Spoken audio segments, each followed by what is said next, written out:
I thought I'd say where I've been recently. I've been kind of not really been looking at streaming as much very often, just because the fact that I haven't really I've really decided to offboard affiliate just to offboard it.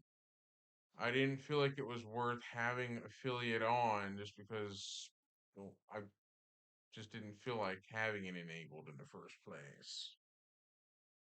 So I decided to go back to basics before I ever got to affiliate, back to the good old days beforehand.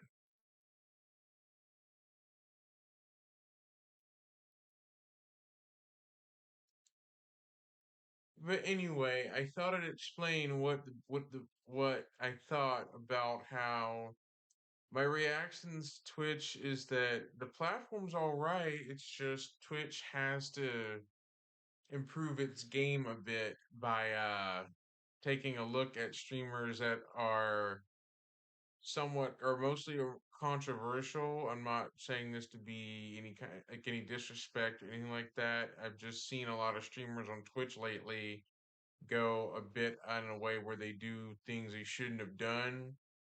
Another streamer I saw on Twitch before was called Raikai, a guy who irresponsibly really just made himself a laughing stock online for all the wrong things he's done. But again, he shouldn't have been streaming on Twitch in the first place because of because some of the stuff he's done, he's got himself in trouble with. If you want to be a streamer, fine. Just don't do things that land you in trouble, especially with the platform and or cause backlash to come your way.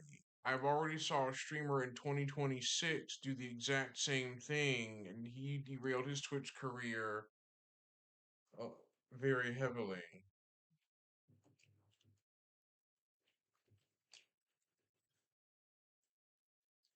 Now, obviously, I won't name the streamer's name, but I did see a streamer that got suspended after he did something very questionable on Twitch, but he live streamed and continued to live stream 5 hours or continued live stream for hours after that. But he actually crashed out and really just lost it then and there. Next thing you know, he ends up suspended and he really ruined his career within 5 seconds. Just like that. Like his career just came crashing apart on it. Like, to be fair, streaming is fun. Just have fun with it. Don't take it so way over too seriously, and don't take it too seriously, and too over the top.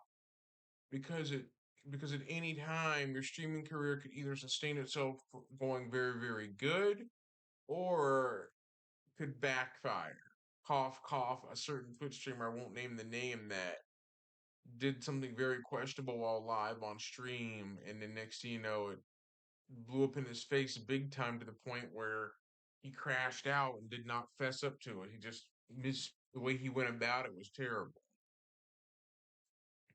Now, I want to debunk about Windows 11 and its in the Notepad feature. I'll show you what I mean by typing in Notepad.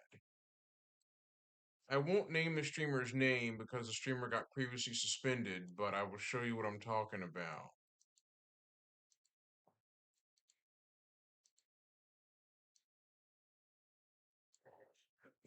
I'll open up Notepad and show you what I mean.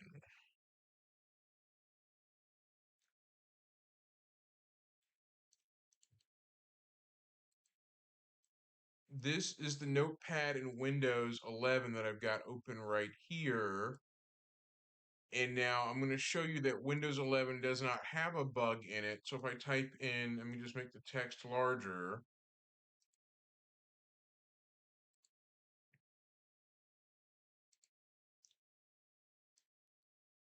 I'm getting a format text in Notepad. Okay, that's fine. But this is Notepad, but I will show you what I'm talking about.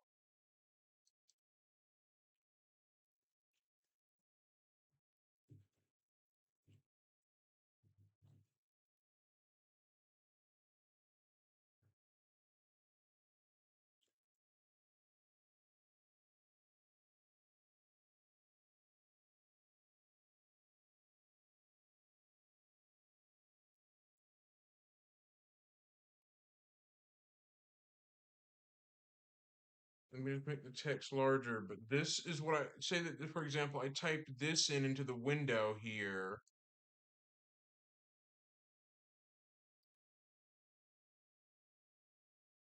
Just this is just for example, and I close Notepad and I reopen it again. What I typed in will reappear right here. What I typed in, it saves a session of it, but it's not officially saved to the computer. So essentially, the streamer, I'm not going to name the name, but the streamer that recently made waves online on YouTube and other YouTube commentary channels called out the streamer for having questionable content that in a notepad, but then suddenly displayed it on screen and kind of just exposed himself. But when I type in strolling, this is a strolling stew that strolls about on land, strolling around. I typed that in, but the session is saved, but it's not actually saved to my computer. What I typed in isn't saved until I save it. Having that said, the streamer I won't name the name of dim-wittingly crashed out and began to just flip out about it while streaming for hours on Twitch and claimed it was a bug in Windows 11, but it's not. Also claimed that it was a virus on his computer that did that and was not. People weren't buying that story either. And the fact that another streamer by the name of Mizkiff got blamed by the other streamer, I won't name the name of, got blamed for it. But then a different streamer who also got himself caught in the crosswind of it. It starts with an A, ends with a gold. Won't name the name, but I won't really name it too much. But that streamer defended that particular suspended streamer that did that incident that made waves earlier and well, a little earlier in January. I just thought I'd say that a lot of these big time Twitch streamers, especially Asmongold and a few others, they do a good job. They do like a job of streaming to earn a career out of it. But when any kind of controversy hits their name, then that's when everything about their online streaming career just derails and falls apart. Like big streamers like such as XQC and many others stream to earn a full time career on it, but the only thing is that any form of controversy attached to their name can kind of just tank their online reputation and their online streaming career down a few notches or tank it completely to the ground. Raikai is one example I heard about online on through Moist Critical, known as Penguin Zero, that talked about him. I, that the fact that, or something like that, that Raikai committed a crime of taking flowers from a store, claiming that he paid for them, gave them to a woman, but it backfired on him, and he did that on Twitch. But a lot of other streamers like Nina Lin and many others really just shouldn't be getting away with things that cause Twitch to get called out. What I'm implying is every streamer on Twitch is upheld to the TOS and community guidelines and upheld to the same standards as everyone else is upheld to it. Just like YouTube has TOS, community guidelines, and all of that, and people on it are upheld to the same standard as everybody else. People that get away with heinous things on Twitch, such as committing criminal acts on Twitch, face consequences of it. A recent Twitch streamer I saw through Penguin Zero, well, a female rapper irresponsibly got herself suspended on Twitch and got locked up for not being nice to an animal, to put it lightly. She was not being nice to her dog, and all of a sudden was doing it live on Twitch. Next, she got suspended and got in trouble for it, and she did it live, and people caught wind of it, and it completely got her suspended and her in a world of trouble in legal matters. So this is why people need to be careful of what they do on a live stream, because if it gets clipped, clips of it can get shared around the internet and it can cause a serious disaster to where the streamer's career comes crashing down on top of them. Like I wish Twitch could provide an online streaming school course, an online stream school course class to teach streamers that want to become streamers how to do proper etiquette and follow things by the book and not push it to the point where they do something so heinous that Twitch gets a lot of backlash for it. Another streamer is Tiger. I will say that Tiger is another Twitch streamer that got a lot of backlash themselves, and let's just say that I've seen how everyone just dunked on Tiger, a partner to Twitch streamer that Twitch irresponsibly promoted to the front page of Twitch with the controversy of it, and the fact that people just slam dunked on Tiger like that.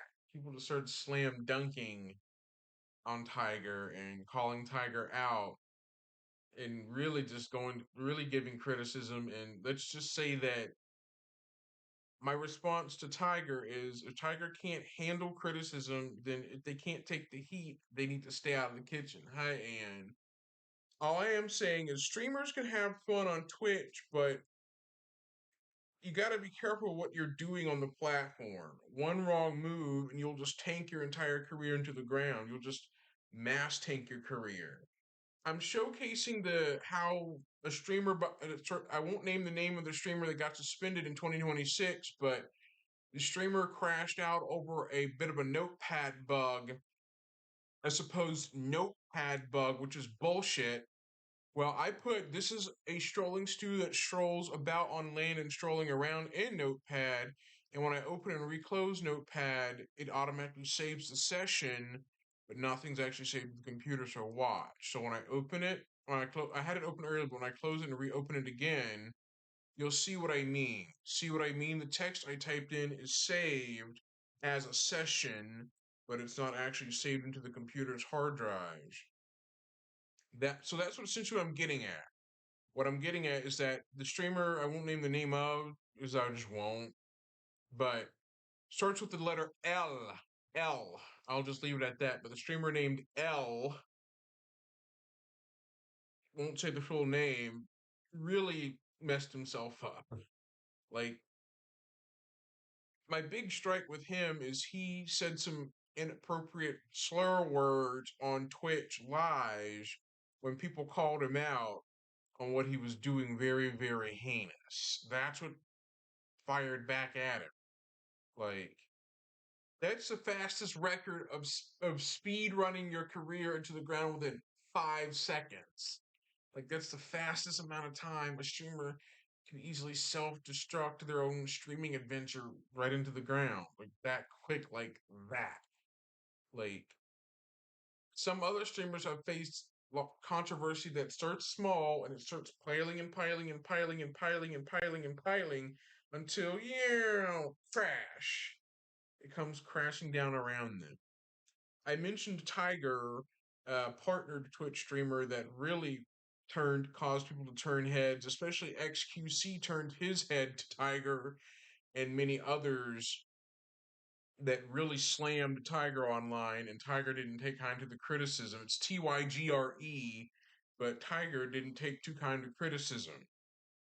And ideally, if people are going to give criticism on the internet, it's best to take the criticism and move on. Don't sit there and not take the criticism somebody gives you. That's just a bad way of handling it. Like, that's not a good way of handling criticism, really. Simple as that. Like, it's not a good way of handling it, really. Because if you don't take the criticism someone gives you, then I don't know what to tell you. Like, really, I don't know what to tell you. If someone gives you criticism and you don't take it, is where the problem is, where the fault begins, where that fault kicks in. I thought I'd just chatting for a bit, just because lately I've not been streaming very much on Twitch lately. There are just some things that I've just I've been kind of deprioritizing Twitch a bit. I've been watching streams, but not been streaming actively on it, just because I just don't know what to say. But also, I needed to mention that a streamer I used to watch, known as Karate Chop, passed away recently in 2026. I will get her Twitch link and her GoFundMe to put up, but the Twitch streamer passed.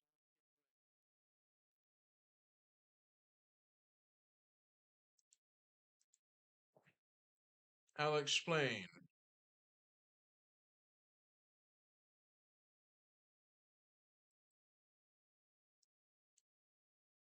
The Twitch streamer's channel is still running in a memorial thing, but a lot of streamers have known the streamer have found out. I will put a link in the channel in my channel chat so you can also see as well. But here you go. This is the streamer that passed away in 2026. That passed away in February, or not February, sorry, correction, January 2026 when that ice storm hit southeast, the streamer passed. It's a memorial stream, however. Oh. I will take the GoFundMe link and put it in the chat as well and pin it because here you go. This is that exact streamer that I was mentioning that passed away unexpectedly out of nowhere. Like, there. There's the GFM, the GoFundMe link you can click to see more information. But I thought I'd put that up there just to get the word out about it.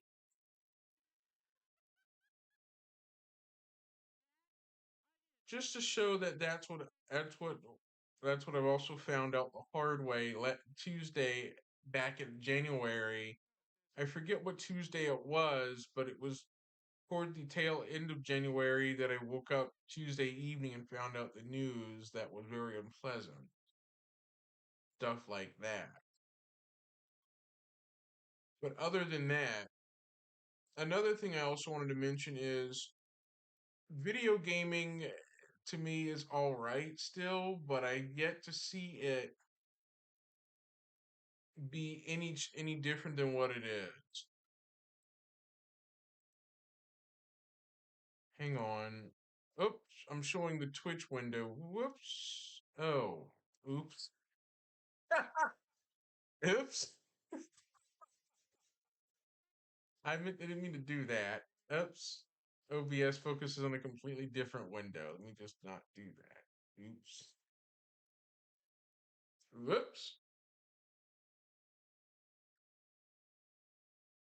But hang on.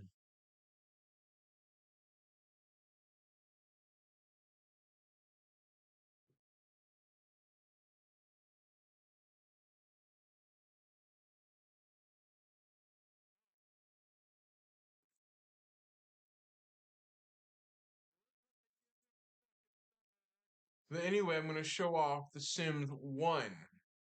I thought I'd show off that game since it's February 4th, 2026, when the game came out a decade ago. So I'm going to go to The Sims 1.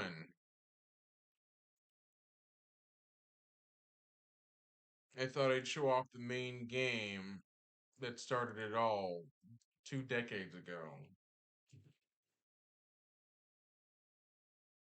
Here we go. Sims 1 it is. Let's sim it up. The old school way. EA is doing a giveaway for the Sims 4 expansion. They're doing a giveaway for it since The Sims launched at least 2 decades ago, as early as 2000, in winter of 2000.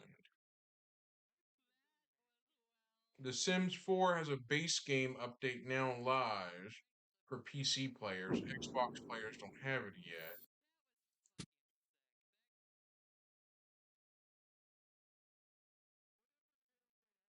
But here it is. This is the original game that started it all a decade ago and got Will Wright famous for making The Sims.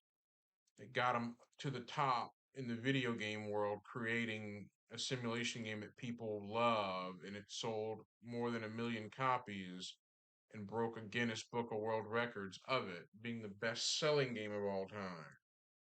because it just drew people in like it just drew a lot of people into play. Here.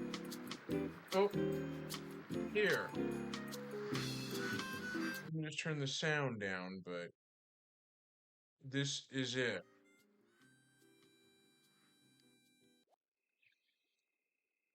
This is essentially what got people hooked to playing the game.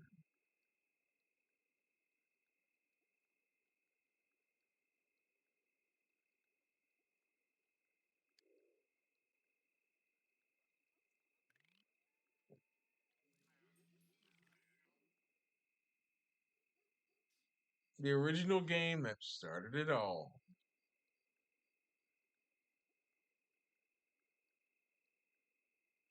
This is Bob Newbie, and Betty. These are the two Sims at a tutorial house. I'll show you.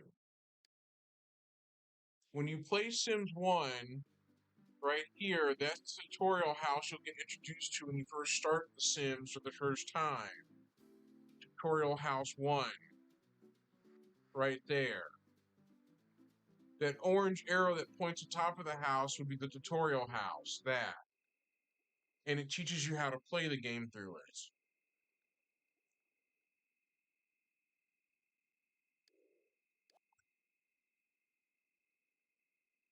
This is what happens when you wake them up out of a nap, or a sleep, I should say.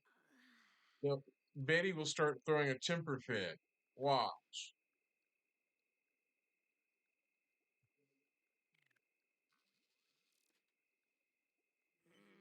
That happens in the original game where they throw a temper tantrum when you wake them up out of their nap.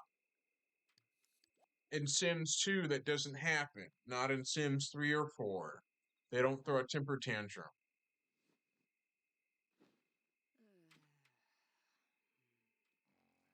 The original game is more difficult than its later predecessors, later successors, I should say. The original predecessor of it, which is The Sims 1, is a lot more difficult than the later versions of it.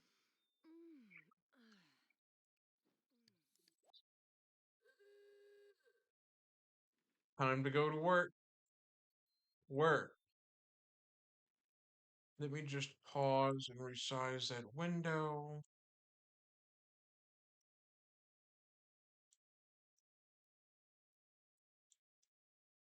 Oh,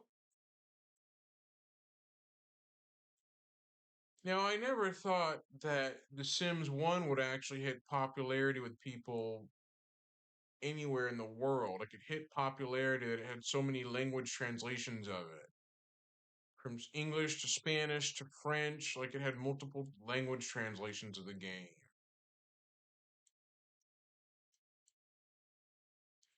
Another video game that I got that recently came out in 2025 was the Worms Armageddon 25th Anniversary Edition, where it's a remake of the original Worms Armageddon by Team 17 with video interviews by the staff members of Team 17 talking about the Worm series.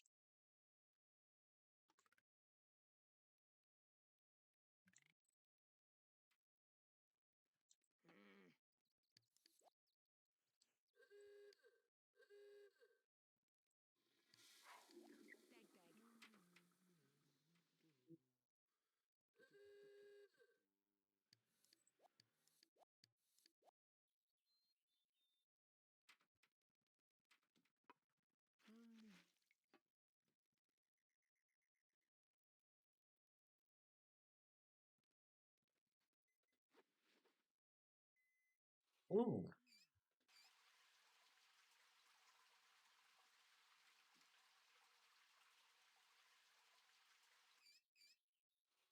So let's have some fun with The Sims 1, way back Wednesday. Those are the bills starting to chat.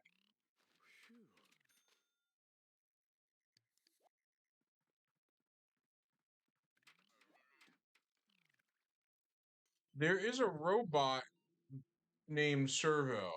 I'll show you. The Sims Legacy Edition added support for the scroll wheel so you can scroll in and out. In the original game, you couldn't do that. And this version of the game requires Vulkan, or the Vulkan, the graphics API, to run the game on modern computers. It requires it. You can't run The Sims Legacy on older computers because you would need a Vulkan GPU that handles it. I'll explain what Vulkan is. Vulkan is actually just a graphics API that is used in games and on Linux. I'll read what it is. Vulkan is made by the Kronos Group. It's essentially a low overhead cross platform API, open standard for 3D graphics and computing. Things like that. That's essentially what Vulkan is. The Steam Deck uses AMD, and as well as other computers use AMD as well, and NVIDIA and Intel, but I'll read what Vulkan is. DICE is a company that helped develop Vulkan, known as EA Digital Illusions CEAB, a Swedish company, or EA DICE, or EA Digital Illusions. They develop games such as Battlefield, Mirror's Edge, Star Wars Battlefront. They were a company based in Sweden, or a Swedish company based in Sweden, but the company was created in 1992 and has been a subsidiary of Electronic Arts since 2006, known as DICE. Here's how it got. Vulkan launched in 2016, February 16th, and its original authors were AMD DICE, and original Mantle design known as AMD Mantle. I'll explain. Mantle was a low overhead rendering API targeted 3D video games. It launched in 2013. Vulkan is a spin-off of it. It's essentially just a rendering API that is designed for gaming and things like that, other graphics types things on the computer. That's essentially what Vulkan is spun off of Mantle. Stuff like that. So AMD had Mantle that was only supported on certain GPUs and things like that. It was supported on some GPUs. There was supposed to be a Linux support of Mantle, but it never happened. Mantle was supposed to get launched on a Linux platform, but it never came through fruition. Vulkan is the successor, but there's called GVRK. It's called Mantle to Vulkan, translation later called GVRK, that launched in mid 2020. So Clement Guerin wrote a translation layer for it. There are game engines that do support Mantle, the graphics rendering engine, but there are a few video games that support it. Thief is another one based on a modified Unreal Engine 3. There is Plants vs. Zombies Garden Warfare, Battlefield 4, Battlefield Hardline, Civilization Beyond Earth, Dragon Age Inquisition, Sniper Elite 3. Those are the 1, 2, 3, 4, 5, 6, 7 games that supported it at the time. Vulkan is a spin-off for it. It's available on many different platforms. It's available on Linux, Android, Unix, Windows, Nintendo Switch, Fuchsia, Raspberry Pi. It's available on different platforms. Fuchsia is just a open source based capability thing that is made by Google, but it is also through portability workarounds on Mac and iOS, however, through portability. Google Stadia used it, but Google Stadia went defunct.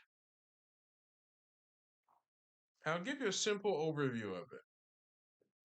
Vulkan is a cross-platform API and an open standard for 3D graphics and computing. It was intended to address the shortcomings of OpenGL and allow developers more control over the GPU. It's designed to support a wide variety of GPUs, CPUs, and OSs, and modern multi-core CPUs also.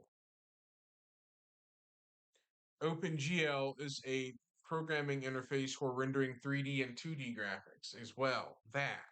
That's a simple, long story short. OpenGL, or Open Graphics Library, which is OGL for short, or OpenGL. That's what it's based on, or what OpenGL is. Now, obviously, OpenGL is still used, but is Vulkan used more? It is used in Windows and it's used in Linux as well and things like that. Mac requires a portability workaround of it, but what makes it so special and unique is that Vulkan offers more advantages over other ones, such as OpenGL. Vulkan offers a low overhead control over the GPU and CPU usage. Its overall concept and features set similar to those of Mantle. They were later adopted by Microsoft with Direct3D 12 and Apple with Metal. Metal is a shader API made by Apple known as Metal for Apple computers. Now, there is third-party support for Mac, iOS, and tvOS by wrapping over Apple's Metal API, for example. But a simple way of putting it is Vulkan reduces load on CPUs through the usage of batching and other low-level optimizations, therefore reducing CPU workloads and leaving the CPU free to do more computation or rendering than would otherwise be possible. Stuff like that. OpenGL vis-a-vis Vulkan. I'll read it. I'm reading off of Wikipedia. OpenGL is one single global state machine. State is tied to a single context. Operations can be only executed sequentially. GPU memory and synchronization are usually hidden. Extensive error checking on OpenGL. Vulkan, object-based with no global state.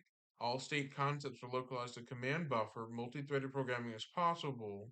Explicit control over memory management synchronization. Vulkan drivers do no error checking at runtime. There's a validation layer for developers.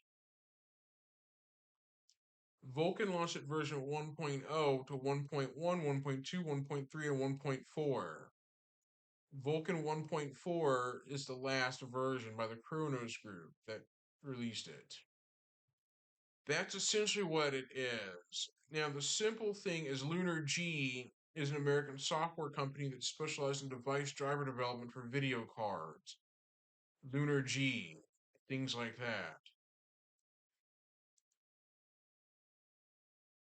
Lunar G launched in 2009, 17 years ago, known as the Lunar G. Stuff like that. The Steam Deck is Linux powered, but it obviously uses Steam OS and it's Linux powered. It's a portable handheld that is quite that sold, but not very too impressively. There's a new Steam box, a new Steam machine. It's a cube that's this tall coming soon called the Steam Cube or the Steam Machine, something like that.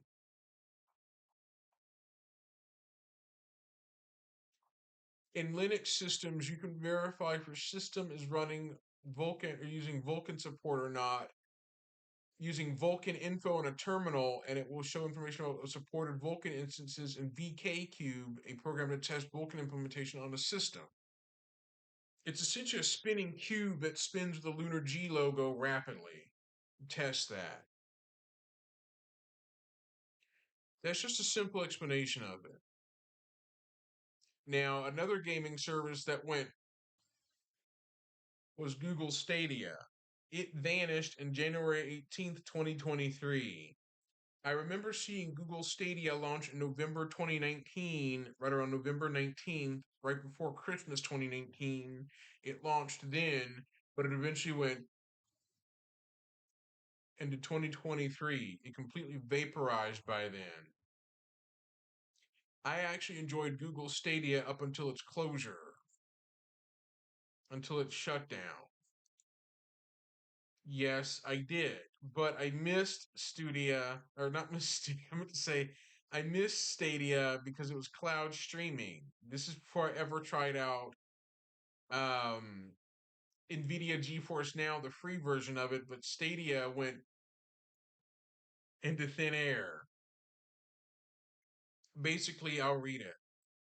Shortly after announcing the end of Stadia in October 2022, Google unveiled new Chromebooks designed around cloud gaming with GeForce Now pre-installed and direct support for Xbox Cloud Gaming, Amazon Luna, and Google Play. The Stadia shutdown actually was quite of a surprising one, but it didn't last very long. Amazon Luna is actually the one that's still around right now. Stadia did allow you to transfer Ubisoft games to the Ubisoft Connect platform for free after you purchased it. Other studios that launched games through Stadia were also looking at methods to transfer saved game progress from Stadia to other platforms ahead of the shutdown. Bethesda allowed players of Elder Scrolls Online would be able to transfer their Stadia accounts to other platforms before the shutdown. Some games have been Stadia exclusive would be released as multi-platform titles such as Tequila Works Guilt, GYLT, Glit, or Guilt, how you pronounce it. It's a survival horror game. Not all Stadia exclusive games are available elsewhere after its closure. For example, Outcasters and Splash Damage was reliant on the Stadia technology, so the developers had no plan to support the game to other systems. Splash Damage made a video game called Outcasters that was only Stadia exclusive. So, due to Stadia going, the game Outcasters went with it and never to be seen again. Google officially shut its doors on Saturday. Not Saturday. I meant to say Stadia on January 18th, 2023 at 11:59 Pacific Standard Time, which was 7:59 UTC.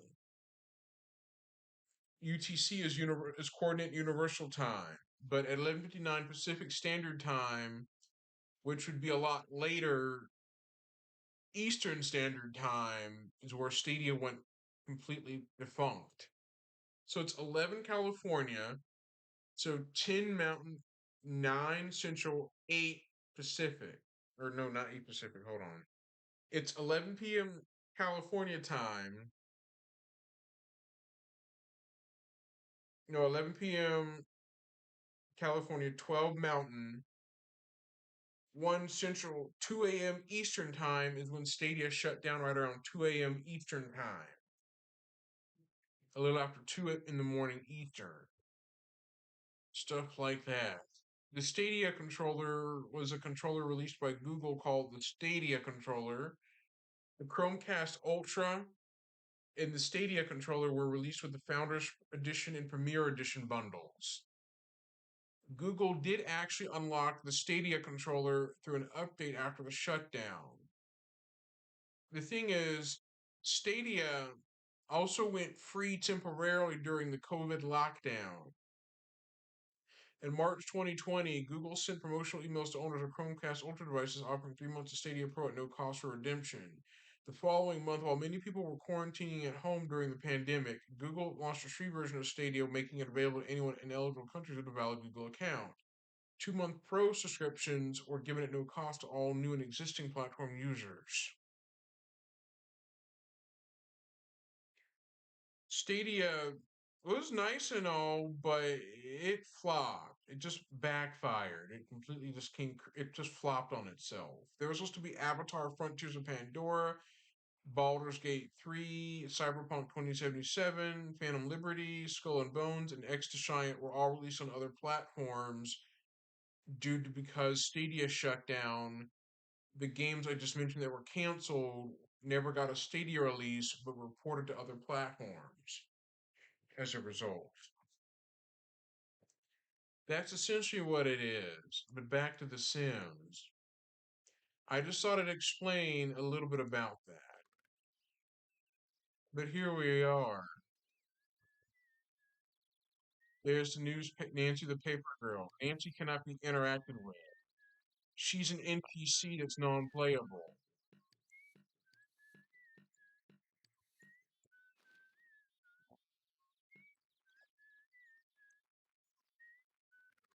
From the Sims Complete Collection, or I should say the Sims Legacy, you get the Sims Hot Date, the Sims Living Large, the Sims Unleashed, the Sims Making Magic, the Sims Superstar, and the Sims Vacation. You get 6 expansions. Or I should say you get Living Large, you get Hot Date, Making Magic, Unleashed, Superstar, and Vacation. It's 6 expansions included with this. Things like that. Now, if you have The Sims, the standard base game, you'll only see Nancy the Paper Girl deliver the newspaper, but she also drops off a celebrity paper every few sim days. The amount of days I've been playing this household is 98 days.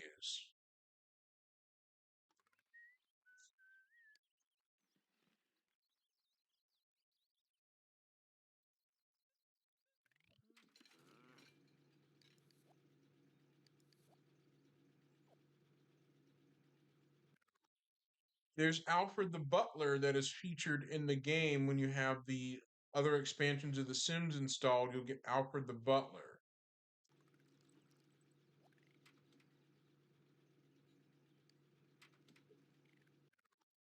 I'll show you some key differences between the two. I recently played The Sims Castaway Stories recently and I beat the game, but it's essentially a Castaway like Gilligan's Island meets The Sims, a crossover. I'll show you the two games I'm talking about.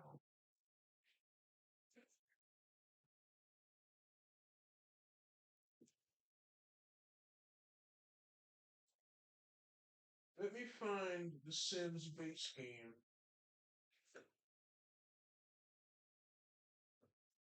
I just need the game case and the key, but here it is. These two I have right here. I got this game brand new in 2005. I got this in '05 that has the advertisement for The Sims Online on the back. Now, obviously, I won't show it because it's got the serial key on it unless I cover the key up, but this is it. This is the Sims Online advertisement for the game that was a thing that EA launched in 2004, mid 2003, 2004. EA tried to take The Sims Online, their multiplayer subscription, back at 2 decades ago, but it flopped. It was a massively multiplayer online game, and if you look closely of it, you can see the window of it. If I can zoom in, like right here is where you can see the Sims are chatting. That's the multiplayer version of it. But this never really took off that well.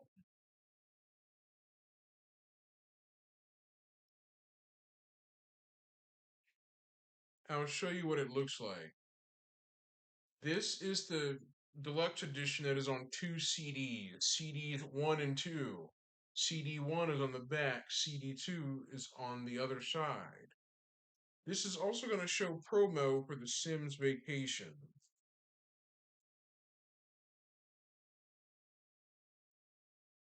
This is The Sims Vacation that was the expansion pack that allowed your Sims to go on a vacation at any time. That was an expansion that came out in early 2000 that EA decided to publish an expansion for it called Vacation Hot Date Living Large and Making Magic, where your Sims could go on a vacation in game. This has living oh this has Living Large in it. Living Large is included in the deluxe version. But this is the base game I was talking about. This is the early version of the game that came out right around 2000. The very early version of it that will not work on Windows 10 and 11 because EA backported the original version to run on modern computers with enhancement. But this is the original version of the game right here that has a known thing where you cannot add and remove doors. Yes, I have physical PC games, Punisher, but note that because of the advice about buying used PC games on eBay comes with risks. I get the risks and I understand and accept those risks, but this game right here, I got this one to work on Windows 11 just fine. This worked well. It did. Of course, it uses Securom, an anti-copy protection on the disk itself it does, but it worked on Win 11. This ran just fine. It does have the serial key with it, which is on the manual. I get that buying used PC games can be a bit risky, but you don't have much of a choice to buy except old PC games that are no longer sold other than on eBay because the old games like this are out of production. You can only get them used or new. Some are very rare new, some are very cheap used. Stuff like that. Because of this, you'll run into problems with Securom, a DRM that is well hated in the gaming world because Securom is known to cause problems. This uses SafeDisk, something like that. This game works on Windows XP and earlier, but it won't work on Win 11 or Windows 10 due to the DRM in it that is too old for it. That's why. Now, I would like to see it where physical PC games, older ones that are no longer sold, get a re-release. But the problem is some companies won't really re-release them. The only notable exception is Sims Legacy. This game got a digital re-release in 2025, last year in February. Then Sims 2 shortly followed up after that. At the same time, indirectly, EA alluded to The Sims 3 getting a patch that updated it to another version. The patch that Sims 3 got was to get it to run on some newer Intel processors due to because the game is so old. Um, my big thing I want to say is I really don't know if EA is going to shut down the Sims 3 online features or not. I really don't know. The Sims 3 online features have been online since 2009. Hi. Hi there, Akios Alundra. Hi. I'll just say Akios Alundra instead, since I may butcher your current Twitch name. But I just thought I'd say that old games are worth it. They are worth it. But let me show you something. Below me, I've got a desktop that I'm turning on right now. I'm going to stream its screen to my computer through VNC connection or no machine. I'm going to power it on and connect to it over the VNC connection and show you there too. It's running Windows 10 on the other unit though.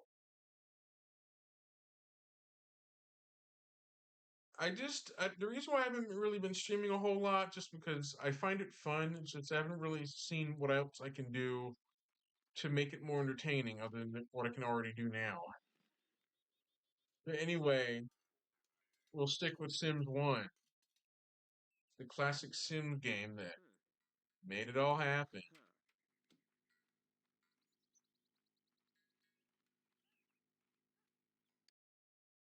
Here are some key differences. In Sims Legacy, you get some additional changes like the screen resolution. You can change your resolution here in the re-release. You couldn't do that in the original game very well. You could enable windowed mode in the re-release, but in the original game, that's not possible. Not at all. Things like that. You could also specify what monitor you want it on here. So you can only do that in the Legacy re-release. You can't do that in the original game. It's not possible. When I picked up Sims Legacy on Steam, I fell in love with it. When I got it, my eyes teared up hard with nostalgic tears, and I loved it. I played it for hours. I played it a lot in 2025 and the earlier part of 2025 like crazy. Only the issue I had with this game was when it was in windowed mode, when I click out of the window, it would minimize to the background a lot. This was a problem that a lot of players reported to EA and reported to the Sim Studio that the Sim Studio patched it to where the game no longer minimizes to the background in Windows. The game would do that a lot when it was not the foreground window on Windows. This is before the patch. There is a way to reveal the actual version of it. Control Shift C is a cheat box. I'm trying to reveal the version info.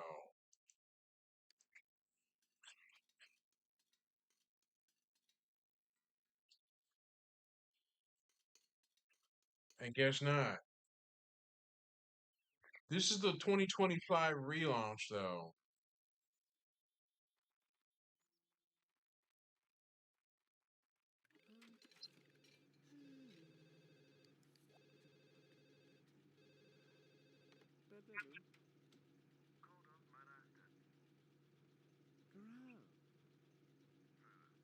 That's Bob.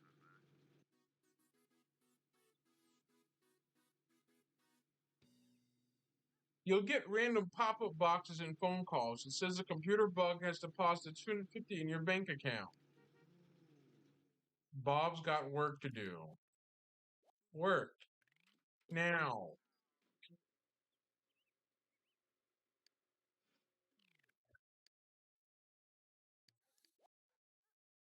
Here we go.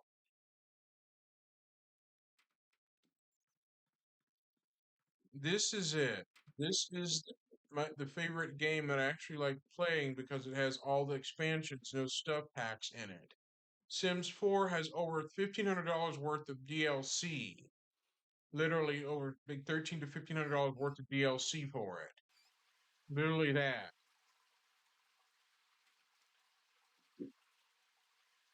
Oh, there goes a dog.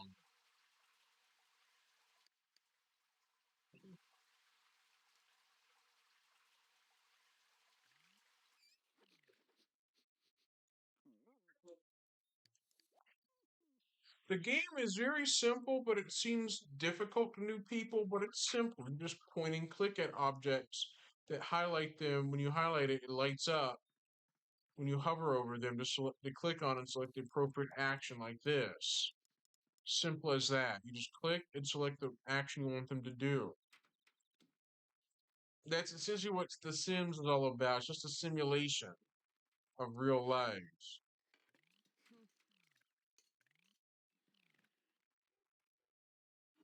I thought I'd do a February 4th special edition because the game launched in February 4th, 2000, back then.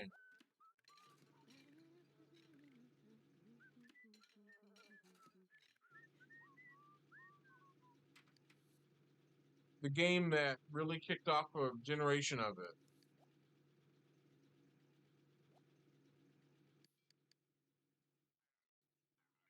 There's Servo.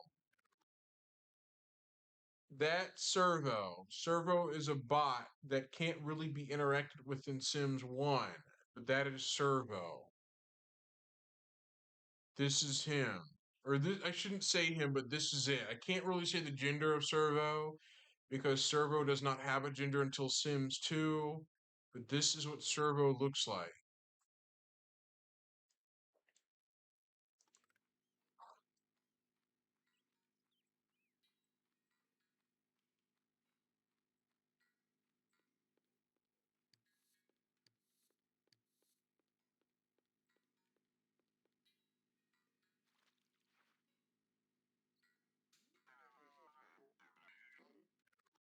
Note that Servo wears many different hats on its head. Watch.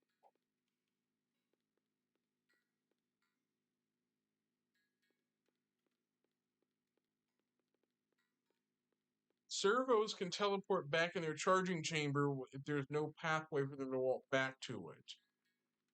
But there's Servo walking back to its charging chamber. It spins around and it bends its head backward and goes in and parks itself there and it disappears into the chamber. It does that. Hence Servo.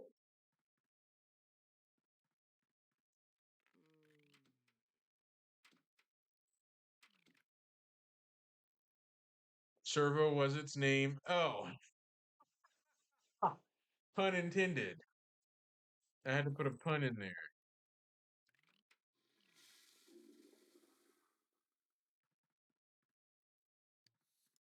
Probably not a very good pun, but okay.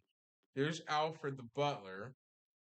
Butler in The Sims 1 can actually do things such as cleaning, cooking, bringing in the newspaper, and other functions. They can also dismiss neighbors or dismiss visitors by hitting dismiss visitors. But they usually auto prepare meals on their own for you. Butlers do. In the later Sims 1 expansions, you have options to call a neighbor, stuff like that. You can call caterer in the later expansions of the game, but not in the beginning of it. You can also call a cab in later expansions. You can go to Magic Town, Studio Town, Old Town, Vacation Downtown. Pets are introduced in Unleashed.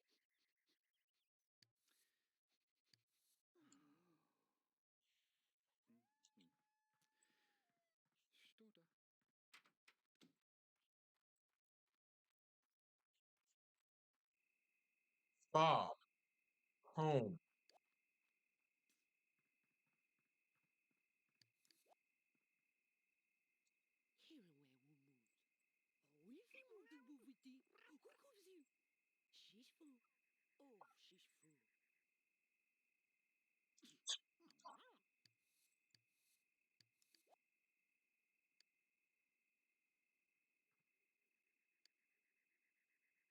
Now, obviously, making magic includes the ability to explore the magic town through a hole in the ground here.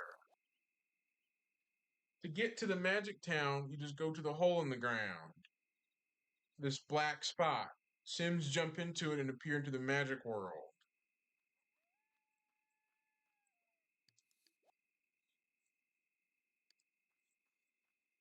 Like this.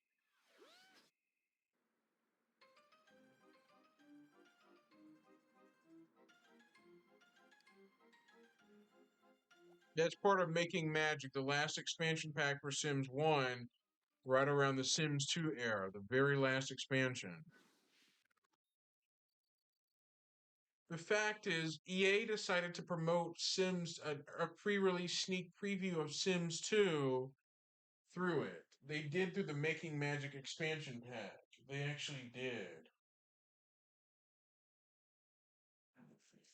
Something like that at most. They did. They did a little promotion. It says the next generation arrives in 2004. Essentially, EA was trying to throw hints at players that the next Sims game at the time, Sims 2, was going to launch in 2004, but it was in September 2004 when the game came available. EA was alluding to that in The Sims Unleashed with the Sims 2 sneak preview CD, like a sneak preview of Sims 2, a CD itself that came with the game to show you what was coming up next Sims from EA.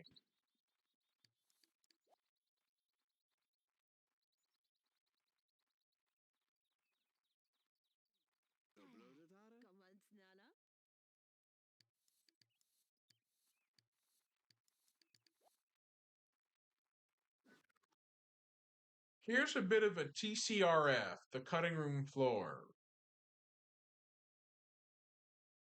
Obviously, there here's a bit of a sneak peek. There is in The Sims Making Magic, there is a in cameo reference to Will Wright, the creator of The Sims, in game through a can of magic beans. Magic Beans has a beanstalk you can climb to go see Will Wright. Yes, that's it, a beanstalk.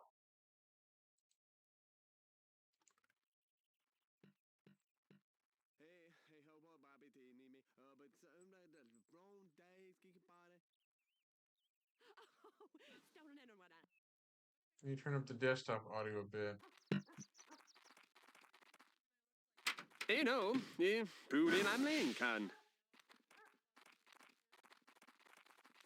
Brad Farnold Stowe. They're talking about a flower above their head. That.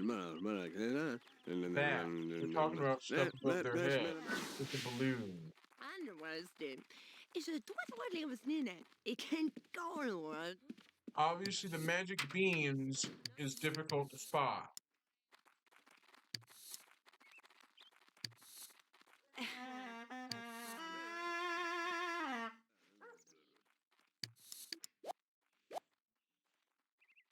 This is Magic Town.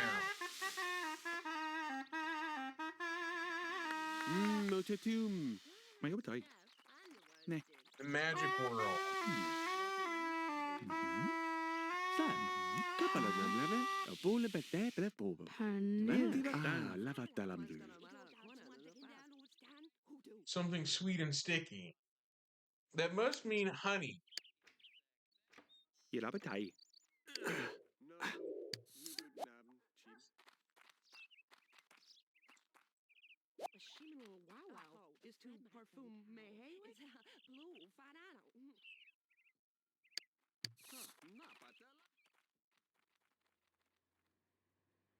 There is a thing called magic coins.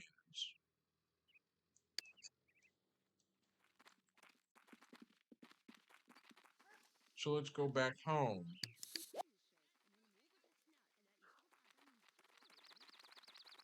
The hole in the ground.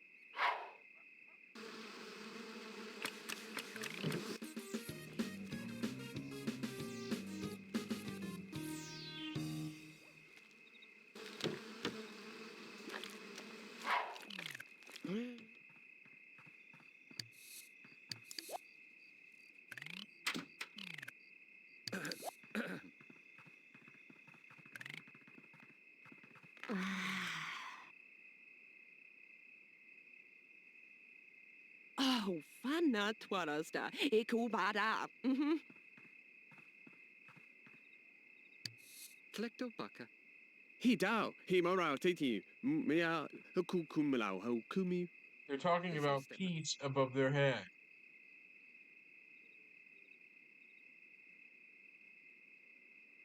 Fwa. Is the back campualing? Is a twatwali was nina. She's talking about science and atomic stuff above their head. Let him let Salem. Down peace above their head. The talk bubbles is what they have above their heads to display what they're talking about. Really is what it is. Oh, Shibata. That means Is it what Bob I is know? sleeping. It's rest and die. Sleep now. You know, yeah, food in.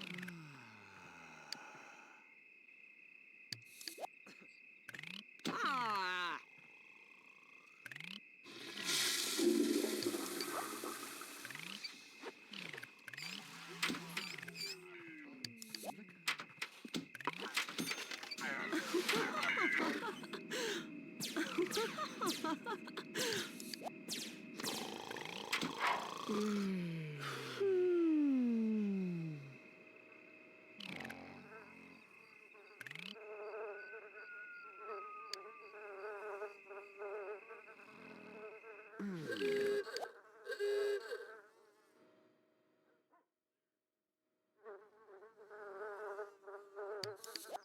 There goes Mr. Schossel. Oh.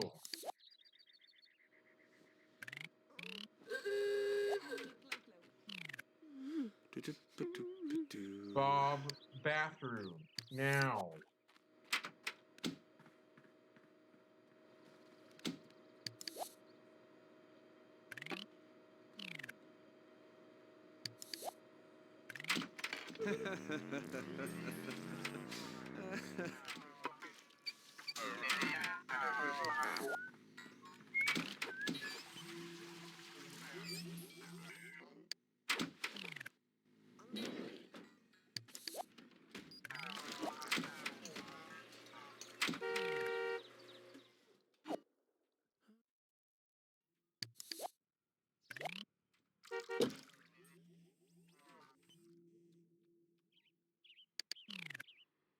He's home. And there she is.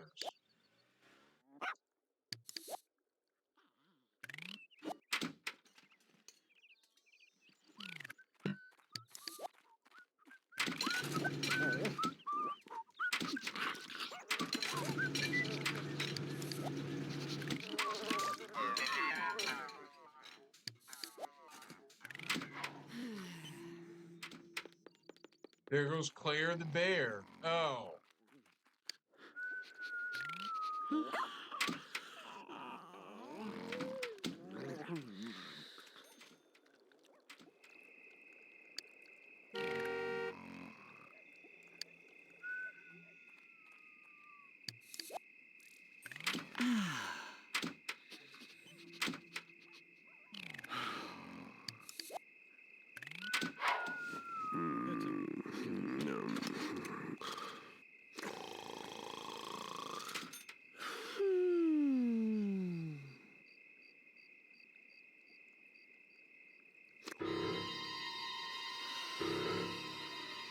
El Bandito. A raccoon. Oh. Yes, that is El Bandito.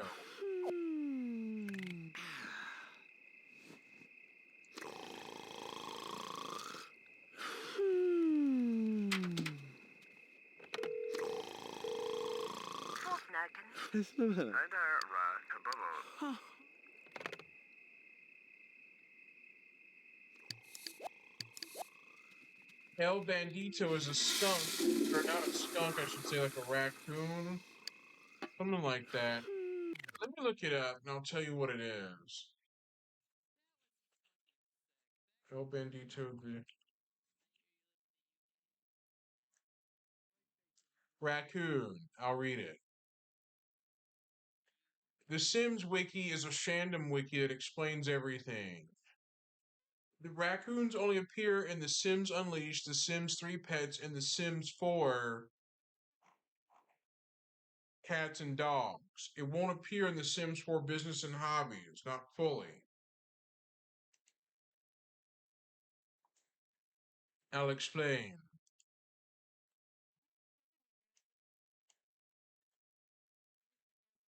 In The Sims Unleashed.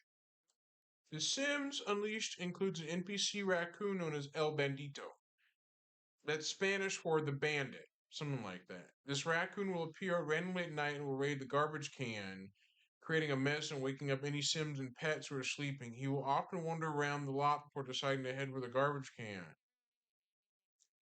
Adult Sims can call the Animal Control Service, which will send someone to remove El Bandito for a $20 fee.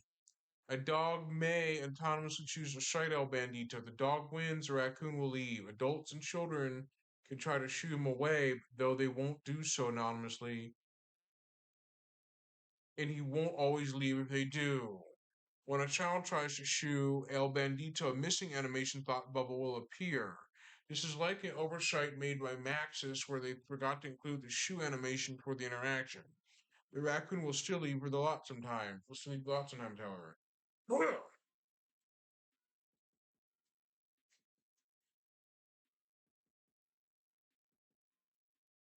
When a bandito enters a lot, a burglar music will start playing. The players can tell whether the music was triggered by the burglar El Bandito by checking to see if buy and build mode are disabled. That's a visual indicator. They are not disabled when El Bandito is on a lot, while they are disabled when a burglar is on a lot. However, there's a glitch that El Bandito will sometimes leave the lot almost as soon as he's entered it, usually before the player notices he is there. Since this still triggers the burglar music, it is led to believe that a music would play for no apparent reason. While El is the form of the in Spanish, bandito is Italian for bandit. Correctly, it would be either el bandito in Spanish or il bandito in Italian. Correction. Bandito is Italian for bandit to be the bandit. Bandito is Spanish is Italian for bandit. Spanish is the, so it's Spanish Italian language. So you take El Spanish, bandito Italian, put the two together, you get the bandit. The oversight is Maxis forgot to include that Bandito is Italian. It forgot to include that L is the form of the in Spanish.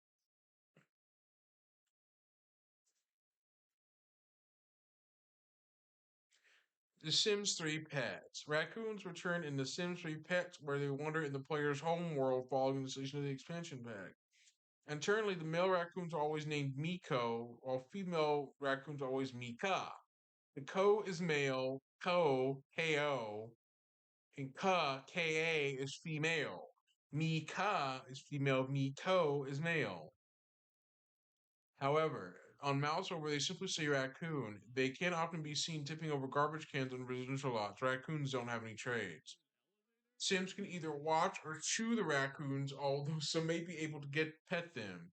They may have a wish to watch or pet a raccoon. Watching raccoons raises a Sim's hidden wildlife skill. When raccoons meet Sims with a high wildlife skill, they'll sometimes autonomously ask the Sim to play chase. The same game cats can request to Sims. This cannot be requested by the active Sim, only the raccoon can initiate it, making a rare interaction. The raccoon can be edited with cheats, but this is not recommended. When editing Raccoon's Greater Sim, they will appear as a tall, deformed figure. The players can only change the name, gender, and traits, while the buttons for the other features like breeds are grayed out. Changing the gender of the raccoon may cause the game to freeze. Clicking the randomize button will turn the raccoon's skin entirely black. In live mode, the raccoon will be killed and then their tombstone will be capped. The game will usually crash every time their ghost appears since raccoons aren't supposed to die. Fact: the name Miko is a reference to the 1995 Walt Disney animated film Pocahontas. The titular character as a pet raccoon is also named Miko. Chunchak. So that's exactly what I'm talking about. I'll explain what it is. So welcome to the form of The Sims.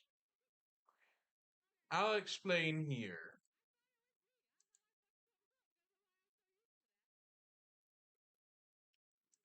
We'll stick with this. Now I'm going to explain about the residential lots, how they are different in the Sim series.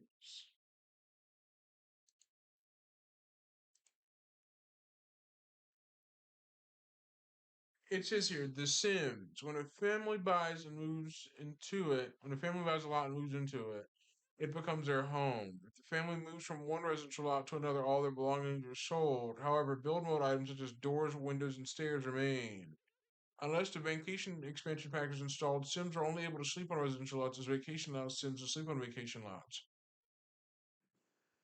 Residential lots are the only lots that can be edited during gameplay. If Unleashed expansion pack is installed, unoccupied residential lots in the original neighborhood and Old Town can be edited. However, unoccupied residential lots in Magic Town cannot be edited even if Unleashed is installed.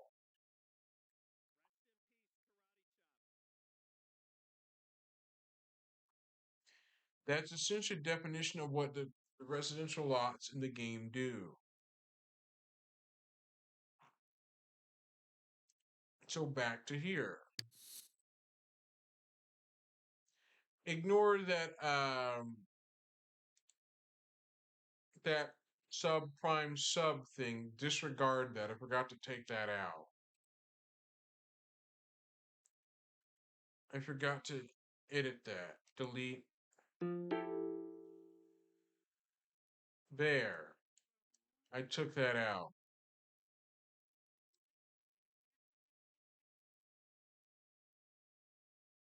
Hang on. Let me turn off some timers.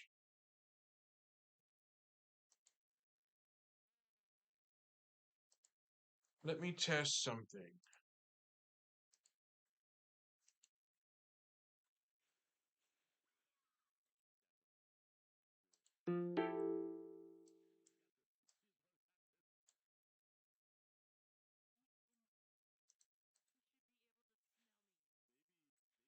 I'm testing something.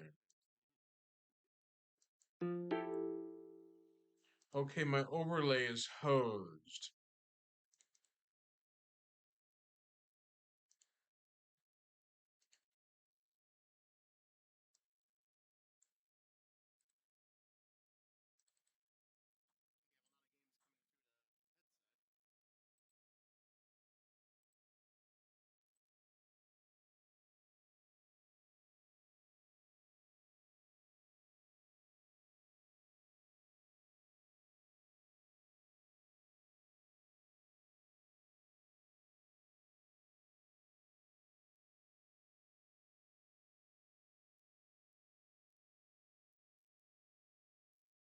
Right now, I'm testing out some modifications to mix it up at the moment.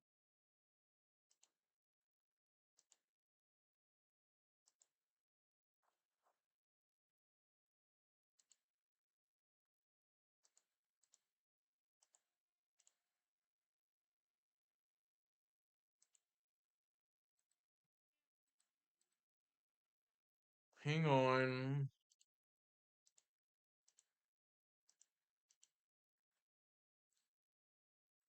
I'm using a Mix It Up preview update, and as a result, Community Commands is temporarily unavailable.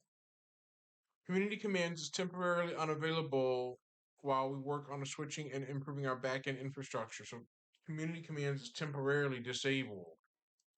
In Mixitup version 1.6.21.0.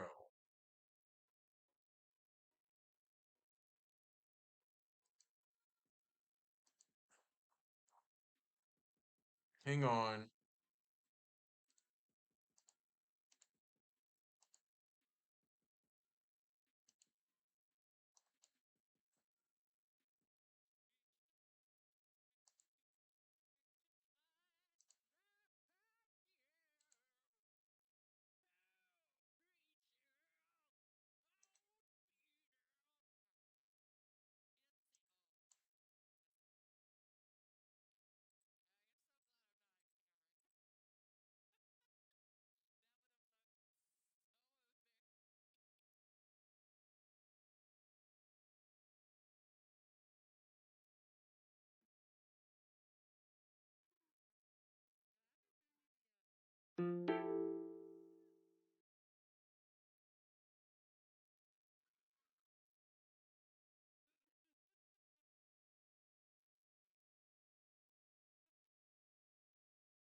I'm testing some sound effects to make sure they can still continue to function.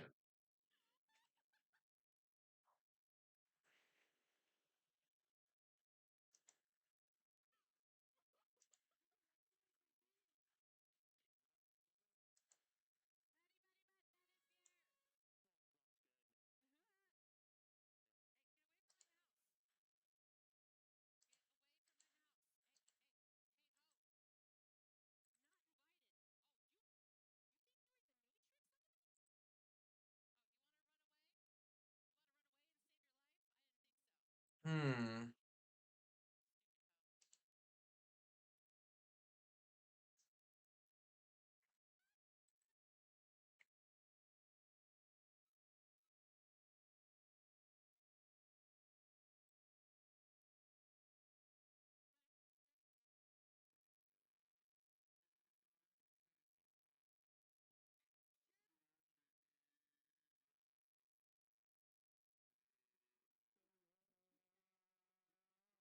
I'm trying to get my Mixitup overlay working again.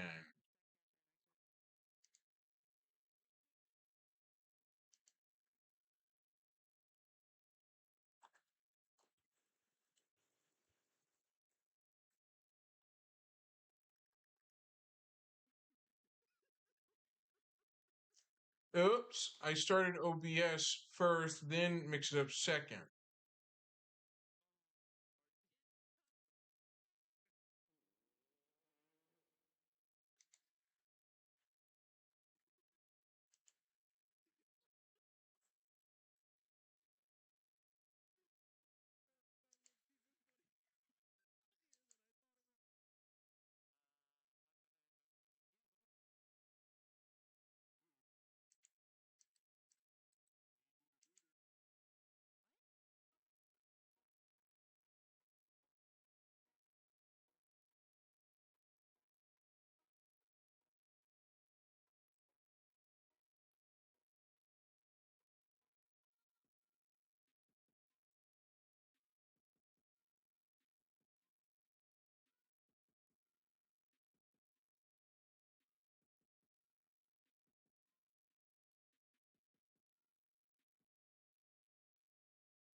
There it is. Overlay connection test. Test passed.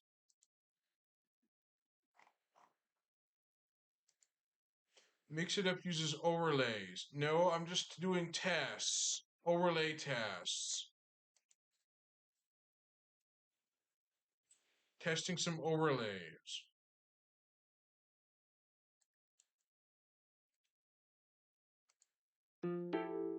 There, it works. Yes, that is an overlay I added. When a message gets deleted or when a user gets banned, you'll see that. You'll see my face appear. So let me run another test to make sure. I have to make sure the Mix It Up overlay is connected when OBS is running. If you don't do it right, it cannot detect whether it's connected properly or not. So you'll see some tests being ran.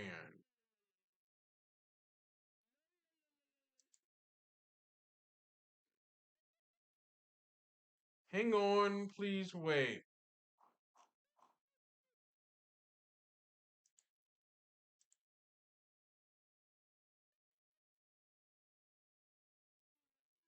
Hmm.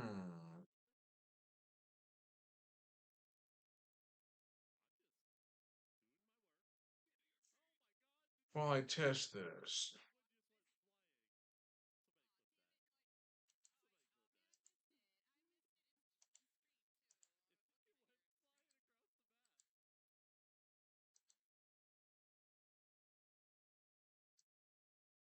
So you'll see some tests. Test passed. There you go. I put that there in case if someone is banned from chat, you'll see that image pop up. Those are just some tests. I'm testing myself, me. I'm doing it on me. I cannot self-ban myself from my own chat. I can't do that.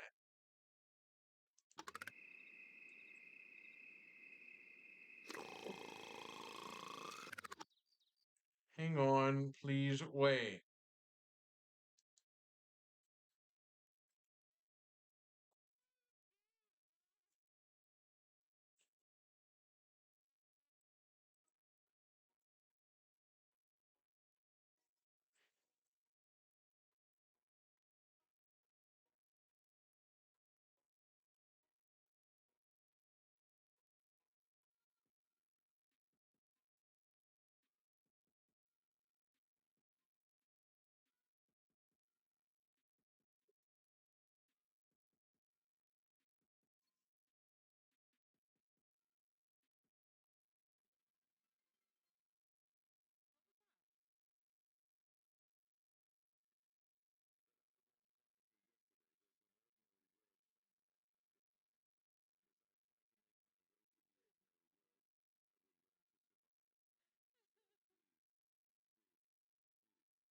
Here we are. So continued.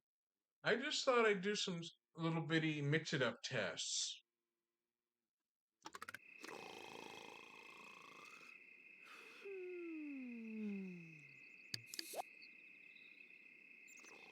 Be right back. I'm going to give you some WATER, water. Yes, I offboarded affiliate, so some channel features are disabled.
back.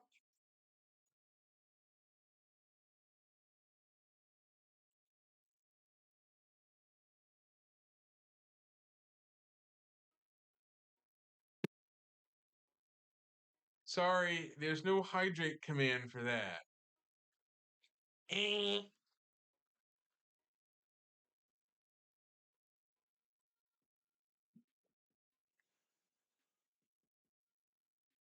Now, me as a streamer, I'm a small streamer that's about the size of this Vaseline Lip Therapy lip balm. I'm about this size of that.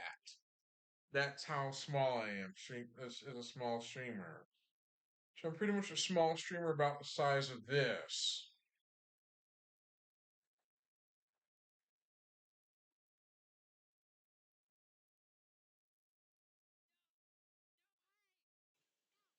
So let's continue.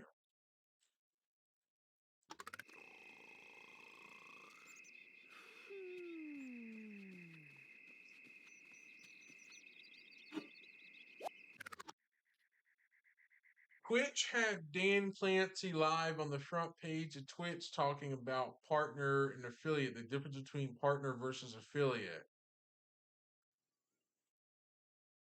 It's just Vaseline lip balm stitched. I know you're joking, but I put that on my lips to keep my lips from chafing.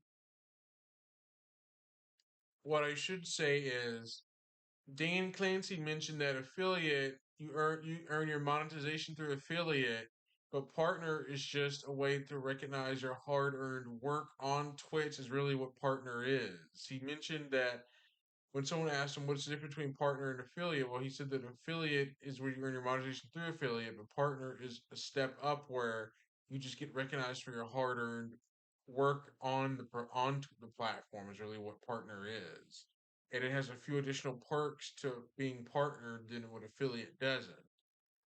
Now, what it is that there is a Twitch partner Discord hosted by Twitch. Literally, there is a partner Discord for Twitch partners by Twitch. Yes, there is. Things like that. Only for partners, though. Affiliates, not at all. Like, I just feel like affiliate is more better than being partnered because partnered is it's easier to achieve now, but it's just a step up from that.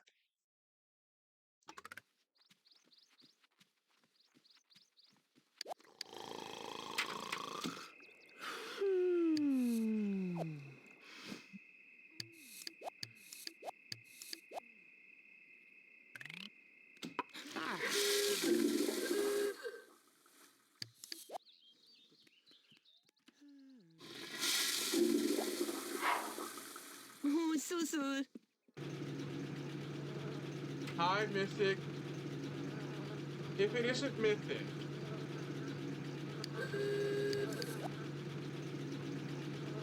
sorry, Mythic, but this is the wrong version of the game.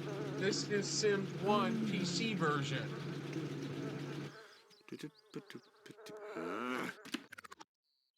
Aren't you forgetting something? That Dudley only appears in The Sims Bustin' Out, only in the console version of it, which I have on GameCube.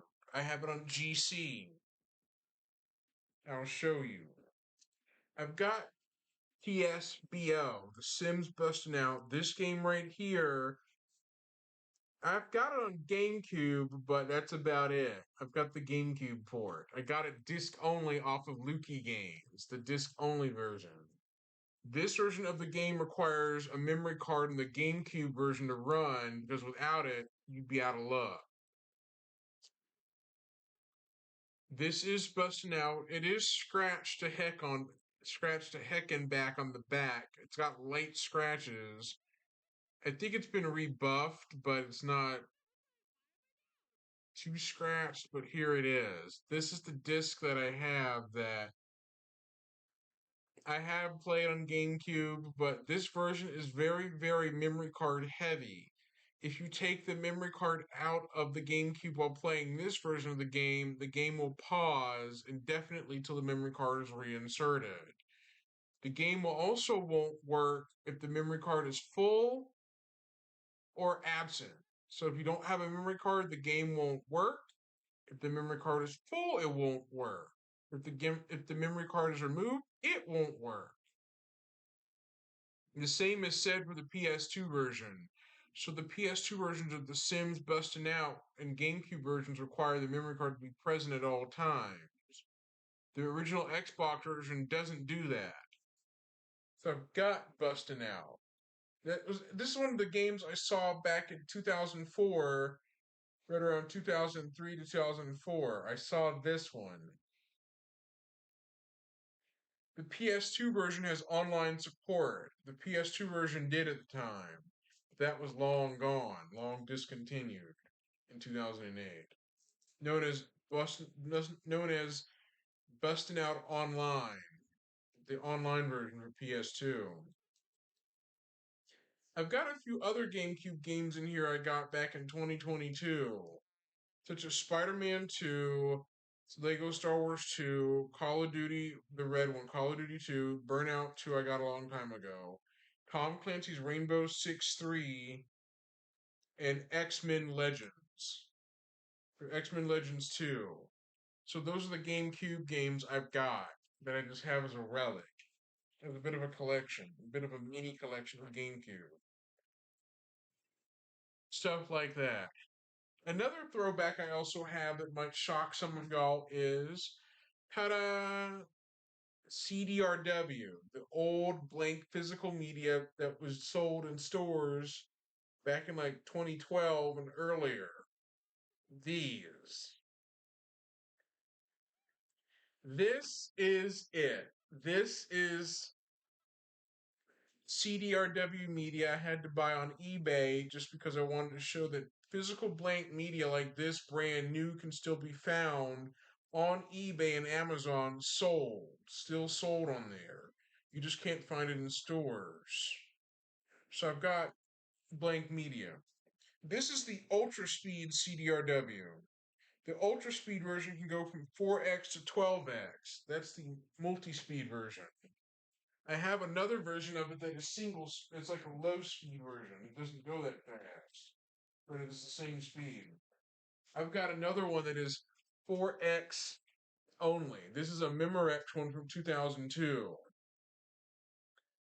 This is the kind of media that I enjoyed back in like early '09, having rewritable media to burn things to, like right around 2010 to burn stuff to. Like mainly open source operating systems is what I used to use it for. To burn to the CD or DVD and boot from it. That's about it back then. That was one of my favorite pastimes to do. And I also have something to show you.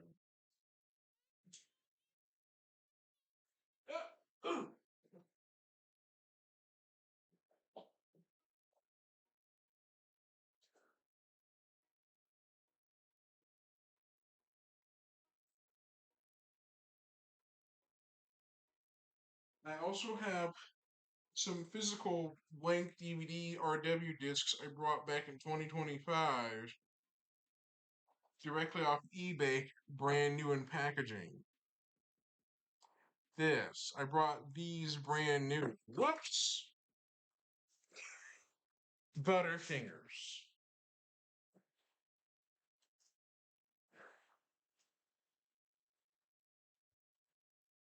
But this is what I got in 2025. Some DVD-RW media just to have as a bit of a nostalgic throwback to having blank rewritable media that people used to burn things to back stuff up to and store them there until they're ready to retrieve them again. As a bit of a throwback, since obviously you can't find blank media in stores nowadays, you really can't. You can only find them used or new on eBay. And I also have some mini CDRW discs that are pocket sized. I thought I'd show you. This is pocket. This is a pocket sized version. This is about the size of a GameCube disc, but this is a pocket version of it. The storage capacity is not that large on the pocket version of it, right there. So it's a small version of it. It's 8 centimeters. It isn't that large. It's just 210 megs, 210 megabytes on the CD itself, but when formatted, it reduces it in half. The CDR Pocket versions of Pocket CDRs have the full capacity on them. Just only on the Pocket rewritable versions you'll get less of that. So back to the game.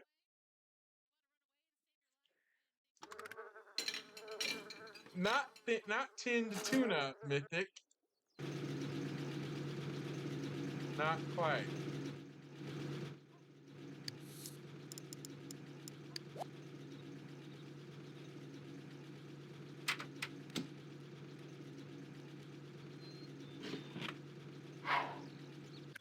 And I will be right back.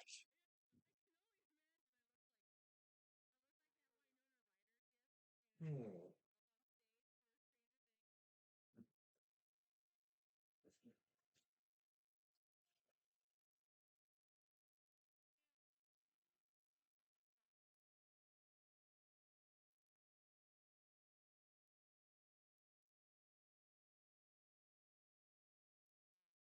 Hang on.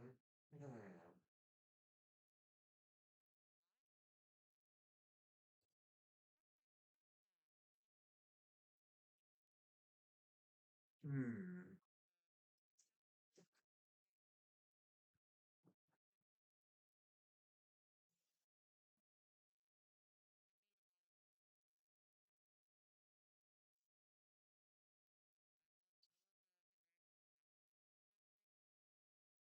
Right back.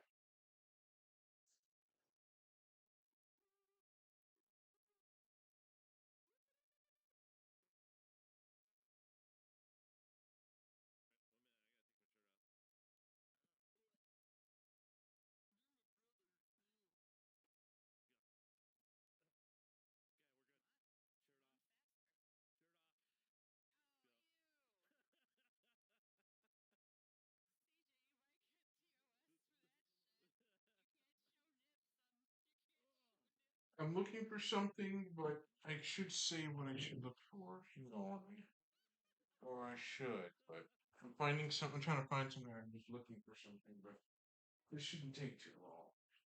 Oh,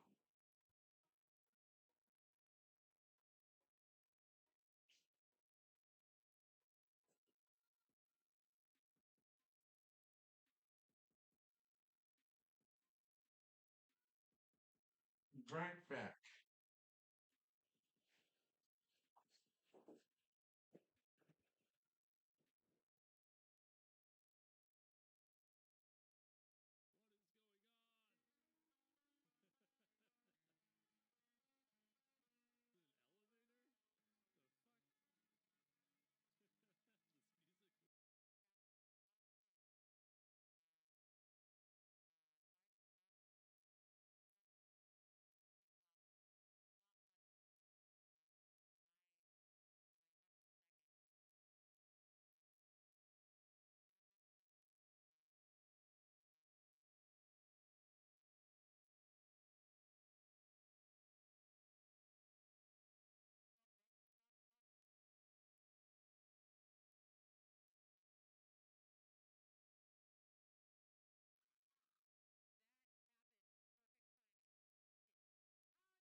Time to continue.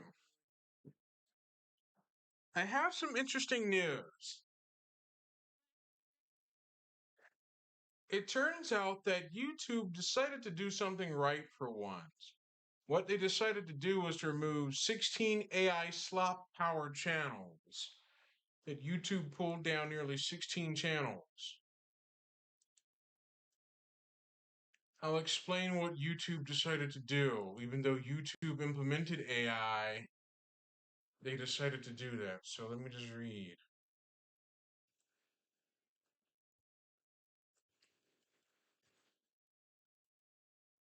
Basically, my big thing with AI slop is it's very annoying, but YouTube decided to crack whip at it. But I'll read an article by The Verge. The YouTube CEO Neil Mohan says the platform plans to reduce the spread of low quality AI content. Quite hypocrisy of them when YouTube decides to do that. Of course, The Verge goes to premium.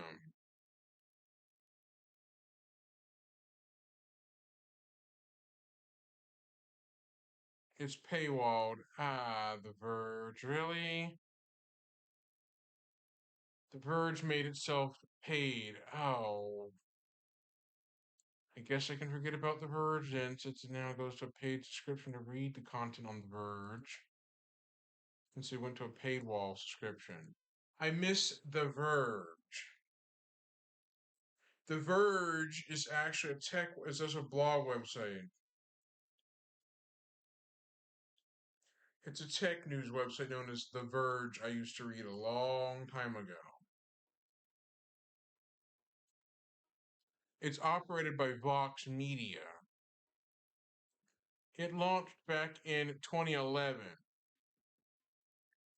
You'd have to subscribe to read its articles.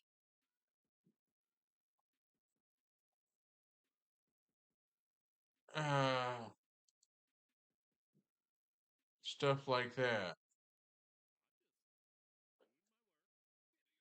Basically, The Verge decided to paywall some of its content, some content behind a subscription service. The offering covers premium reports, newsletters, and reviews, as well as fewer advertisements and other features.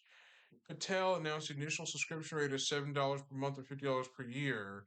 The reason for moving to a subscription model was for the site to survive an increasingly difficult market for the kind of rigorous, independent journalism they want to do. So essentially, The Verge went to a paywall subscription.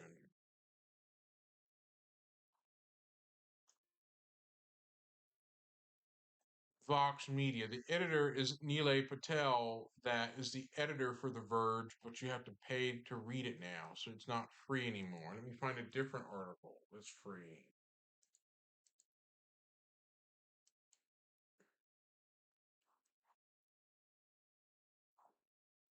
I'll read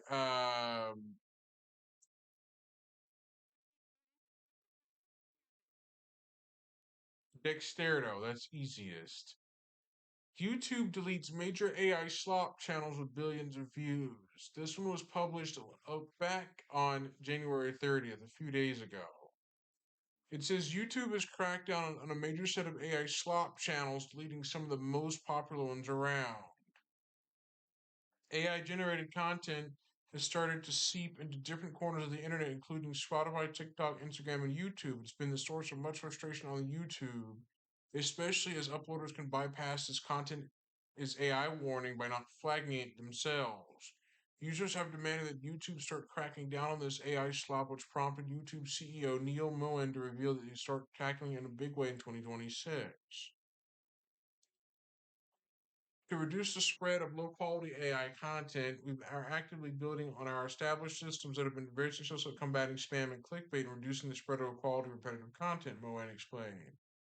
The irony of this is YouTube themselves put in AI where you can ask the AI on YouTube to summarize a video. Very ironically, the irony of that, the pure, sheer, embarrassing irony of all that. YouTube cracks down on popular AI channels. It appears as if the Google-owned platform has started the ball rolling on that, with the Capwing reporting that 16 major AI channels have been hit by YouTube. According to their new research, 11 channels have been totally removed from YouTube, while a further 5 had all their content wiped. As per their findings, these channels had a combined 4.72 billion views and 35 million subscribers. This includes the two foremost AI channels, Quintos Fanciates and Period Jesus, which have both been deleted. The popular Brain Rot Journey, which had over 1.6 million subscribers, has also been annihilated, been removed. Capwing's Liam Curtis believes this crackdown could represent a significant turning point in YouTube's approach to AI content, as it looked like they were going to drown out real creators. Hopefully, this is just the beginning that YouTube's challenge is to maintain this momentum and address the systemic issues that allowed these channels to thrive in the first place, he added. I would rather see YouTube shut down AI slop. Permanent. There are a lot of other channels that were spamming fake AI generated movie trailers, with channel being removed. Before his 2026 keynote, Moen noted that AI won't go away, especially when it comes to moderation tools. Most Critical blasted him as being delusional over AI as a result. Basically, Moist Critical slammed the CEO of YouTube for letting AI ban channels. Like, he got slammed for it by Moist Critical, like a complete slam. Like, my big problem with YouTube is AI slop on YouTube is a big no. It's a big X on YouTube, a big no to me, because there's channels I've seen that are AI slop crap. A good example is RKH Media. People speculate that RKH Media is an AI powered slop channel that just spams AI garbage all over the place very rapidly. And obviously, I would rather see YouTube zap AI generated channels or AI content to do that. Obviously, there are real human creators out there that put out content that are not AI generated, and the AI generated crap tends to drown out the real content creators. It tends to flood them out instead. It should be the other way around, that AI slop channels get flooded by human content creators. The human content creators that make videos with their actual face in them should flood the AI channels out instead, not the opposite way around. Not that way.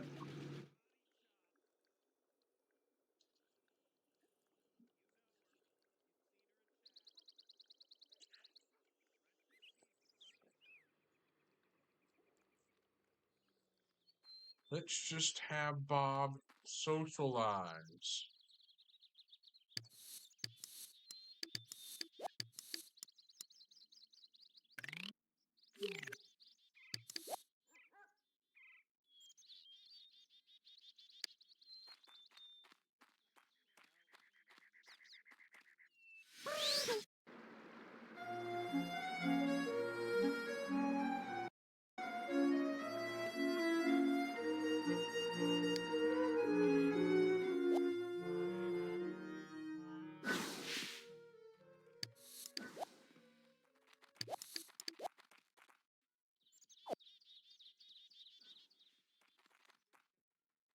Bone Hilda.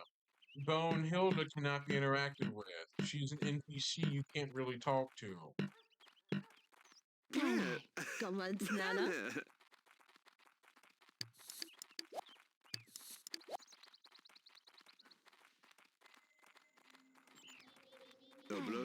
Come on, Nana.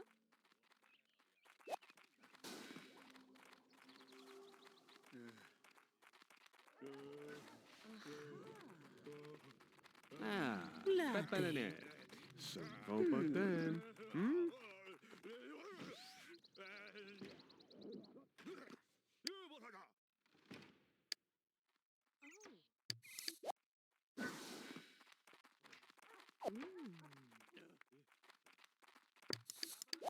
Aha. Oh. Come on, Nana. Aha.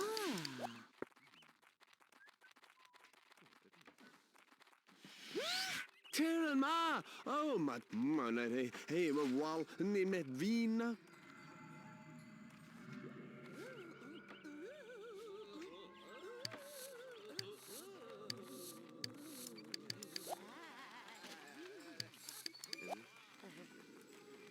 Come on, Nana.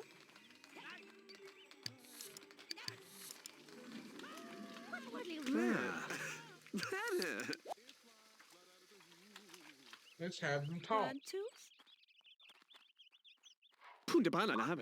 Hey, me, meow, me, la He's la talking ho, about hey. hot coffee or coffee in a coffee Oh, cup. peep is to not She's a talking poem. about Part of food, that. utensils, eating.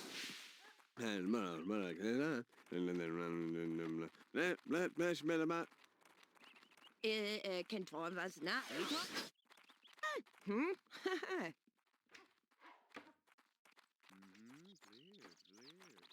Sims are social creatures. You gotta make them talk every once in a while, otherwise they'd be lonely. De blöde Tare? Kom on, sneller.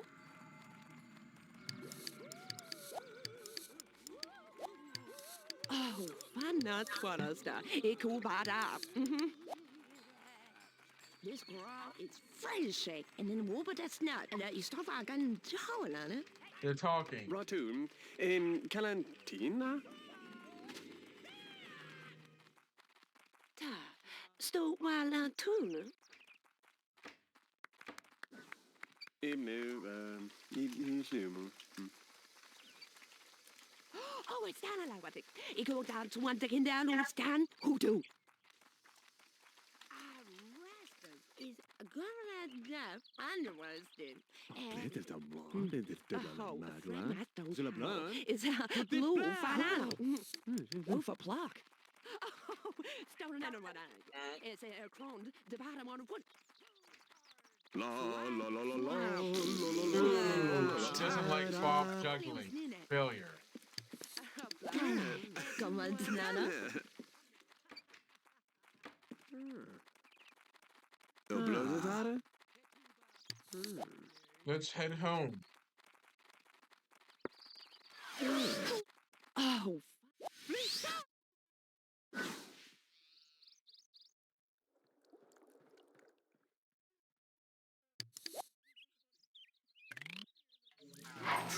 Ouch.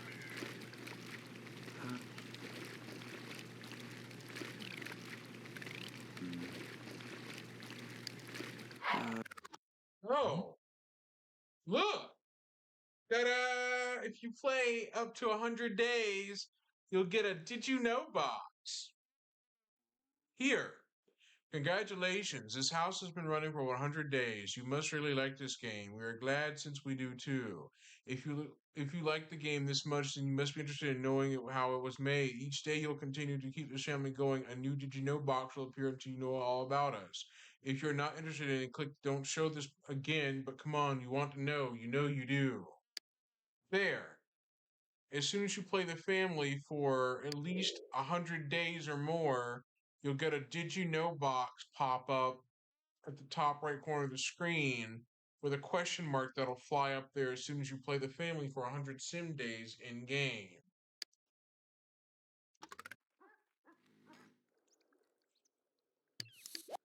That's essentially what happens in The Sims 1, that if you play the family for more than 100 plus days, you'll get a little Did You Know behind the scenes trivia fact box that will pop up every sim day. Every 24 hours in game, it'll just pop up explaining who is behind the game and who made it to what it is. It'll be a little question mark box that pops up at the top right of the screen in game. That pops up here in the top upper corner, the top right of it.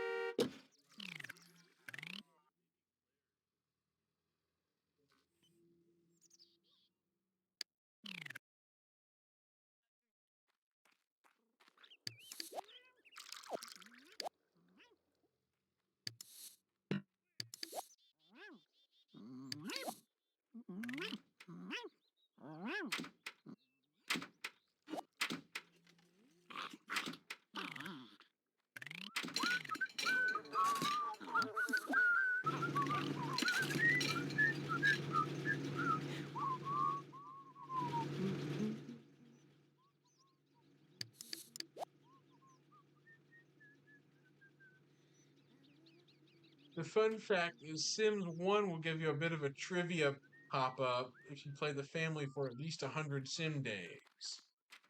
For at least 100 days in the game, it'll pop up with a bit of a question mark box. A bit of a whoop. Did you know? Clam. Zoo. You'll see in a couple of moments after I blola lim 12 vu sim sa. hours. Ita ku. Ilamana di tease. Shabara. Oh. Plata sumana tube. Ooh, shabara tease. Cram! Oh, oh, where? Oh, where the phantom for the. Double low rum. Oh, yeah.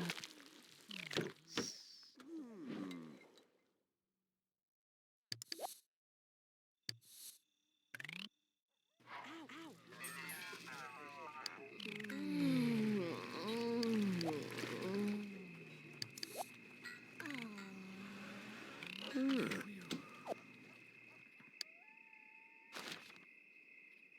Time to pay the bills. Otherwise, the repo man pays you a visit. Phew. Phew. Phew. That is the wild lot of the band.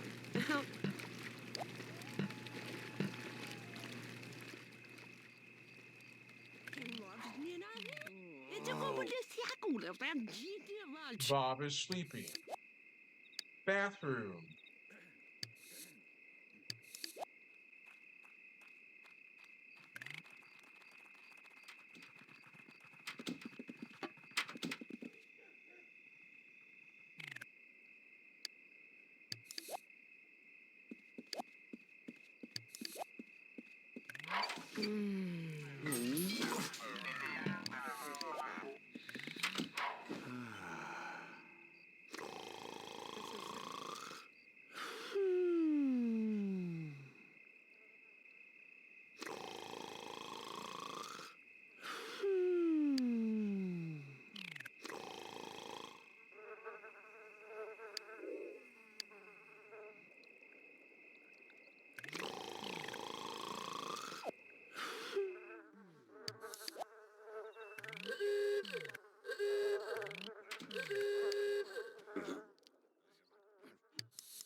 Oh, my sim missed work. Uh-oh.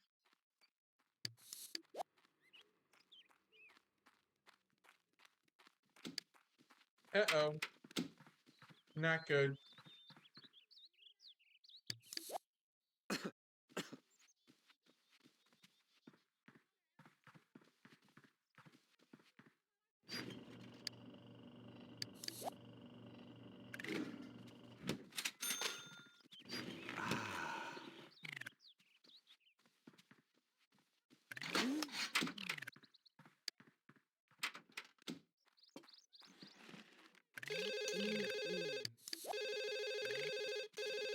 Grab.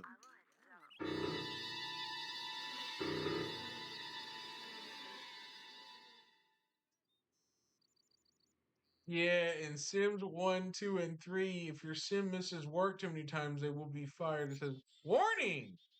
Betty has missed work today. It is okay to miss one day, but if Betty makes a habit, Betty will be fired.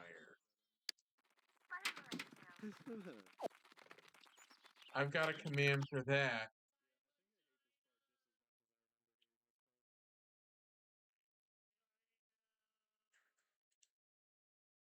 That. I should say that Mix It Up has something for that. I think I've got like a custom command, if I can find it.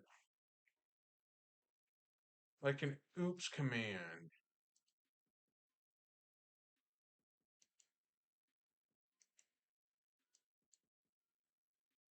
And something ain't playing right.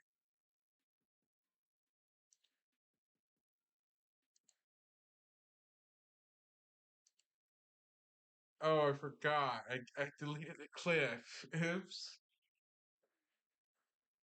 The face palm thing I had is missing. No wonder I deleted it.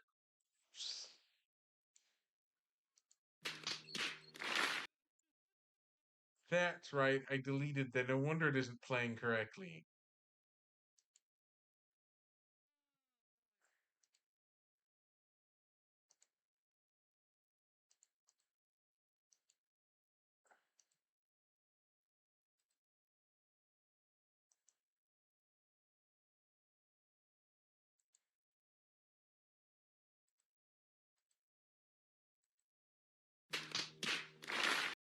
There you go. That.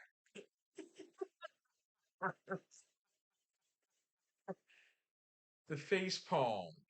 The clap. The thing that can be done by anybody when I mess up in a game I shouldn't have done.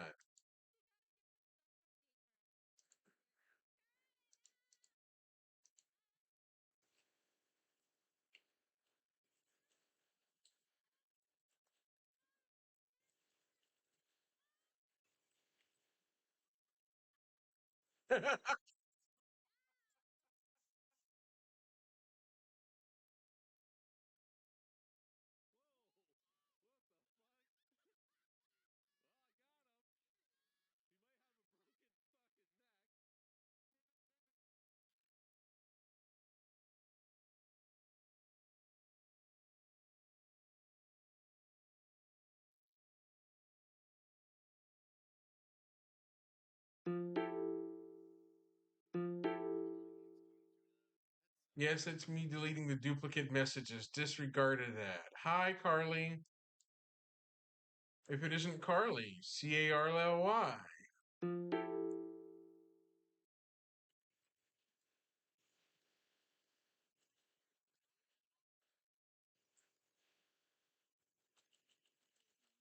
Hi, Carly, for the first time. Hi. This is Carly. That is her. Pink Fluff.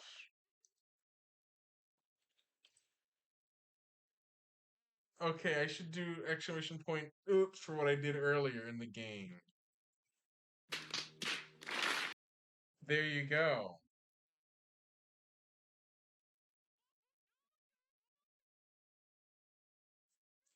The clap, clap, clap, clap is what you heard. This is me when someone gets banned from my channel. You'll see what I mean. Let's see, events. You'll see what I rolled out. That. That is what I rolled out when someone is banned from my channel. Me holding a middle finger in the face. That's what I rolled out. I did that. And when a chat message gets deleted, here you go. That. As a way of saying caution. A message got deleted. That right there. That's my caution, watch out face. That. That's what I implemented. I could have implemented a symbol that is unique. I'll show you what I should have implemented. Hold on.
In fact, I wanted to show something that might surprise you, but here's something that I normally wouldn't show that's a bit of a cutting room floor.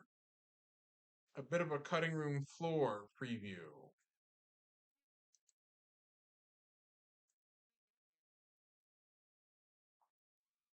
Here's a bit of cutting room floor adventure.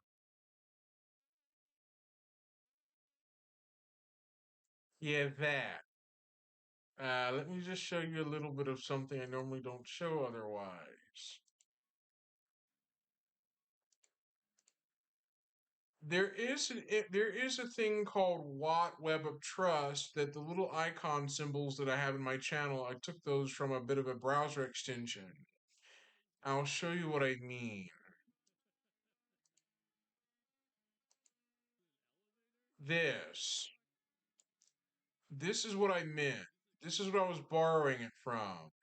I use a browser extension called Watt Web of Trust that tells you if you land on a site that may harm your computer. Essentially, the browser extension right here would have the symbol red, meaning warning. This site has a poor reputation right there at the top with the word warning below it, and it would show the reason why the site's rated unsafe, rated red. Essentially, a company called Watt Web of Trust was formed in Finland back in 2006, and it was essentially a company designed to help people stay safe on the internet with a reputation system for the internet. Essentially, red, green, and yellow, like a traffic light symbol. Now, obviously, I used to actually use Mozilla Firefox, the web browser that the MyWatt extension was initially released for back in early as 2006. But this is the extension that was used in Firefox browsers that had the ability to warn you when you click on the wrong link that could infect your computer or steal your personal information. The Watt symbol would be red with the word warning under it, indicating you shouldn't go to that site, you should just get away. And I'll show you another variation of what it looks like next. Hold on, before I go back to The Sims. Chrome has that, but it only works on a limited number of sites, though. It doesn't work on all websites. Some websites may not even trigger the warning screen at all. This is what it looks like. This is an earlier version of it that has a silver bar in the middle that would display it, but this is actually My Clean PC in a Firefox browser that triggers the extension. Essentially, the Watt extension would tell you whether you're going on a site that could harm your computer, it's misleading or harmful. It would essentially say, warning, this site has a poor reputation based on user ratings. It would say red for trustworthiness, red for vendor reliability, red for privacy, red for child safety. So the extension would display the red O icon indicating that the site is dangerous, you shouldn't go there. That's essentially how it worked. So I'm going to visual search, show you how the visual search works. It's called Bing Visual Search. So I'll search for this image, and I'm going to do that. But this is what I was talking about. This is what MyWatt, the browser extension I had fallen in love with since 2006. Essentially, it would just tell you whether the site you're visiting could hurt you or not online. That. Let me just resize it a little further with visual search.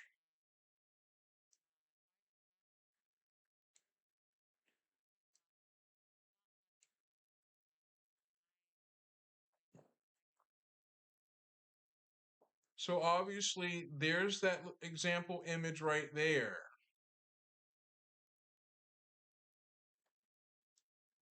I'm using visual image search.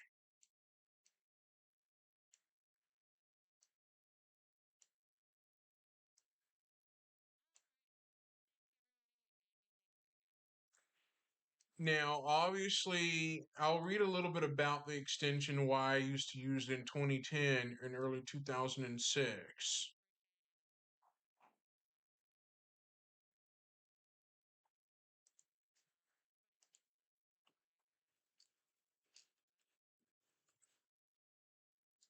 It's called MyWatt or Watt Services. I'll read it. This is what it is. Yes, I know, Mythic. Thank you for pointing that out. No, not quite Mythic.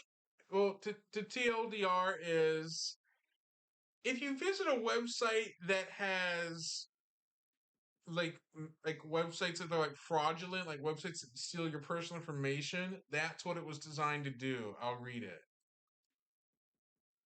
Watt Services is the developer of MyWatt, also known as Watt Web of Trust, and an online reputation and internet safety service which shows indicators of trust about existing websites. The confidence level is based on both user ratings and on third-party malware, phishing, scam, and spam blacklists. The service also provides crowdsourced reviews about to what extent websites are trustworthy and respect user privacy, vendor reliability, and child safety. Things like that. Obviously, my Watt launched in 2007, in mid '07. I was in high school when that extension launched. That would tell you whether or not you're on a site that could steal your personal information, like a fraudulent site. I'll read it. Watt Services was founded in 2006 by Sami Tolvanen and Timo Alahimola. I hope I'm pronouncing that right, or Klimola. That's two Finnish students that who wrote the MyWatt software as postgraduate students at the Tampere University of Technology in Finland. They launched the service officially in 2007 with Isa Suryo as CEO. Suryo was replaced in November of '09, and both founders left the company in 2014. In 2009, MySQL founder Michael Wideness invested in Watt Services and became a member of the board of directors. Watt Services is no longer a portfolio company of Wideness's venture capital firm Open Ocean VC. Watt Services has partnerships with Mail.ru, Facebook, HP Host, LegitScript, Panda Security, Fish Tank, Global Sign, and Trusty. By November 2013, Watt Services had over 100 million downloads. Things like that. Here's a bit of a controversy it got itself in trouble with. A 2016 Norddeutscher Rundfunk investigation revealed that Watt Services sold user activity data collected from its apps and browser extensions to third parties in violation of the privacy policies of the app stores in which the software was distributed. In 2016, it was revealed that Watt Services had made money by collecting browser history data from its users and selling that usage data. It said that it anonymized the data before selling it. Part 2. I'll read about the entire controversy it got itself into. Sale of user-related data. In November 2016, a German state media investigation found that Watt Services had secretly collected personal user details and sold or licensed this information to unidentified third-party businesses and entities for data monetization purposes. This activity breached the privacy rules and guidelines set by several browsers. As a result, the browser add-on was involuntarily removed from Mozilla Firefox's add-on store and voluntarily removed from other browsers' extension add-on stores. Watt was eventually reinstated. On November 1st, 2016, German public broadcasting station NDR, not to be confused with NPR, reported the results of an investigation by in-house journalists showing that Watt collected, recorded, analyzed, and sold user data related to third parties. The data obtained was traceable to Watt and could easily be assigned to specific individuals. Despite Watt's claim that user data was anonymized, the NDR investigative journalism report was based on freely available sample data and revealed that the sensitive private information on more than 50 users could be retrieved. The information included websites visited, account names, email addresses, and potentially revealing user illnesses and other things like that. The journalists also reconstructed a media company's confidential revenue data and details about an ongoing police investigation. Yikes. German media contacted Watt Services with the results of the investigation prior to publication of the report. Watt declined to comment on the findings. A few days later, after the news story aired, Mozilla removed the browser add-on for it from the Firefox add-on store. Watt subsequently removed its browsing tool from other browsers, including Chrome and Opera. The Watt and Mobile Security Protection mobile app was removed from Google Play approximately 1 week after the extension was removed from the Google Chrome extension store. In a blog post published on December 19, 2016, Watt Services stated that they had upgraded their browser extension and released it in the Google Chrome extension gallery.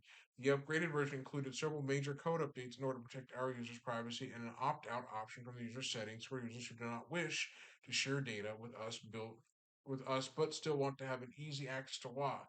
In February 2017, Mozilla reinstated the MyWatt browsing tool in the Firefox add-on store. I'll explain it. About Internet Site Advisor reputation extensions that warn you whether or not a site is okay or not. MyWatt add-on. Watt Services offers an add-on for web browsers including Firefox, Chrome, and Opera Internet Explorer, and Baidu. The extension rates websites based on their reputation score and provides users with end users with a red, yellow, or green indicator, with a red meaning that the site has a poor reputation score. Things like that. Uh-oh, my watt got some backfire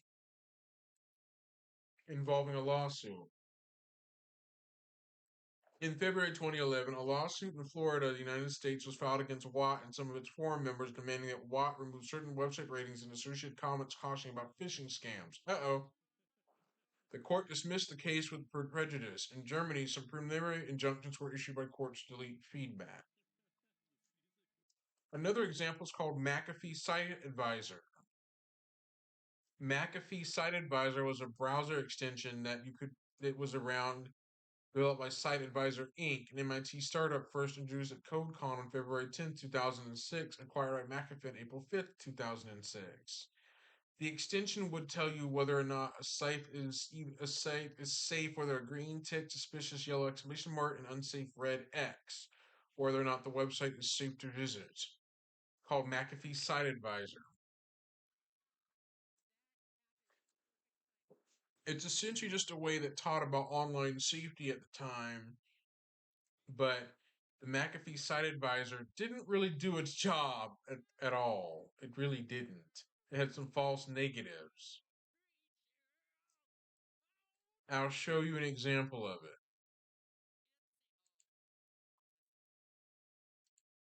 it. The MyWatt extension is a browser extension that was released a long time ago.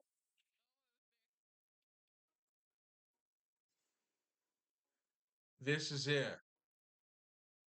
This is the extension that came available in 2006 to 2007 that was released. I'll take you to the archive.org website. I'll just do web.archive.org.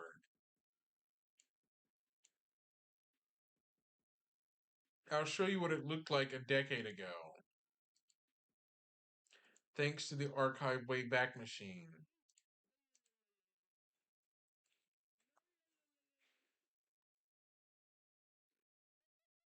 You'll see what I mean by archive.org. Oh, I meant web pages. The archive Wayback Machine is pretty handy.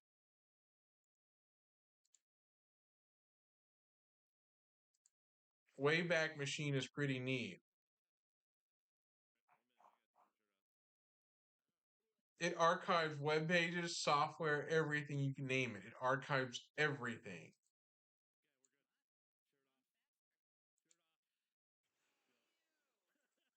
The Wayback Machine's been around since 1997. Back that long. It saved over 9,000 pages between November to February 2026. It saved over 9,000 pages. That's a lot. I'll show you when the extension first came available.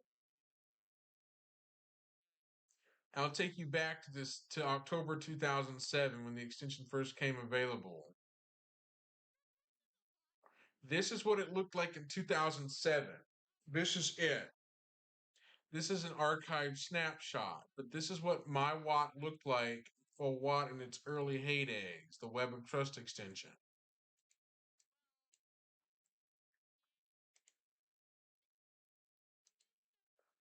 This is what it was pretty cool back in the early days before Twitch ever got to where it was.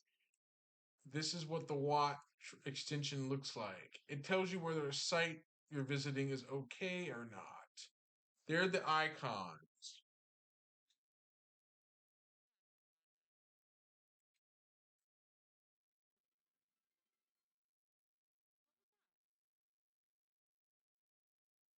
So if you were browsing the web at the time, you could actually determine whether the site you're visiting, whether it be a software site where you can download programs, whether or not it is safe or not.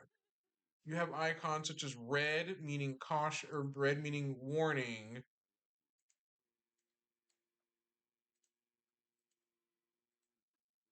Red meaning warning, yellow meaning caution, green meaning safe. Those are the extension icons.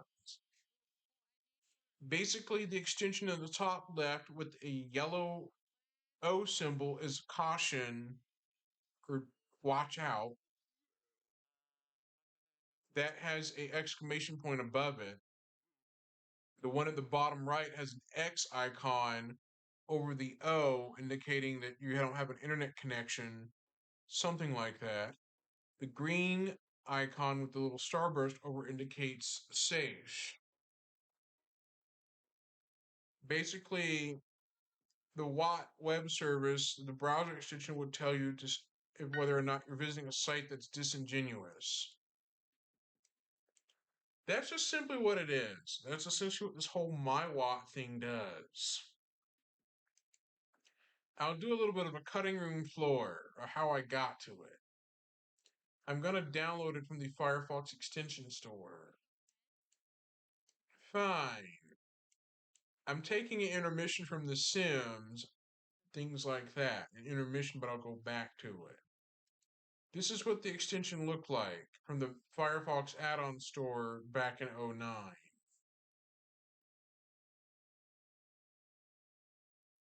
Of course, this is an archived Firefox page, browser page, but this is what the MyWatt thing would do. It would tell you whether or not you're visiting a site that has spyware, adware, and more that can harm your computer, or browser exploits or unreliable online shops, phishing spam, and other scams that could hit your wallet, or annoying or malicious spam.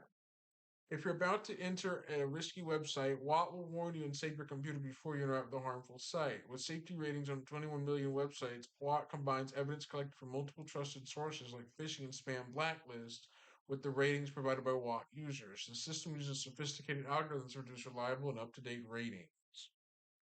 It's essentially usable in the early days. However, in the early days, you could set it to block dangerous websites that contain phishing scams to stop it from loading. Similar to Guard.io, known as Guardio, an extension a browser extension from a subscription service called Guardio that would tell you, hey, this site's a scamware site. Don't go to it. Like those fake virus pop-up site warning thingies.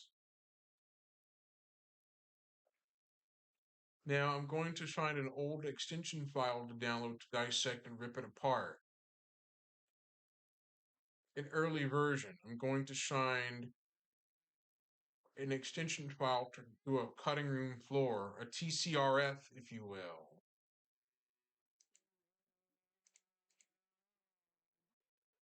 Oh. I'm trying to download it from the Wayback Machine archive, but that doesn't always work. I had to go through the long, convoluted route of finding it. A cutting room floor, TCRF style. I had to download an earlier version to dissect it.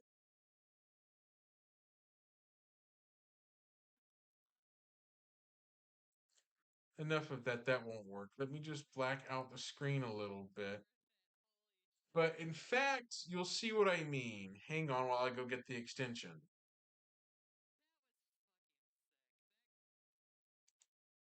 You'll see what I mean. I'm going to go back to The Sims in a moment. But I'm going to go to my Google Drive and download the extension I previously uploaded there archived.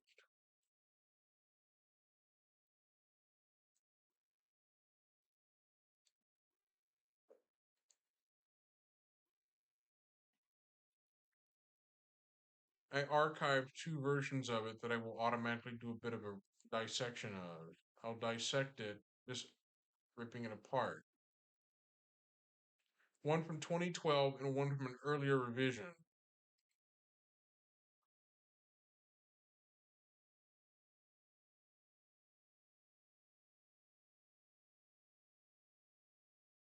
Hang on while I get it downloaded.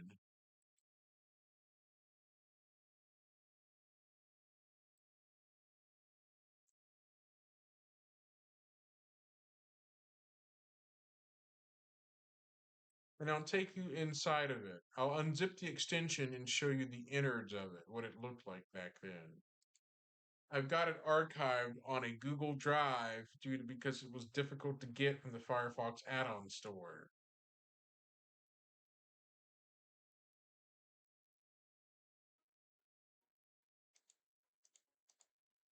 So I'll show you. Hang on while I unzip the extension manually.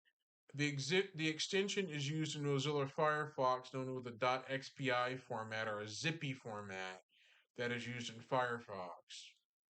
But I'll have to unzip it manually by renaming it to something else, to .zip. That's the only way to extract it. Of course, I've got 7-zip. Doe. I forgot I got 7-zip.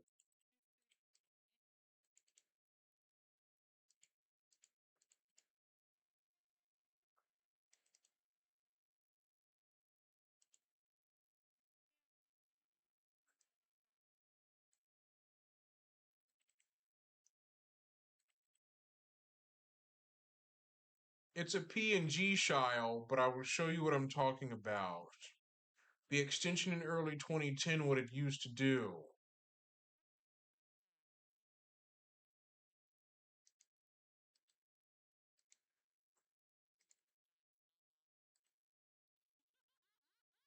This. This is what MyWatt in 2010 did. If you sought to block a website, it would say blocked. It would show blocked. The bold letters were blocked, indicating the site's got a poor reputation. I'm not a web developer, so I can't recreate that extension in a HTML page for simulation purposes. I can't do that. Instead, I can just say it shows blocked. That. It says blocked, meaning the site has a poor reputation, so it's blocked from loading in the browser. It does that. You set it to do that back in 2010.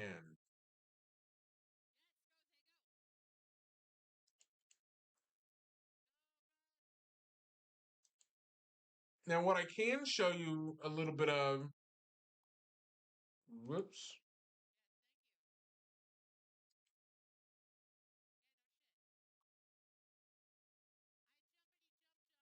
What I can show you is what the loading HTML looks like, the HTML for it. The actual HTML file in the browser.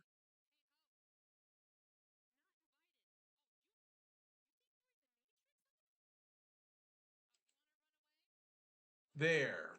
That's what it looked like as soon as I can get rid of the browser tabs. I close out some of them.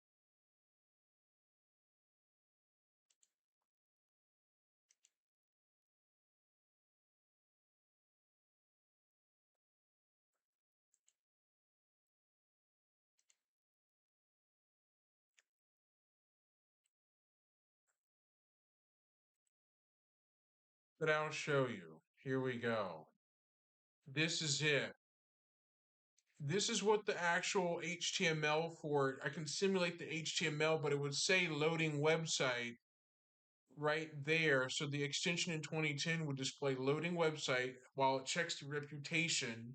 And if it was a bad website, it would just say warning or blocked. But let me just show you what the warning looks like.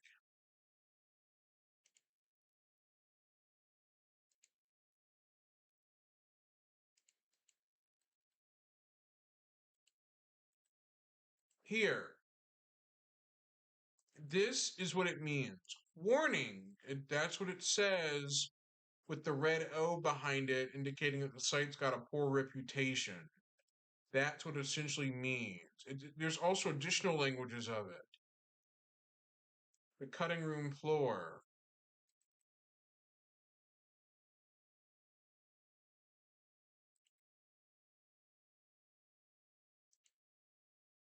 It comes in different languages for the extension, but I will show you the one that's in Spanish.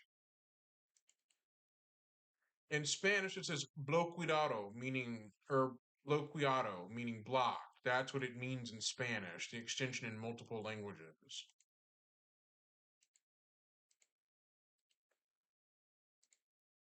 This is what it means. bloqueado meaning blocked. That's essentially the Spanish MyWatt extension, when in Spanish language, it'll show bloqueado, indicating blocked.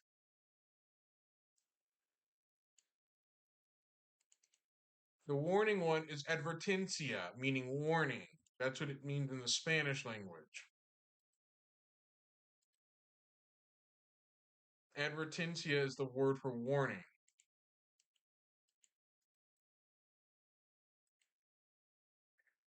OBSY.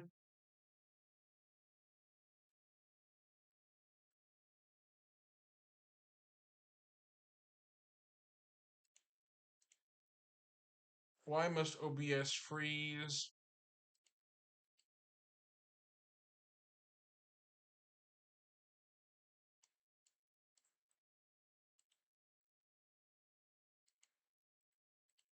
Yeah, OBS froze.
Oops, OBS froze.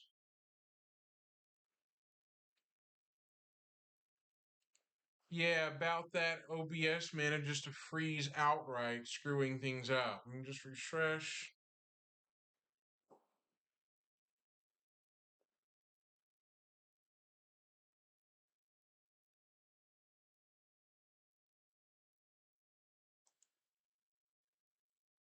So here we go.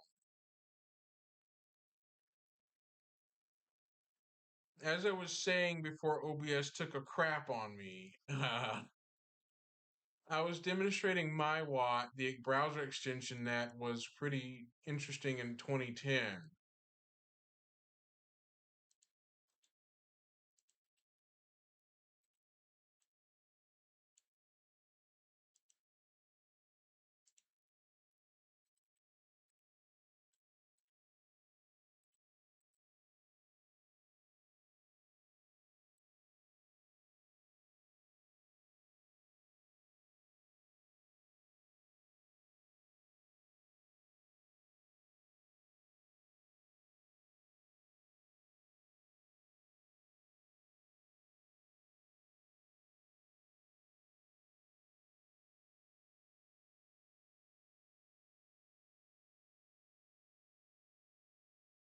I'm back, and here we go. OBS managed to freeze at the wrong moment, interrupting things. But this is the MyWatt extension that was 2007 that shows access blocked. The site might be dangerous according to reputation data from Watt. This is what the extension would do in 2007 when you set to block sites. It would automatically do this. It would display an access blocked type thing. It would pretty much do that. So it just says access blocked. It says the site might be dangerous according to reputation data from Watt. So it would say blocked. So the extension could be configured to block access to a site that's not safe, that might be dangerous. The next thing it will do, I will show you, will say a warning.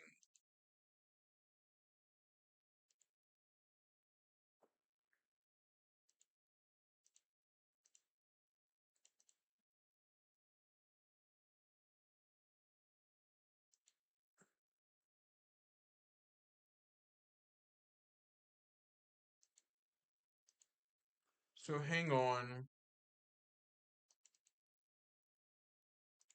Here's a PNG file of what it looks like when it says loading reputations. There. This is it. It says loading reputations when loading a website. The extension when set to block a website, it'll do it as loading reputations. The MyWatt extension will load the reputations while the site is loading. If it's a dangerous site, it will stop access to it. It'll cut it off from loading. But if it's a safe site, it'll load just fine. That's how the MyWatt extension worked in 2006, mid 2007.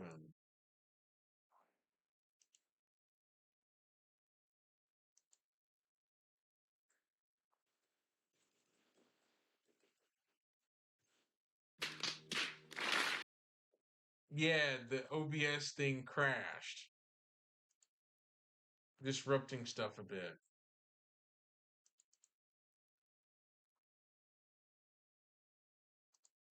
I'll show you another example what it looks like when it is showing the testimony.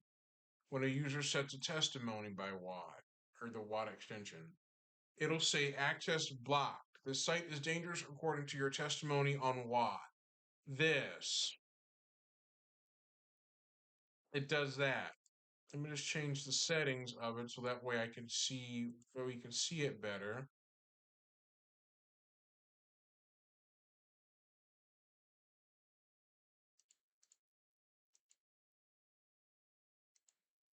This is what it looks like on a white background right here. And this is a little bit of a recreation, but in the browser, it would show a white background saying access blocked.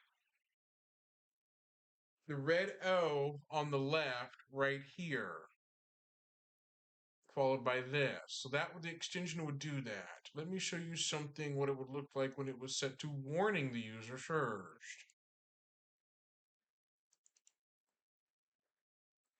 Now I got to turn this to dark because it's obviously on a white background and it's hard to see.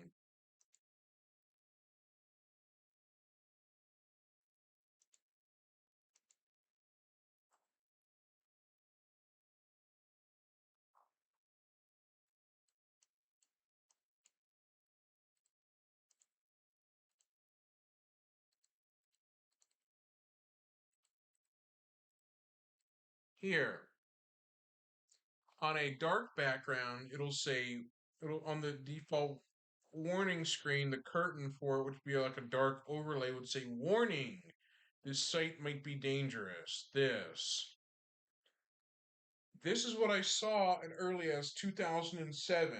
The browser extension warning screen, when I first installed Watt on Mozilla Firefox, it would display that warning message when you land on a site that is not safe. That's what it does. It tells you whether or not the site you're visiting is harmful to your computer or not. Like a scam website, like a website that's designed to steal your personal information. That's what that would do in the early days. But now it's a lot different now. But back to The Sims.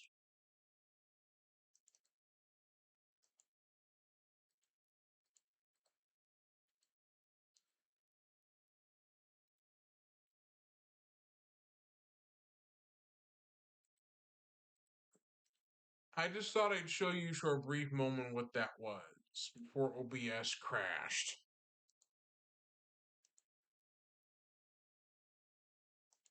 Yeah, OBS went thunk, so it knocked out the stream, so now you gotta refresh due to the crash.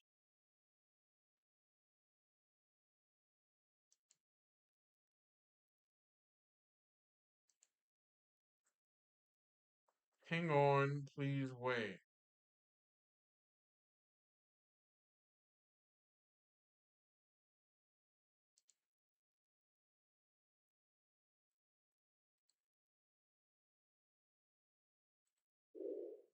Back to the adventure.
Better than Salem.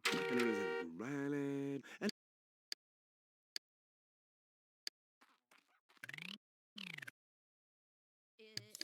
Kan was na? Wat bevan I had to make Bob go to work. Work now.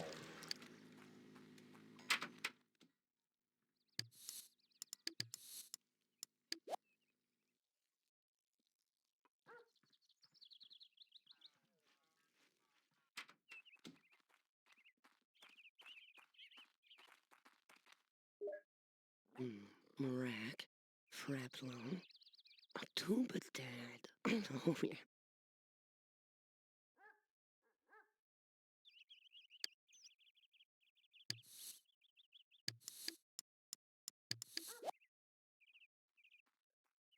Excuse me.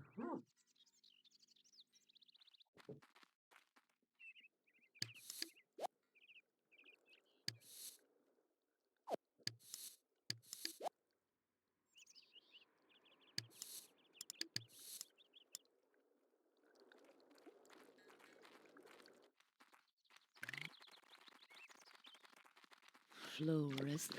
Zip. Ha, hui. Rust. Rat. Sims can Flampo. churn butter and do all kinds of things to earn magic coins and create magic spells. Mirkenga. Magicians. Hipso. Hipstat clappedet.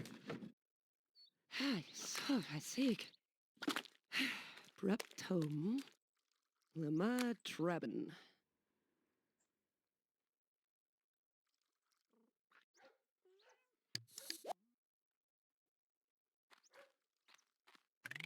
Oh.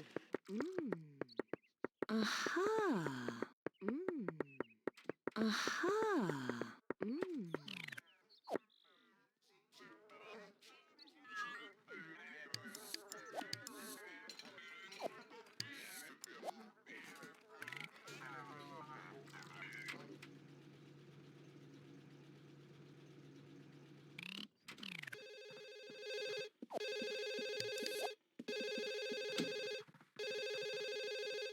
Comment Nana? Fofnaken. Para Comment Nana. Oh. Your psychic advisor suggests that you keep your secrets well this month. There may be untrustworthy individuals in your environment. Huh?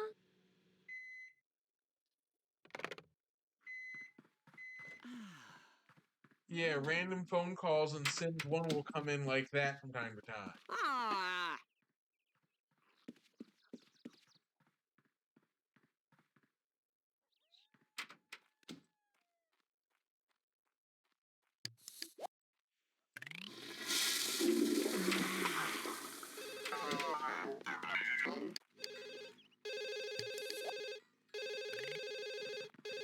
Comment Then away.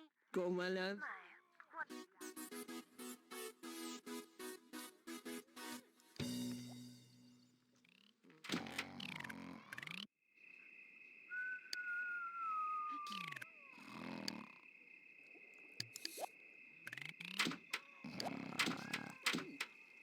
click the fucker.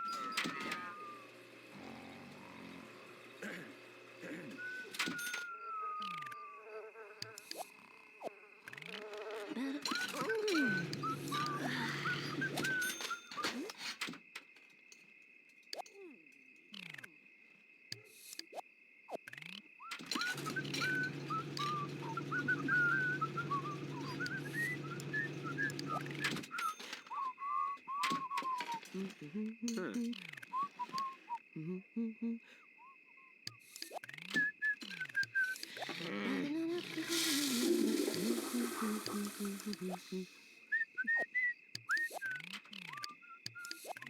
Ouch! Ow! Cool bloom by out. Here, Tom, ain't make a long one now, but love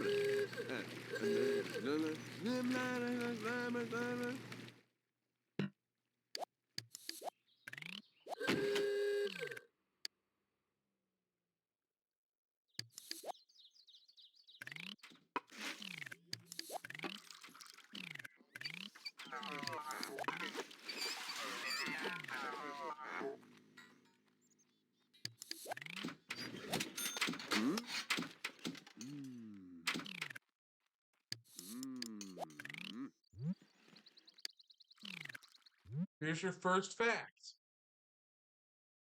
Zoomed in. Did you know? Kana Ryan, producer. Kana was the glue that held the Sims project together and moved things forward, rarely seen without a Diet Coke in hand. Kana is also known on the team for her saga of Kana, which was the test house she used to mark progress in the game and try to find the remaining bugs. It is rumored that Kana gained her production skills testing IBM workstation software in a previous life. Fun fact, the wedding picture in the Sims paint on the easel is her wedding picture. There you go. Sims 1. There's your first Did You Know pop-up fact that will happen after you played the family for 101 sim days or more, or at least 100 sim days or above. The Did You Know boxes like this will fly up on the screen right here. These boxes will pop up directly. Look like this. So you'll see these kinds of boxes that fly up in front of your face in the top right when clicked on. It does that.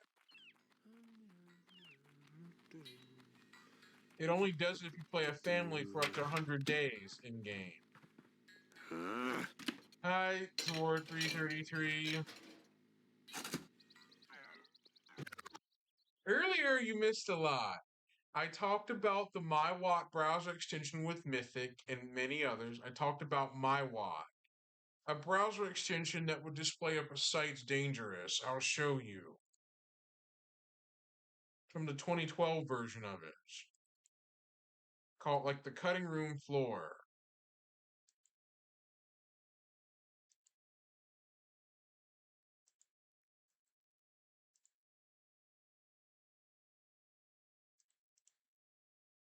Basically, I'm going to show you the inner workings of it.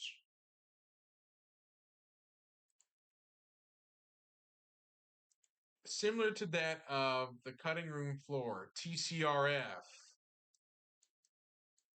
You're at work right now.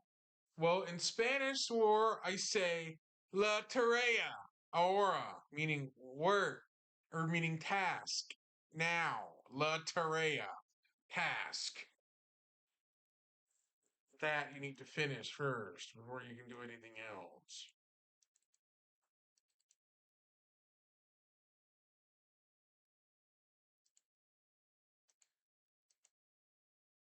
I'll show this again once more. OBS crashed earlier. Oh, OBS. Why crash?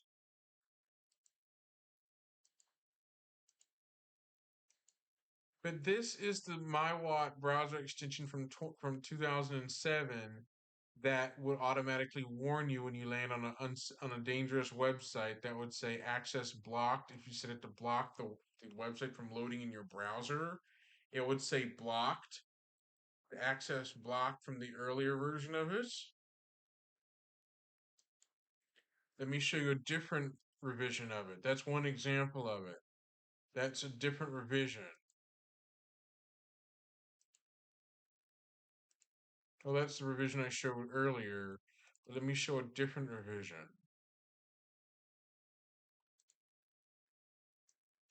This one says blocked. When you have the 2010 version of block access to a website that is dangerous, it'll say blocked or warning, either one. Let me show you some more TCRF style adventures. Cutting room floor.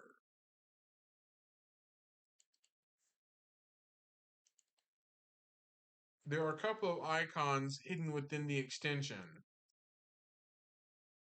I have to use 7-zip to extract them. Oops, I opened a notepad which didn't really display what I want. Displayed some unprecedented results.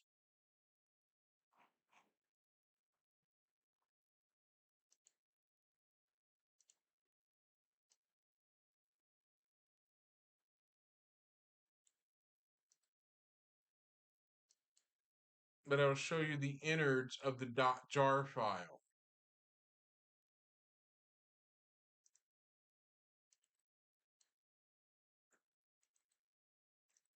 There are icons that do show.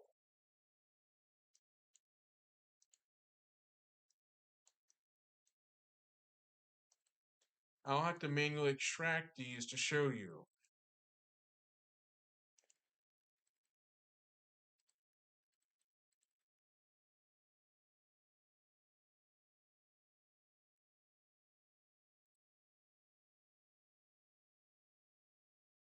I call it a cutting room floor.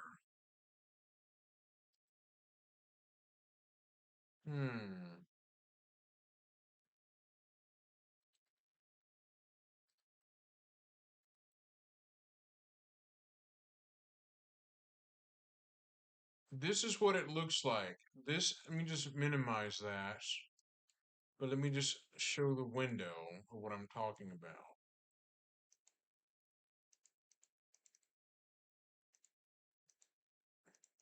This is the MyWatt browser icon, the red icon that will display red for danger.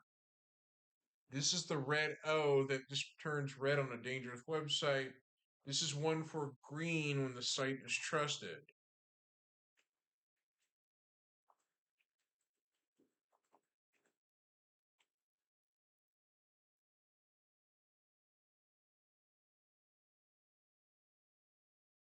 That's essentially the 2007 version of it. Let me show you additional one that I will show you what I'm talking about.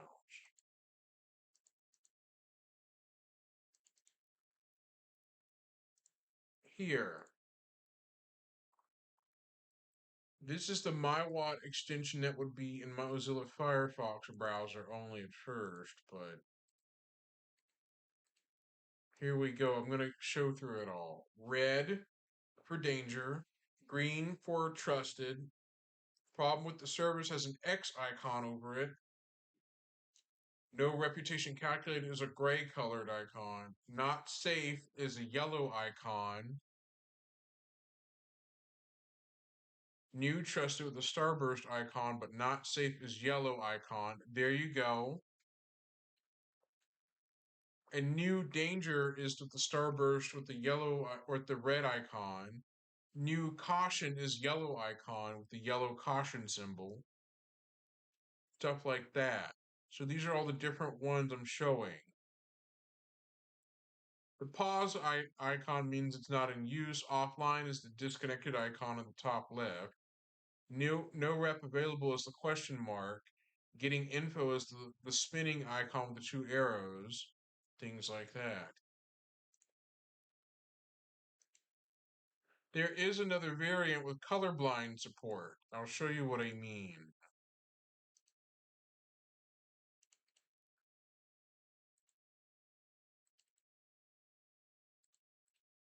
There is a colorblind variant that was from 2012.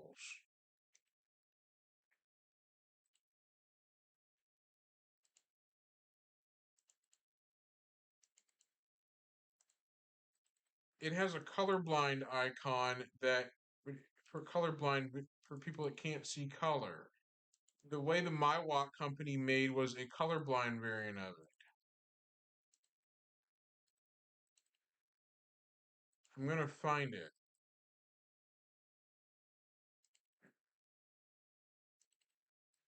It's just a .png file, an image file. That's all it is.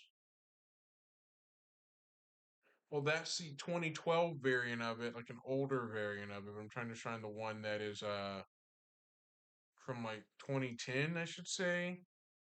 Close I can get.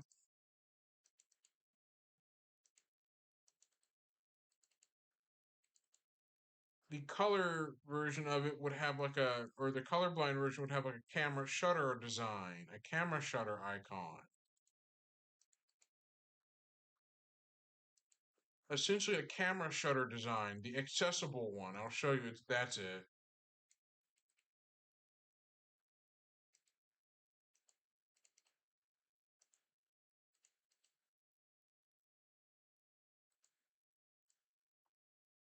Hang on while I extract it on my computer. Mozilla Firefox uses the XPI format known as .zippy. It's essentially an extension file format for the Mozilla browser only, though. The MyWatt browser extension had colorblind support a long time ago in 2010.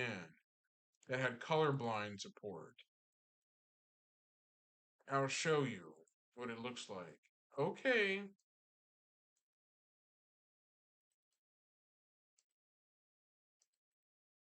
This is it. This is the colorblind version. This is the version that has colorblind camera shutter design. Let me just zoom in. This is it. This is what all right looks like. The camera shutter is halfway open.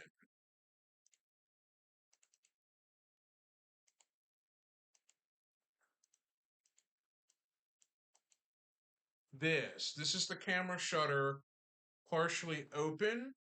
Now another one will be caution, it's almost closed, yellow, danger, red, which would be black, fully closed, not safe would be gray, partially closed, no rep available, hatched out, no rep calculated, hatched out. Trusted is wide open. So it's essentially colorblind mode. MyWatt in 2010 made a colorblind option that would change the color design of the shutter or change the MyWatt icon to a camera shutter style. So that's trusted with the camera shutter wide open. But if I step it a little further, you can barely see it, but it's essentially hard to see the way that the camera or the way that Microsoft Windows image viewer does not zoom correctly to appropriate resolution when it's its default format. It's 28 by 28 pixels. It's stuff like that. So that's essentially what it looks like. Let me just zoom in again thoroughly. It keeps doing that. But let me just set it to where settings.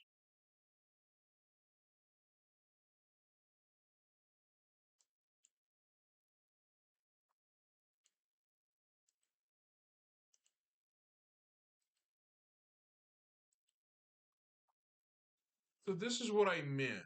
The MyWatt browser extension used these little camera shutters for the accessibility colorblind functions. In the MyWatt settings, you could turn on colorblind mode or accessibility colorblind mode that would really make it easier for people with not able to see color look at the browser extension with the camera shutter concept. So you can see the camera shutter is wide open for trusted. Not safe is like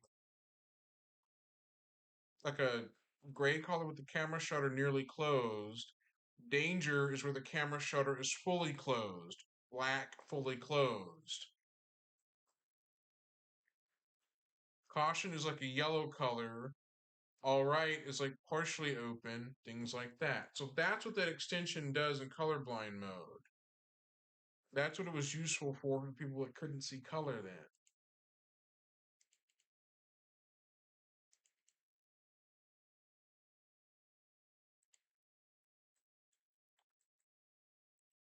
So let me just look through it and find some additional ones that you haven't seen. Getting info is the same thing hashed out in gray and white, but with the little arrow spinning at the top. Danger, the same thing from what I've shown. The caution message is right there. Message danger, same thing, but it's got the message at the top left of it. New, all right, it's got a new icon in a different color. Things like that. So that's pretty much it. These are the MyWatt camera shutter design color ones that will tell you that. Hang on.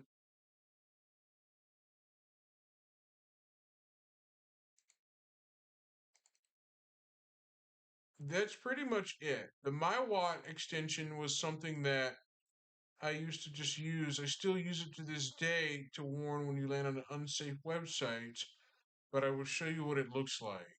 Hang on.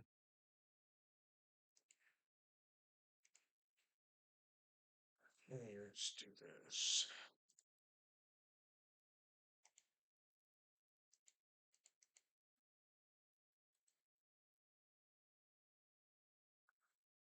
Hang on, please wait.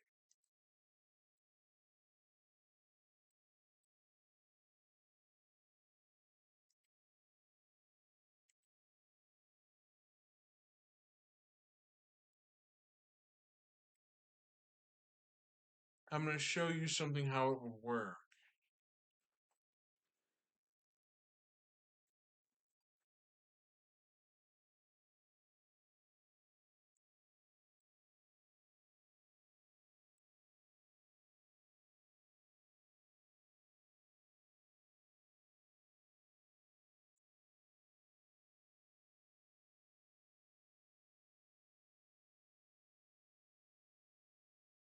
I'm going to show you how the MyWatt extension protects users from landing on dangerous sites.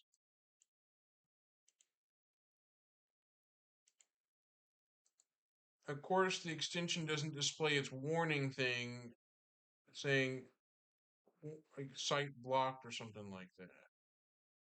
Hang on.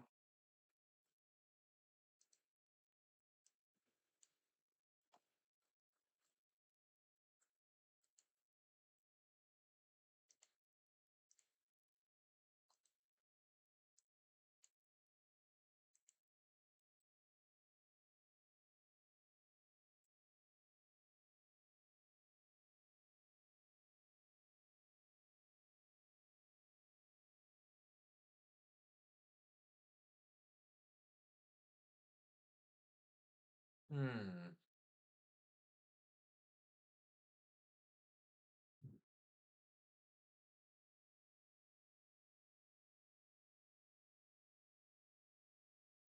I'm trying to demonstrate the MyWatt extension, how it would protect you if you land on a site that's normally not safe.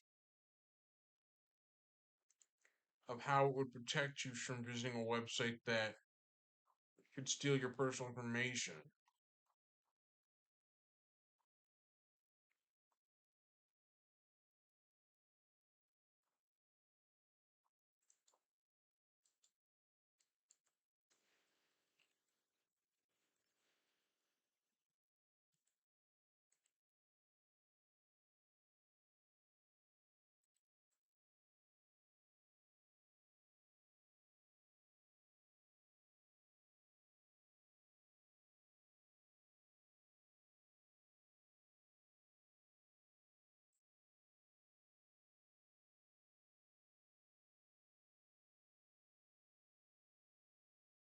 I'm going to demonstrate how how the browser extension will help you a bit to stay safe on the internet here, that I use it as my daily thing.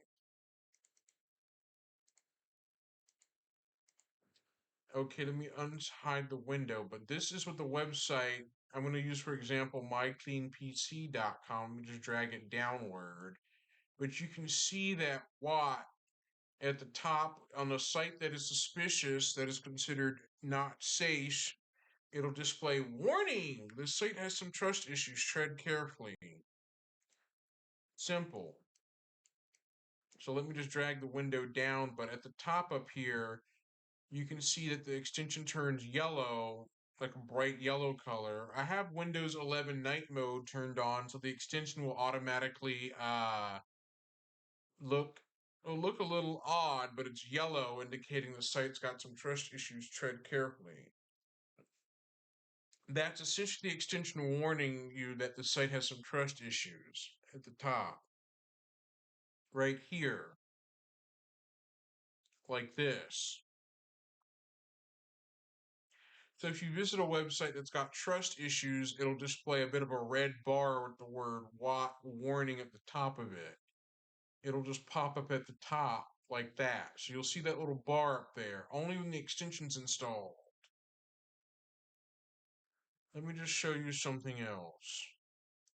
Sorry, Zor, the pass command doesn't exist in my channel. It isn't existing. It doesn't even exist here. Sorry.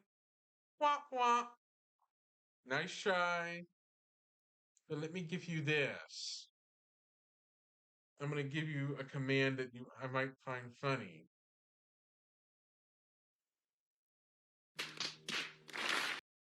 There you go. That's oops. That meaning that command doesn't exist. There you go. There you go. That command didn't exist. Back to The Sims.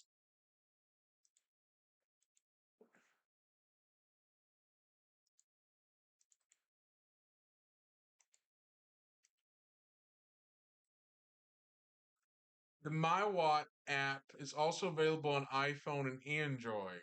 It's also available for both platforms.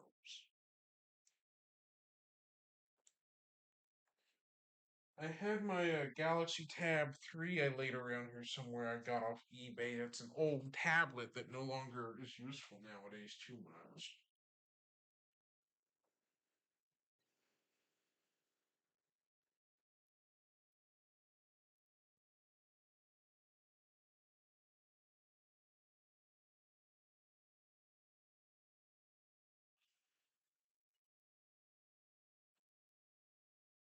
This is what I wanted to show.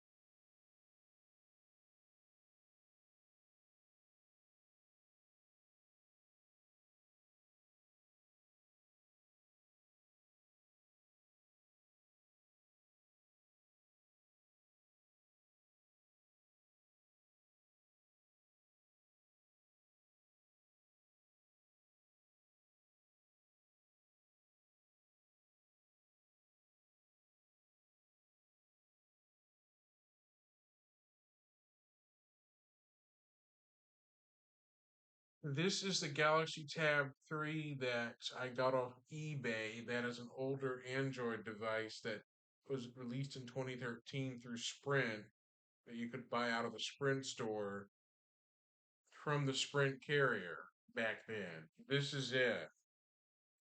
This is the old tablet that I've got that really doesn't have much use as a bit of an archive to show how far Android's gotten today, but there it is. You can see the screen's a little bit too bright, but let me dim it. It's reflecting off the tablet. Let me just dim the screen, laptop screen, but here you go.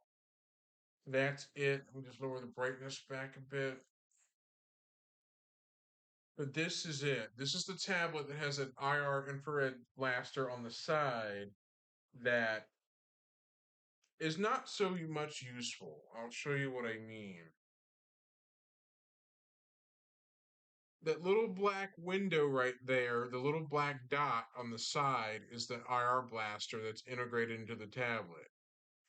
Samsung added an IR blaster on some tablet models and phone models where you have an IR blaster where you can point it at the TV to control the TV with the Peel Smart Remote app. The Peel Smart Remote no longer functions in 2026 due to the servers are long gone for it. The servers stayed around up until 2017, sometime right around there. But back to The Sims.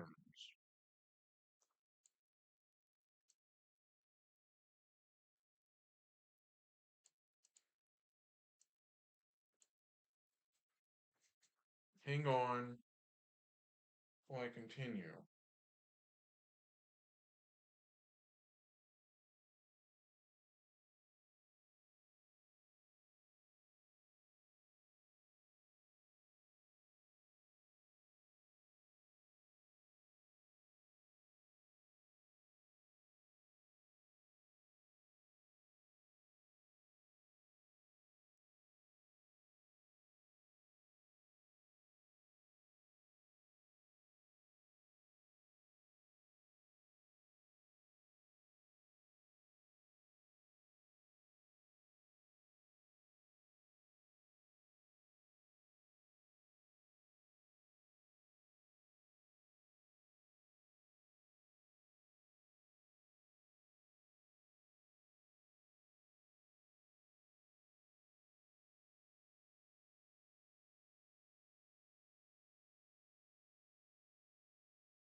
So there.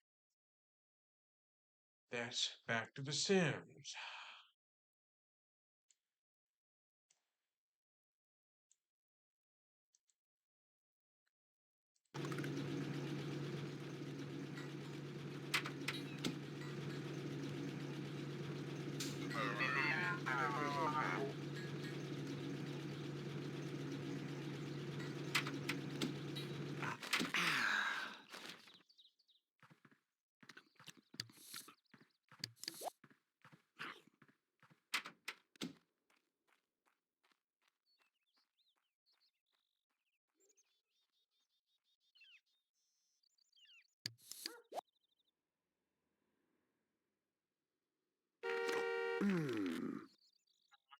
Work. Work.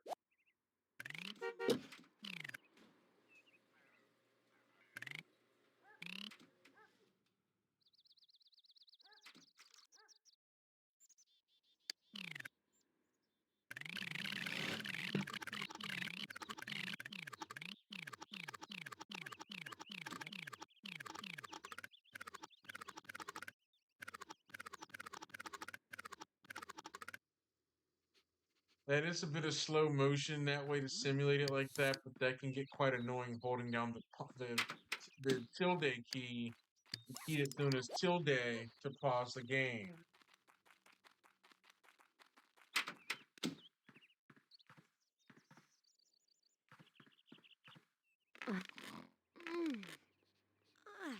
That was a quick nap.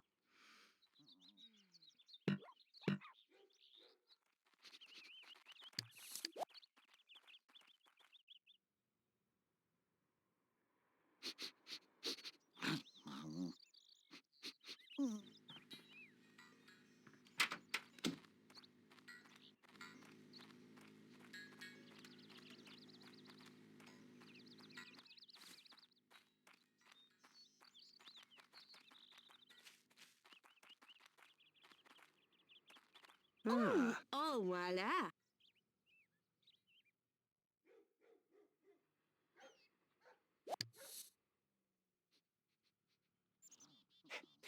Reckon? Oh, reckon that stuff. La la la. Oh,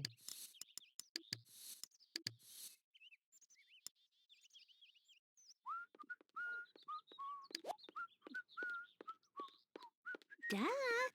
Oh, yeah. Wow.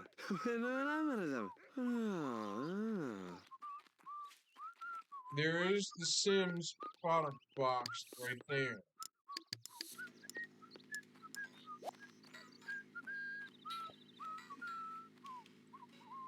Oh, huh? Hello, Scott. Eh, Get it. Oh, Oh, never. what's that?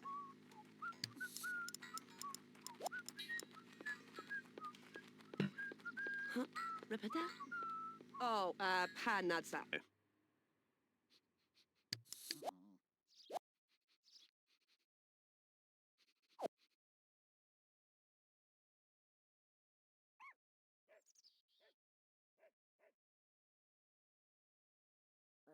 Ah. Hmm?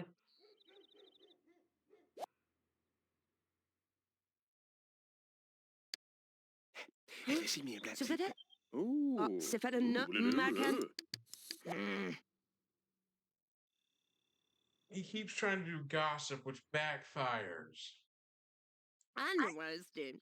Is het wat levens niet? Ik kan go hoor.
Hey, Bill.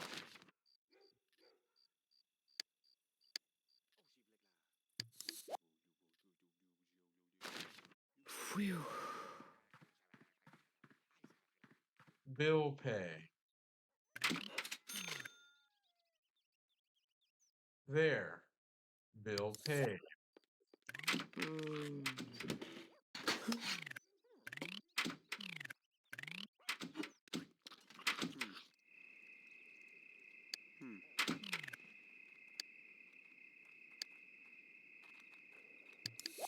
Sleep.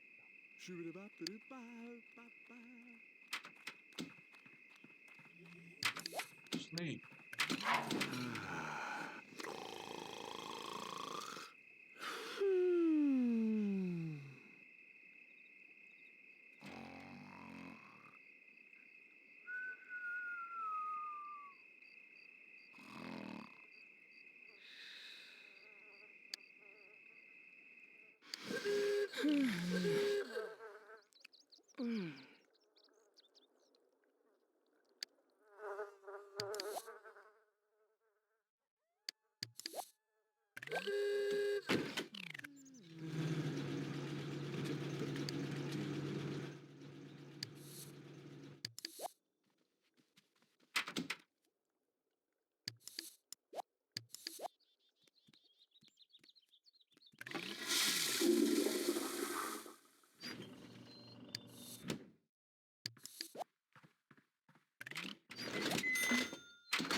There is a Steam game I wanted to showcase called Pizza Delivery Survivors.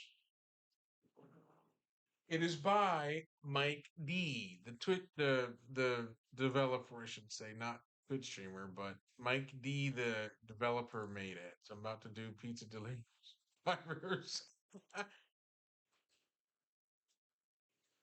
Pizza Delivery Survivors is actually quite a fun game that I enjoy playing, but I'm going to get to that now. I played The Sims for quite a bit.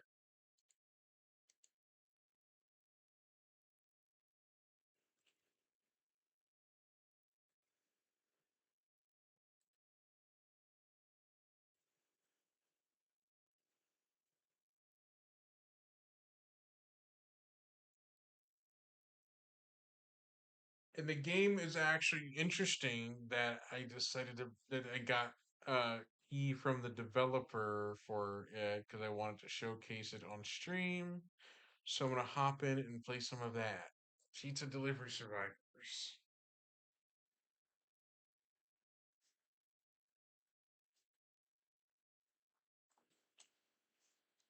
Options, full screen.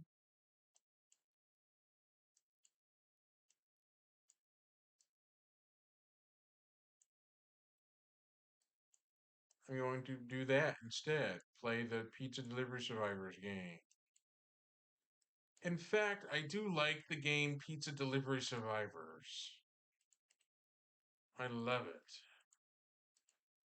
This is the game that I wanted to premiere on stream. The pizza delivery game.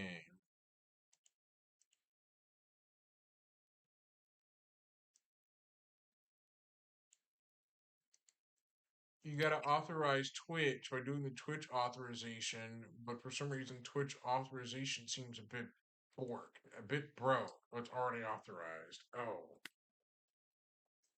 Here we go. Mongrel Tooth is also shown in the game. I'm forgetting I forgot to plug in the controller.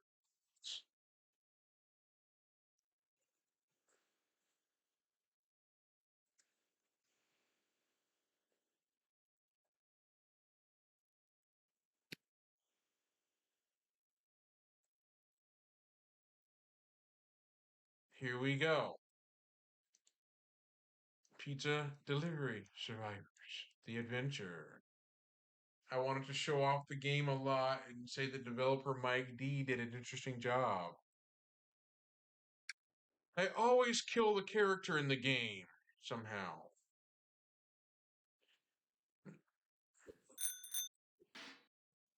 The goal of the game is to deliver pizzas to people's houses. That's pretty much what you do here, while avoiding the enemies along the way.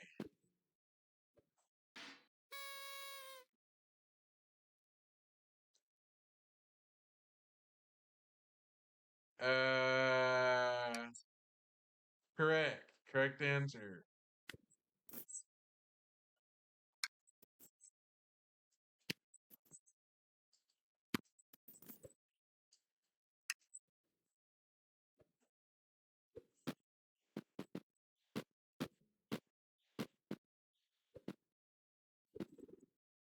Thanks to Mike D, I got a chance to play the full version. Thanks to Mike. Thanks to him.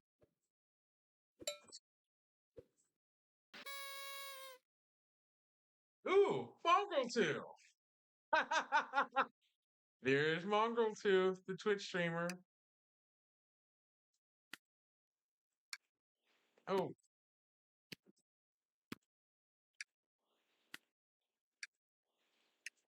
Oh. Mongrel Tooth is featured. Zor 333 is also featured in the game too.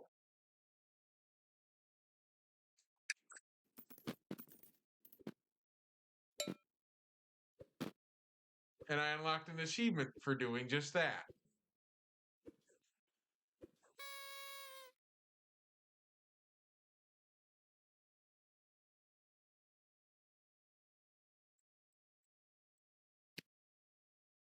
Ding ding, correct.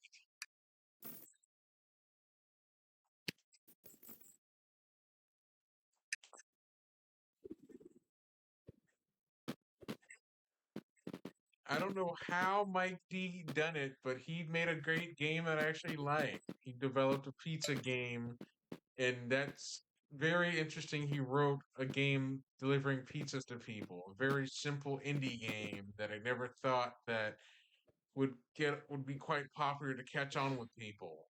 Never thought it would take off the ground, but it just did. Almost 100 sales, so at least the game's doing good. The most it's doing good, I should say. But hey, at least Mike D did a great job, did a perfect job at this. I love it. Like, I love Pizza Delivery Survivors, the video game, because he did a damn good job at it. He made it simple and easy to play with just one hand. A controller with the thumbstick, one hand. Perfect. Like, perfect. Like, this is my perfect game right here. A simple, easy to play game, just deliver pizzas. Self explanatory.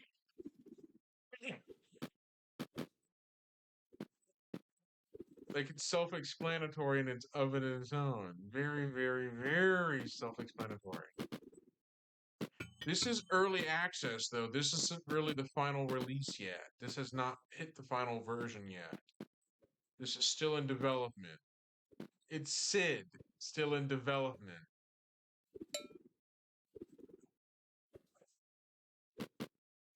So the game will get updated periodically every so often, but Mike D only does this as a spare side project. He doesn't do this as his full-time project. Hence, the updates won't be very, very immediate.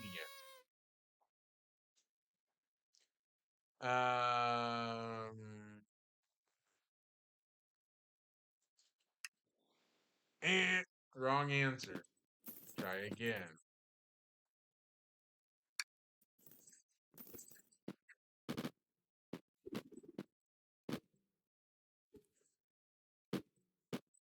I just thought I'd showcase the project, the creation of Mike D, the simple creation that he birthed, Pizza Delivery Survivors, into Steam, and then birthed it into Twitch with its own category, and got it to where it is, which is pretty unique. Pretty unique to do this. So I guess I'll just play Pizza Delivery Survivors all evening. Play a lot of it. Play a ton of it. And I gotta thank Mike for creating it. I don't know how. It just amazes me how a guy like Mike code a game like this, code a game in, or code Pizza Delivery Survivors and make it, but also throw in references to pop culture and other fun stuff like mini games and all. Ding ding. Correct.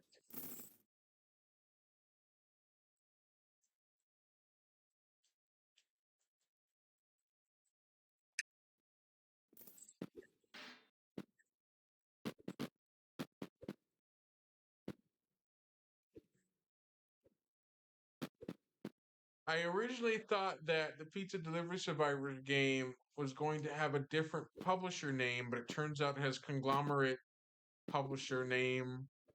But I think it was originally going to be Pizza Delivery Survivors as the publisher, but the publisher changed names to something completely different.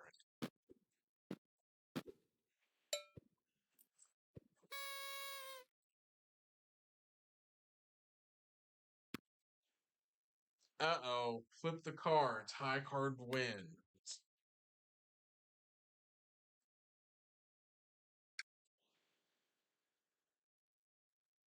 One, ding ding.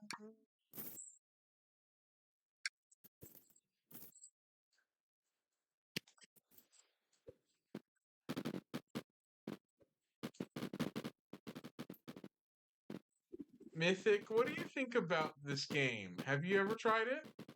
The demo version? And I love it.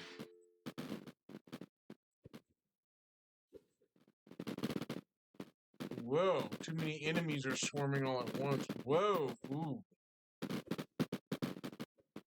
I played this during the weekend of the snow here in Georgia. I played this a little bit on the weekend. Had a pizza weekend, pizza themed delivery weekend. There's a magnet if I can pick it up. Oof.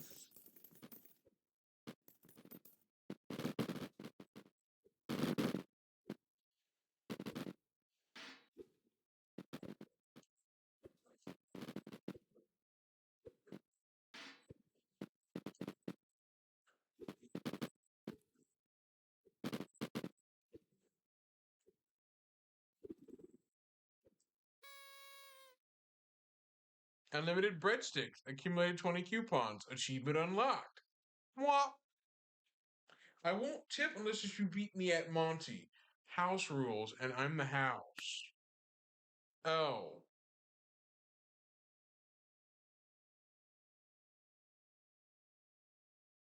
It shuffles the queen around, so I gotta watch to see where it lands. Left. Ding ding!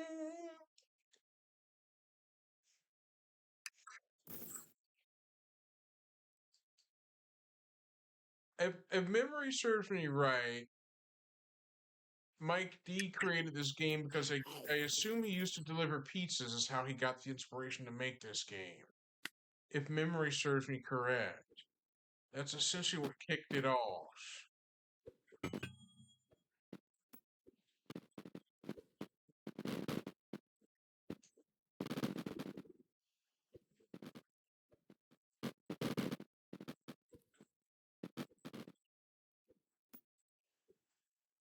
Okay, Mythic.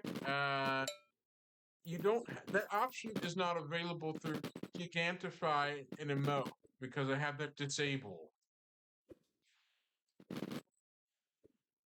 I offboarded affiliate on my channel. I did that to offboard it.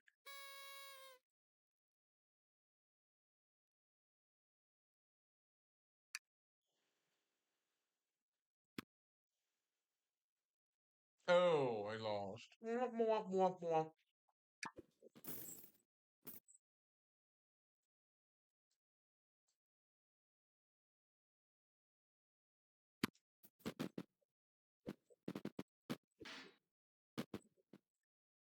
At least Mike D created this from scratch. At least he did not use AI at all to make this. He did from scratch.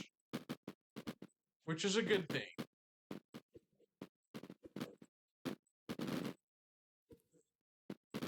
I would rather see video games be made with actual human hands involved in coding and creating art, but not with artificial intelligence AI involved.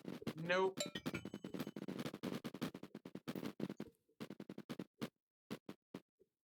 A good example of this backfiring is one particular developer announced a game called Postal, a postal video game that got canceled early because the devs were caught using AI in it, and a lot of people slammed the developer with death threats and other backlash that caused the dev to completely give up the game development business, to cancel the game a mere 1 day in its launch trailer.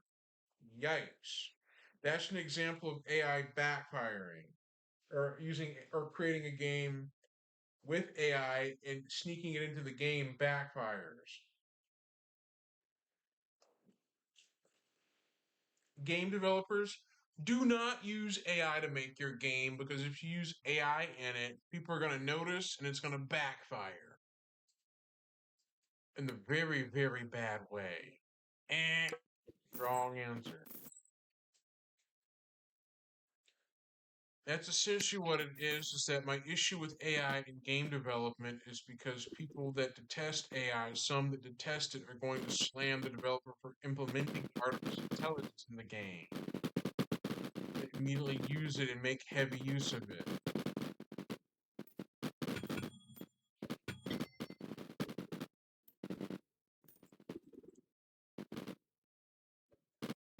A giant rat.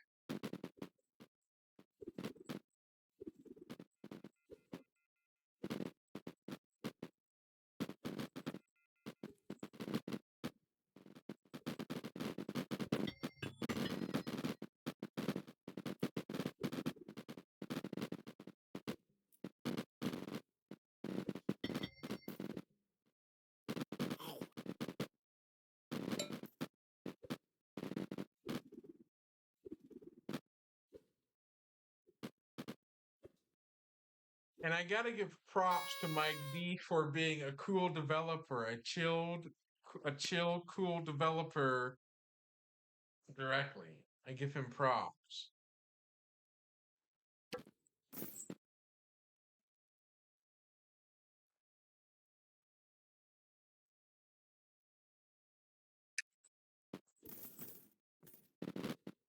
Like, I give him credit for making this.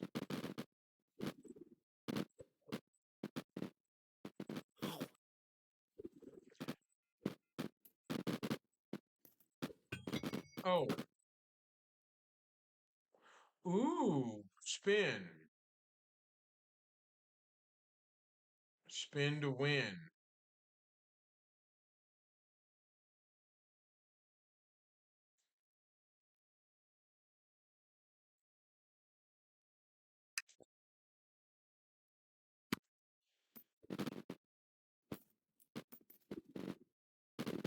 If you haven't played this game, you should try the demo and buy the full version. You should. Like, Mike D made it. You should pick up the full version and try the demo, see if you like it, and then if you like it, just pick up the full version then. If you like playing the demo a lot, just pick up the demo version, play the demo first, but then also pick up the full version too on top of that. You'll be glad you did. I tried the demo and I liked it, and I just keep on keeping on in it. Have a pizza marathon. Play the game unlimited. And Back to the Future, what speed does the DeLorean need to reach to travel through time? Correct. Ding, ding, ding.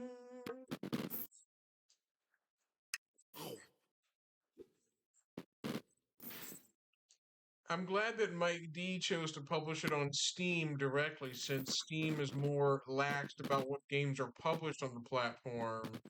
Even though that there have been times that someone made a game that Valve didn't like and had to be removed off the platform. It had to be pulled off of Steam. Some shovelware crap that caused some controversy a long time ago. What Steam didn't like, what Valve had an issue with.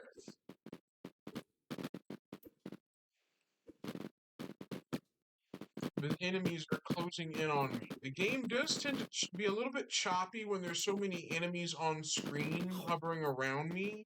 It gets a little choppy at times when it does that.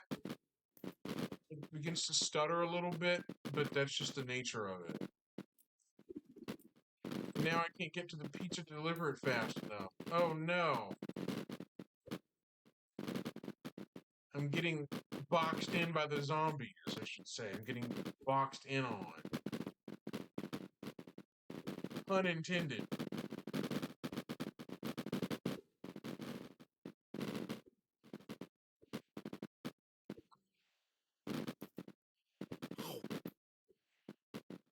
Pun intended. Hold on, I just got a message. Hang on, be right back. Oh.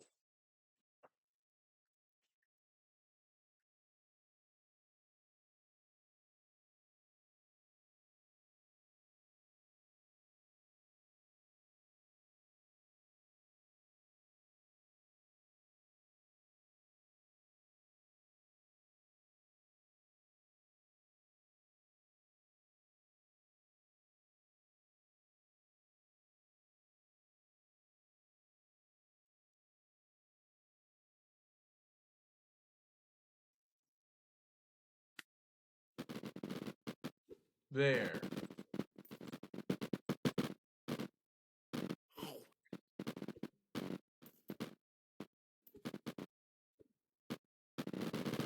The pizza is over there, but I can't get my way to it. Oh no.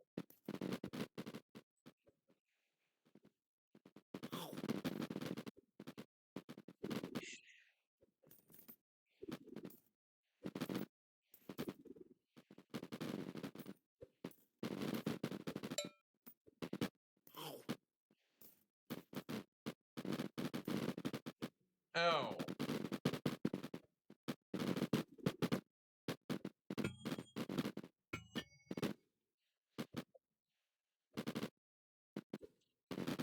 The pizza is being trying to be delivered, but I can't get there in time. The enemies are swarming me. Oh no.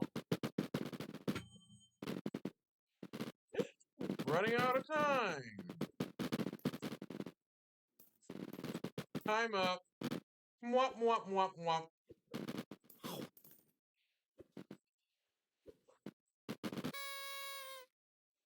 Spicy meatball. Complete a delivery 10 minutes into a shift. You're late, but I'll let it slide. If you can answer this, what is the name of Marty McFly's band in Back to the Future? Wrong answer. Oops.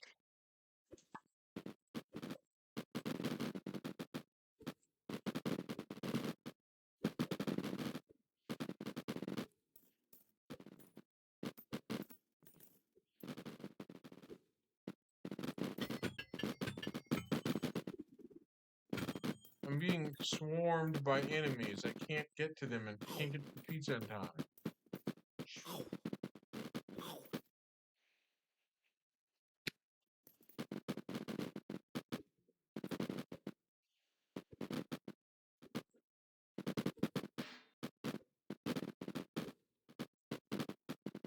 I wish there was a super hard mode.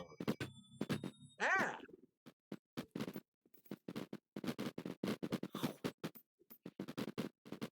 So I'm playing keep away. They're all crowding around the pizza thing and I can't get to it. Oh no.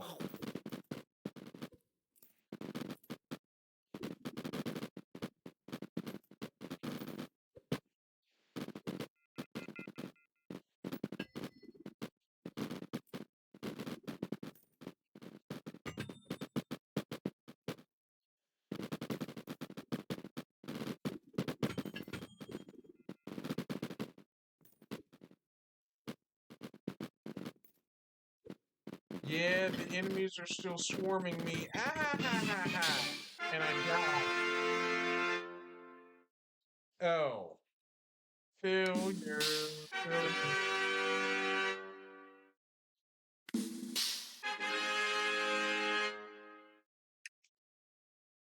Failure. Wah wah.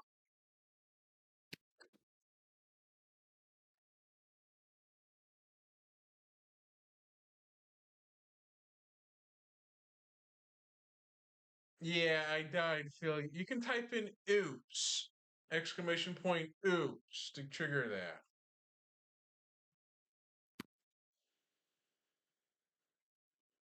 In fact, I'll do that now.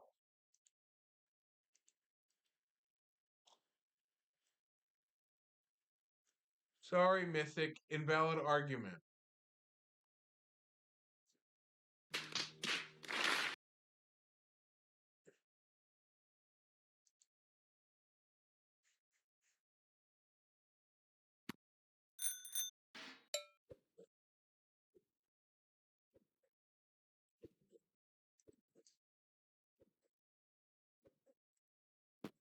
Sorry, Mythic. That doesn't work.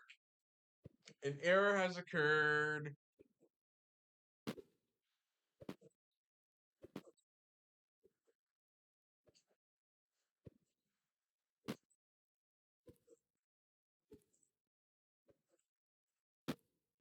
Sorry, Mythic.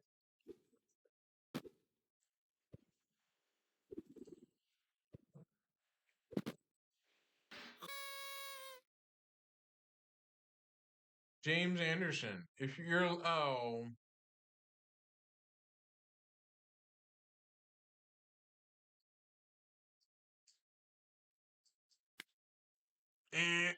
incorrect.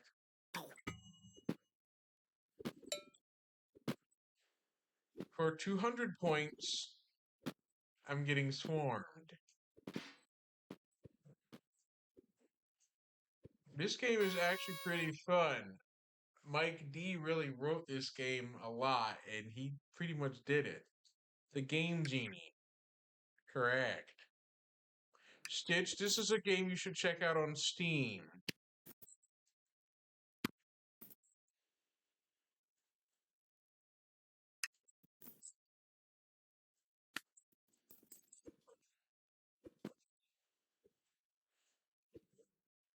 There is also Vampire Survivors I've seen other people play, but I'm covering Pizza Delivery Survivors exclusively because Mike D wrote it.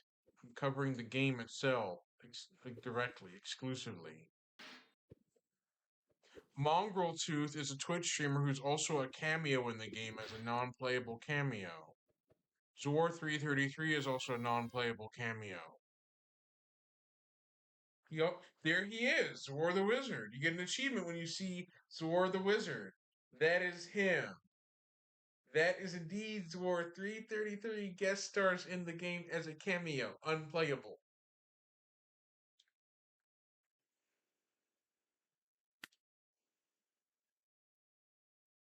There.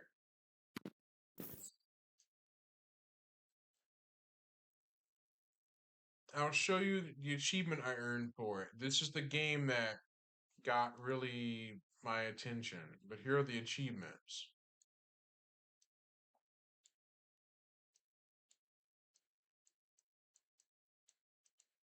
But that's it. That's the game that I played this one on January 31st, Saturday. I played this. There is a clipboard locked achievement, but there's one hidden achievement remaining, a hidden one. I'm almost there to unlocking almost all the achievements for the game. Almost there.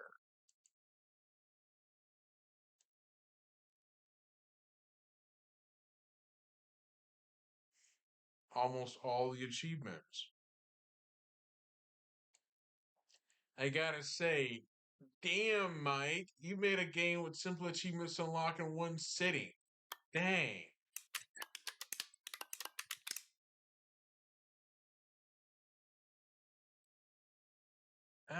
Click. Click.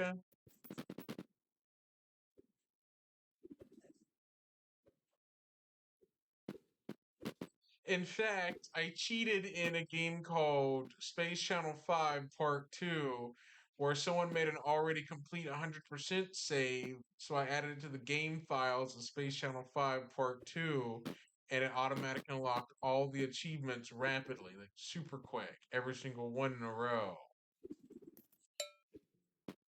I did that just to see what would happen. and the fact that I did it out of fun. And turns out that it unlocked all the achievements quickly in the game.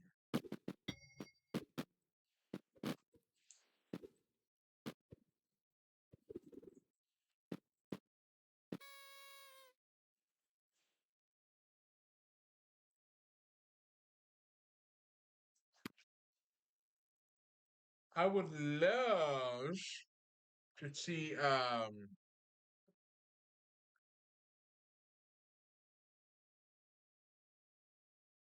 more games like this, like Pizza Delivery Survivors, like indie games, games from independent developers that are independent, that are not part of a company.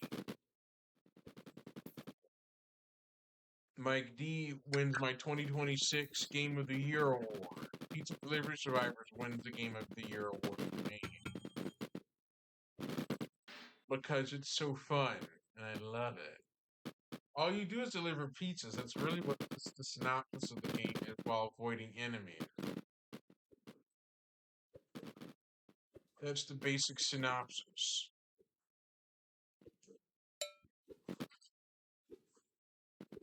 Of course, there are no zombies in real life that try to attack you while delivering your pizza. Of course not.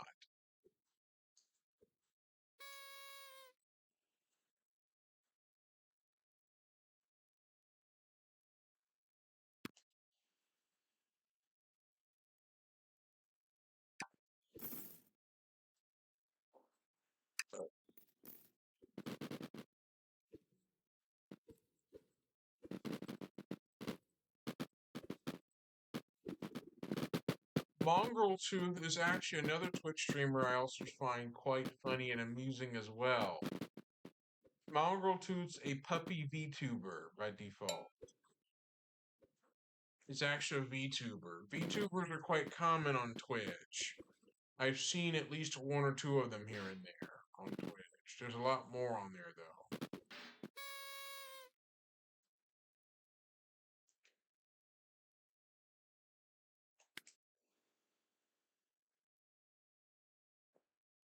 There you go. So time to do some more pizza deliveries.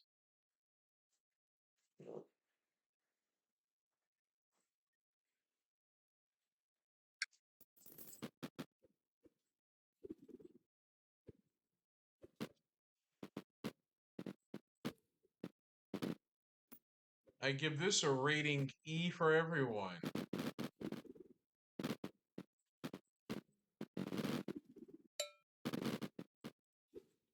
Note that indie games, some of them like this, don't usually get an ESRB rating.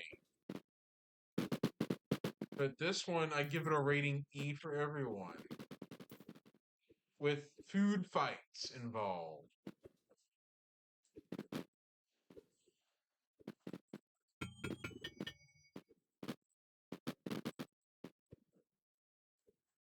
It's really unusual to see Steam games, some that have no ESRB rating appended to them.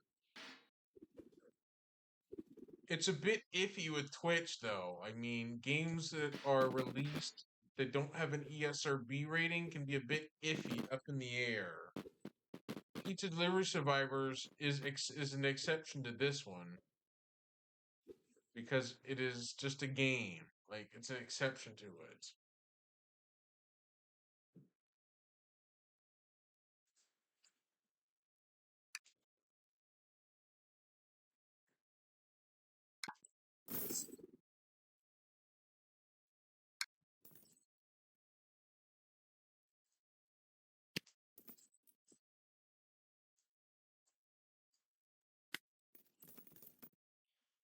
The upgrades are popping up back to back to back to back, which is quite interesting.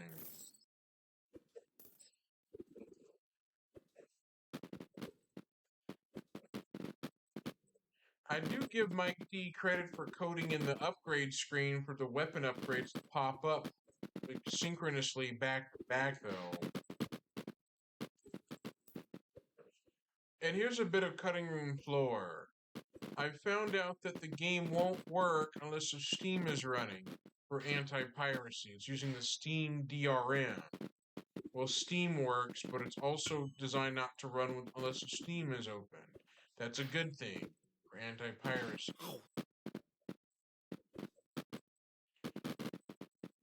I would rather people support Mike D by paying Mike D money on Steam to buy the game, by buying the game directly from Mike D on Steam, by purchasing the game there.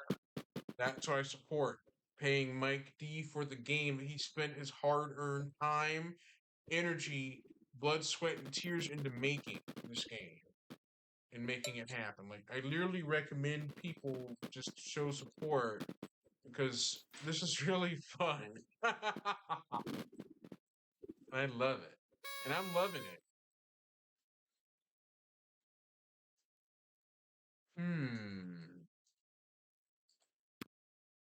Correct.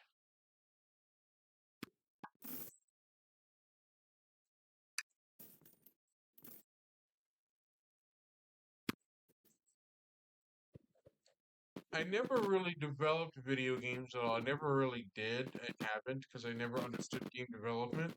Never did develop anything, but I've understood game development to an extent.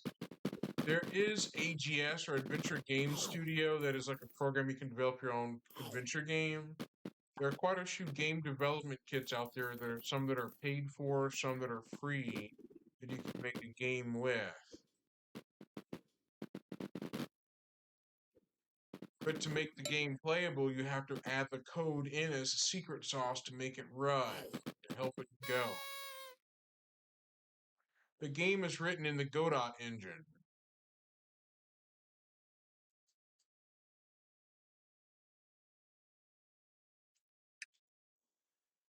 Correct.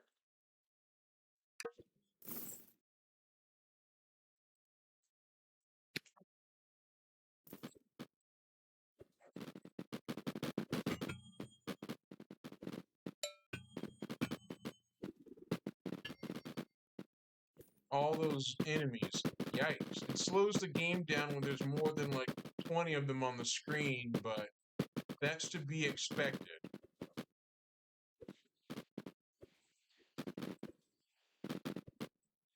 I was hoping in the next update Mike D could simplify this a bit by limiting the amount of enemies spawn at any given time, as it does slow the game speed a bit. It causes it to stutter a bit. Just saying.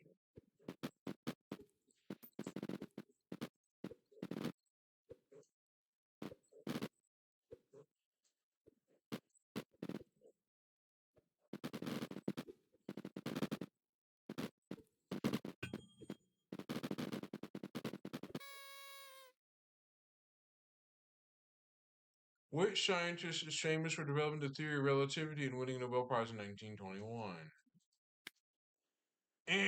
Wrong answer.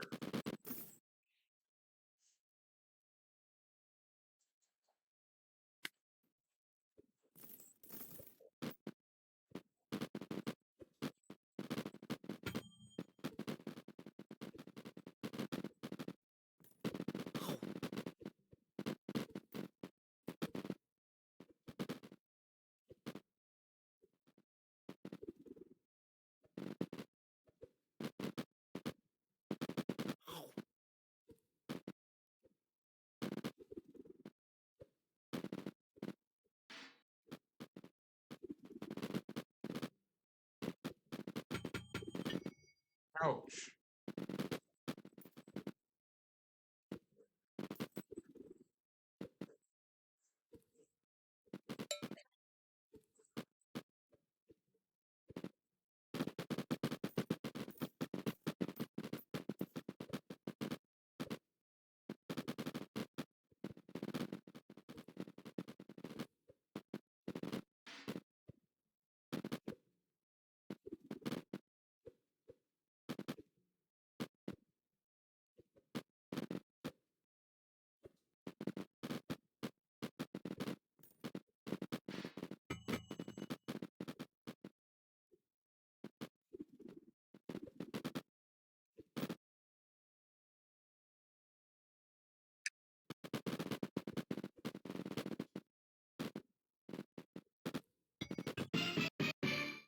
Oh.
Samurai Jack, that's easy. That's like ridiculously obvious. Samurai Jack is one.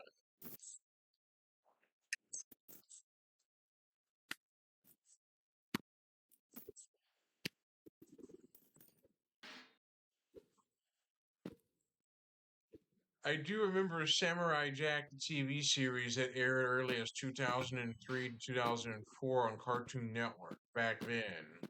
I used to watch some of that back then.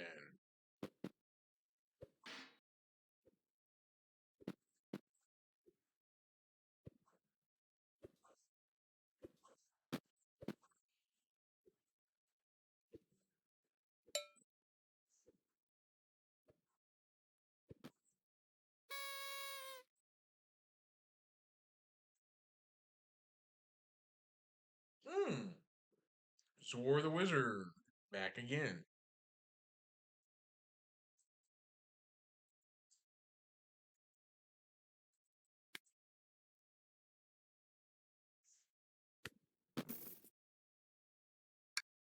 In fact, I gotta say that seeing Zor the Wizard in the game as a cameo is actually one of my favorites. Whoa, I consumed something that makes the video game, makes the screen a little bit wobbly. Whoa. That kind of just wiggles out the screen a bit. Whoa. Wonder what did I consume here? It just adds a bit of a wavy effect.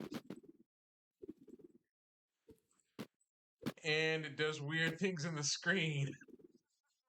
That's what I like about the game. It does some weird effects for a moment or two.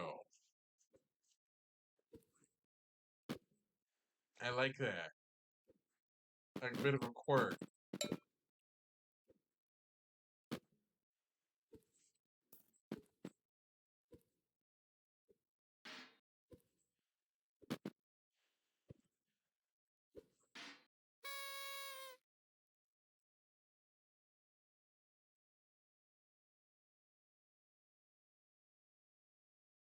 Paul Rubens. Obvious. It's obviously, it's way too obvious. Way too obvious.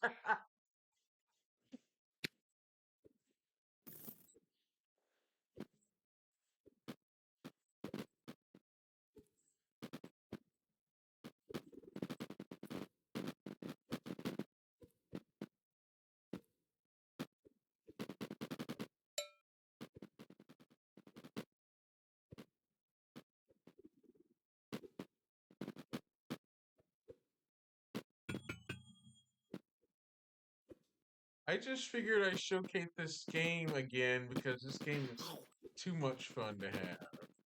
Like, it's so much fun, I could just play it 24/7.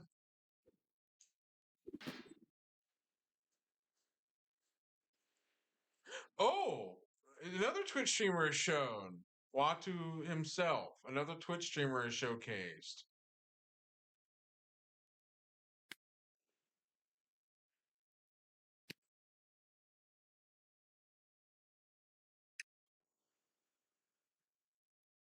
Oops, missed. Eh.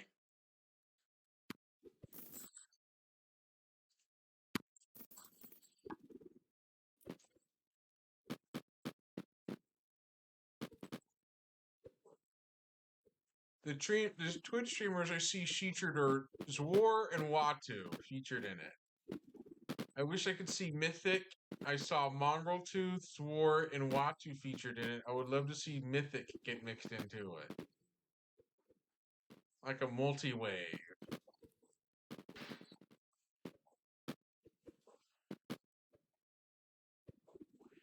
Watu, the Twitch streamer, plays as a non-playable cameo in it.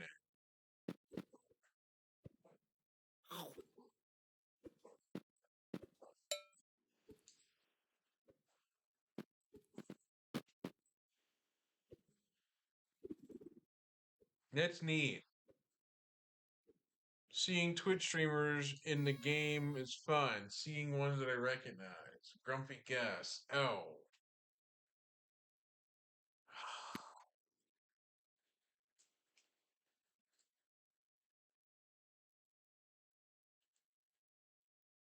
Womp womp womp.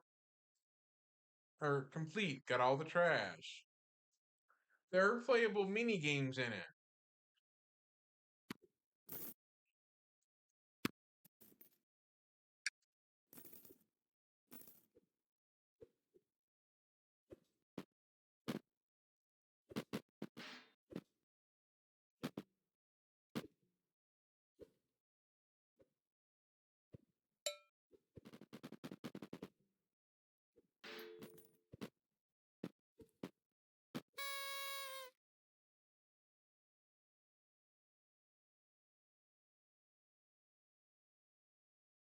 Who wrote The Hitchhiker's Guide to the Galaxy? Wrong answer. Try again.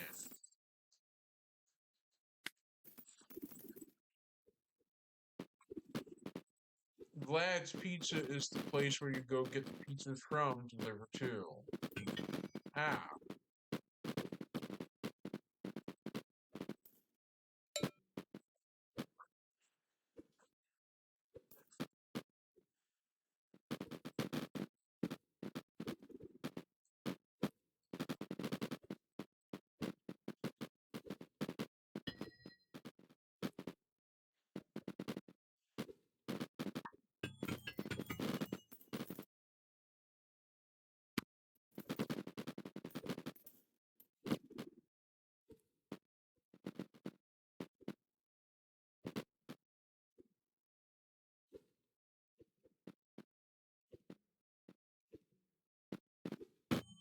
Ouch.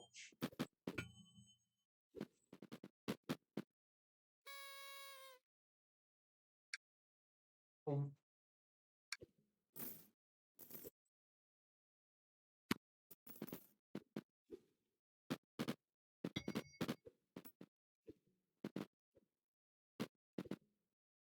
I have tried video games in early access before. One of them was a game called Deflection, Chess with Lasers. It's essentially laser chess known as Deflection. I found the developer was developing the game online on social media, and I joined the Discord and got a Steam key to try out the game. And I got one. I got the chance to get 2 keys. I give one, keep one. Keep one key and give the other to a friend. And I did exactly just that. I also provided feedback, and after the game got fully finalized out of early access, I got upgraded to the purchased full version.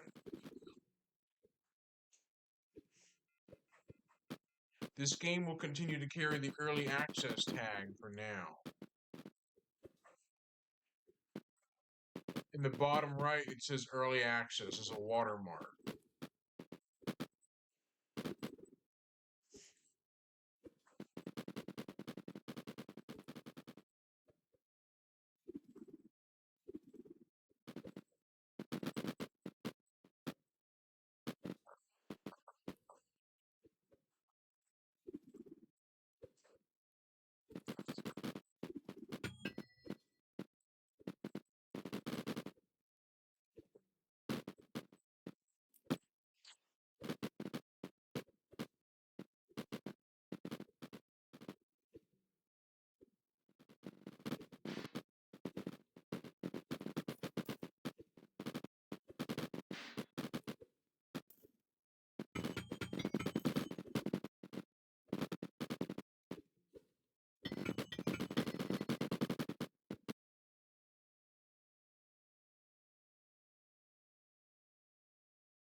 I wish Mike D could add a commentary director's cut or like a developer commentary or director's cut to the game.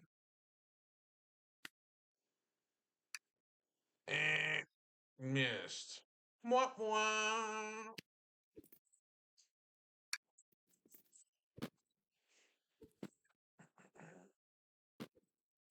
If I were a game developer, I would do a cutting room floor version of the game where the game has additional content that never made into the final version that ships with the game, but would also be a good submission for the cutting room floor, tcrf.net.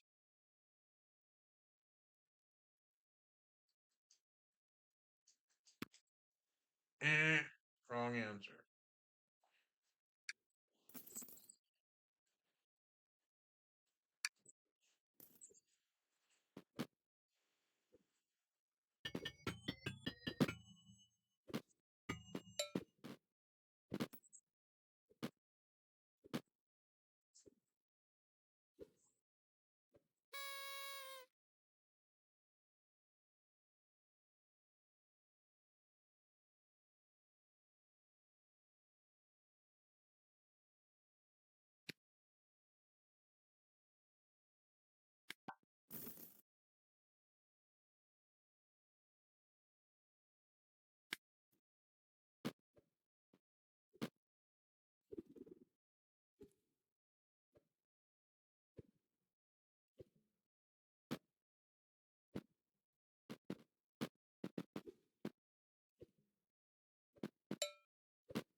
My favorite website is tcrf.net, the cutting room floor. It's essentially a site where people take video games and rip them apart and look for unused content that ships with the game that developers accidentally leave in or forget to take out, forget to omit.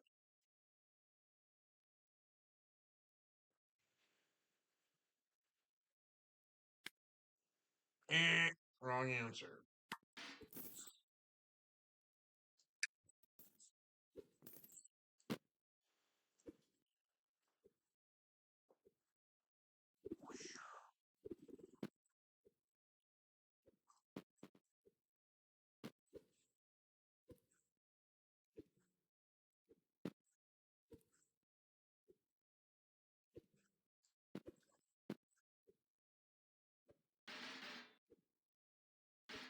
I can't go that way.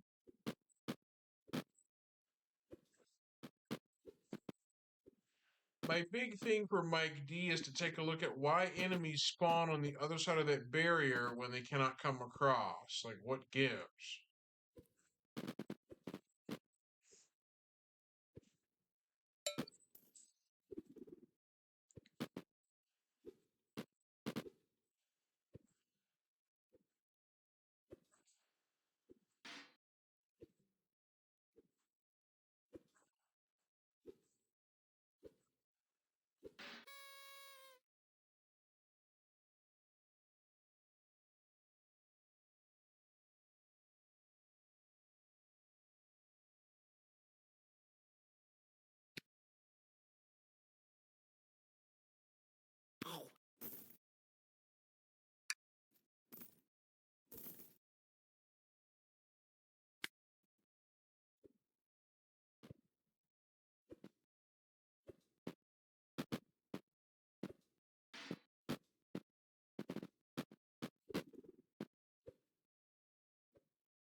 Video games should be a lot simpler, like Pizza Delivery Survivors. They should be so simple and fun, like very simple. No over the top explanations or anything over the top complicated stuff.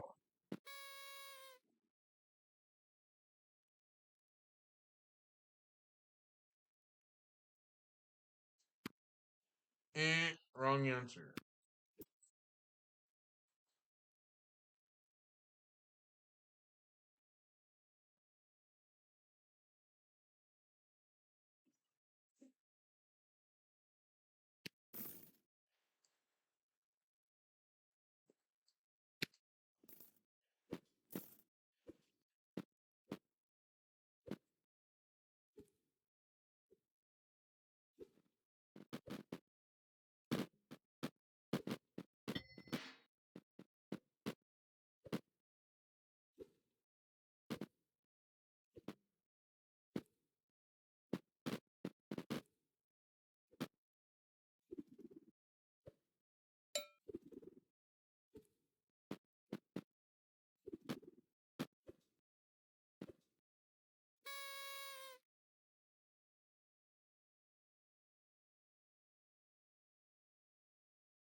Wrong answer.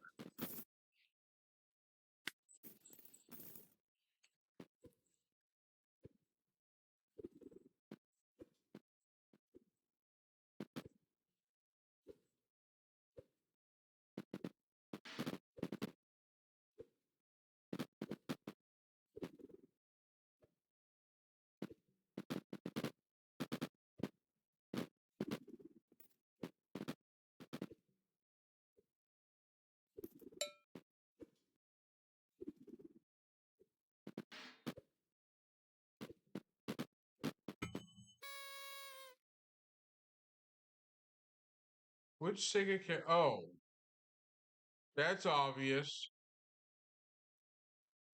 Sonic the Hedgehog. It's way obvious. The answer is that. The character that was popular in the 90s alongside Mario, competing it a bit.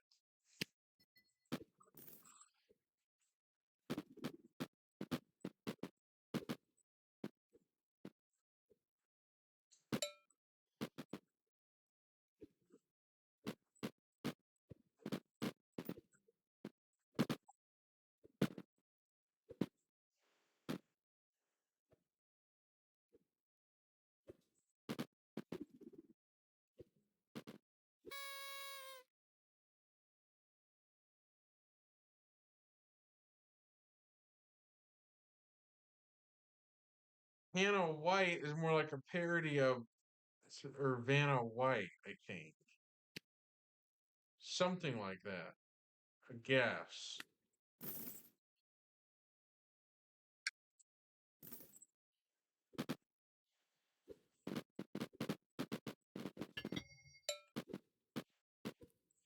Don't quote me on it though.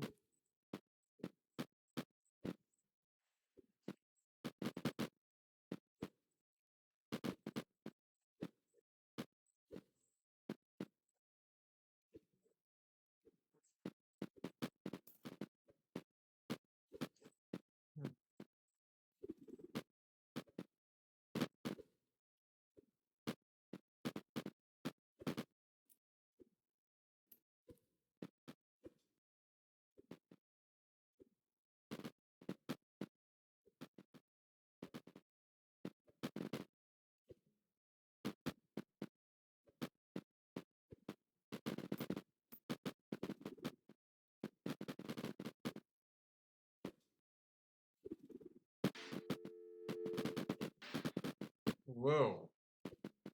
I'm getting boxed in by enemies here, and I don't think I'm gonna make the next shift. Whoa, whoa, whoa, whoa, whoa, whoa.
No.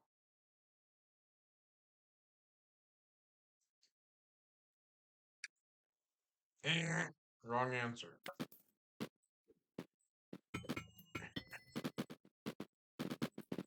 Whoa.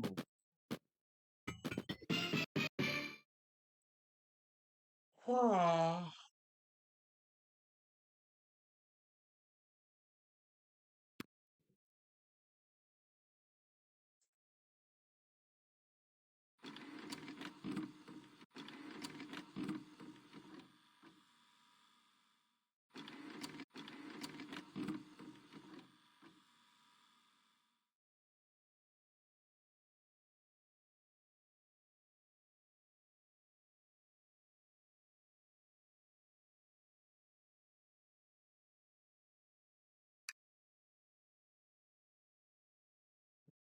There's the early access release notes on the far right. Early access and progress coming soon. Nightmare Shift. Bunch of new weapons, new bosses, new one-off enemies. Gas station. Granular Twitch integration controls. Just delivered. Shakes the trees. GPS upgrade. Brand new mongrel tooth stuff. Upgraded toppings mini game. Already delivered. New encounter system. The different versions.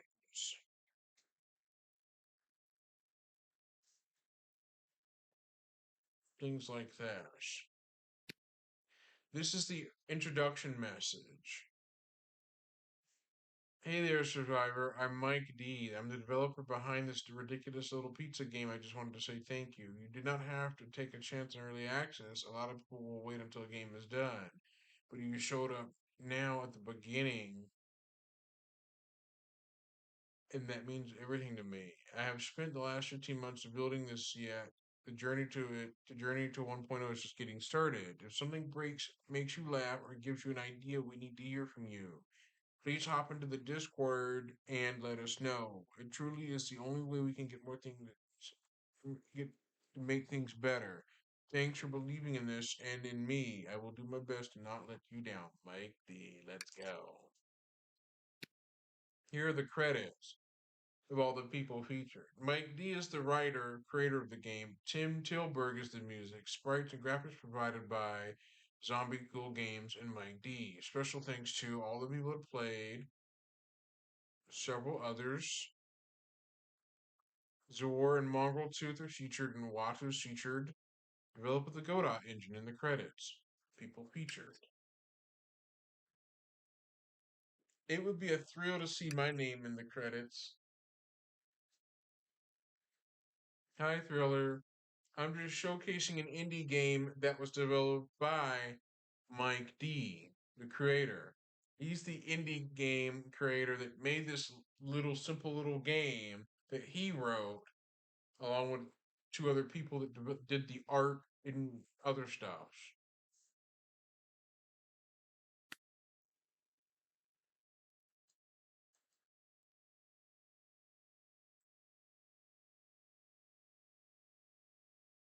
Sometimes OBS crashes. It sometimes does crash at the wrong moment, ruining things.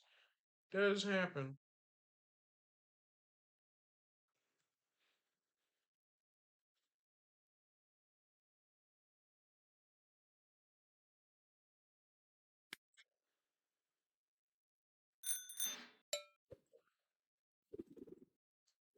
This game is difficult to finish the day shift without dying.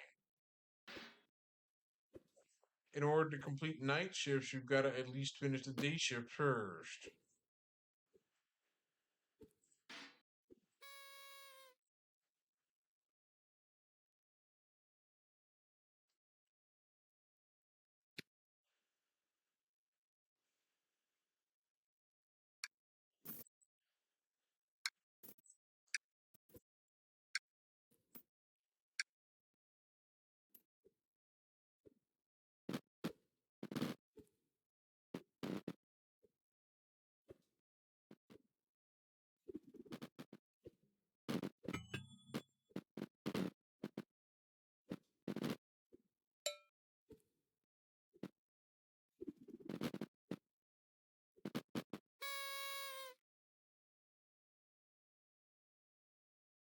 Cannot ask it.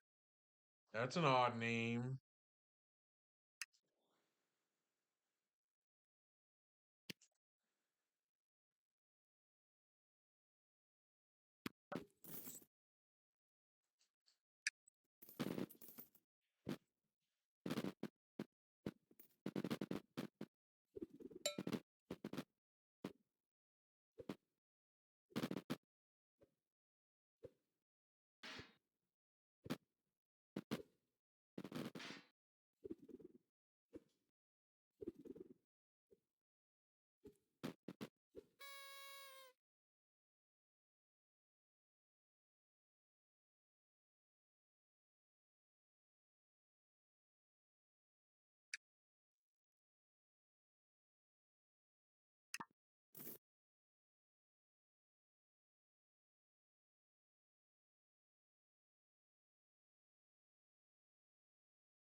I just gotta say that I enjoy this.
Let me add a little bit of music in the background at most.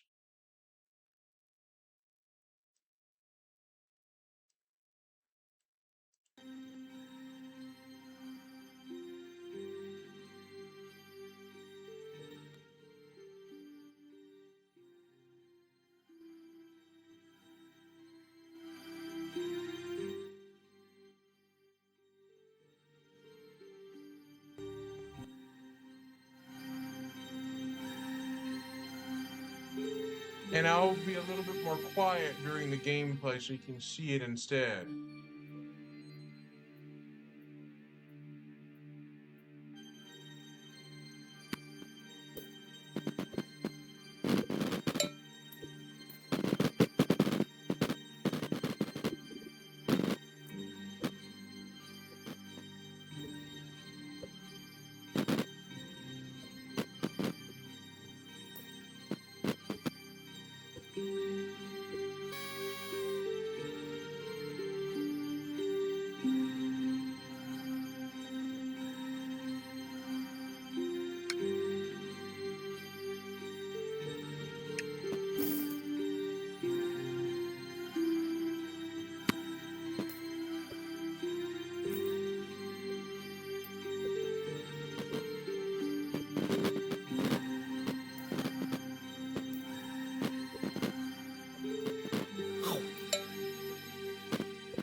music you're hearing is from Pro Pinball Ultra Time Shop.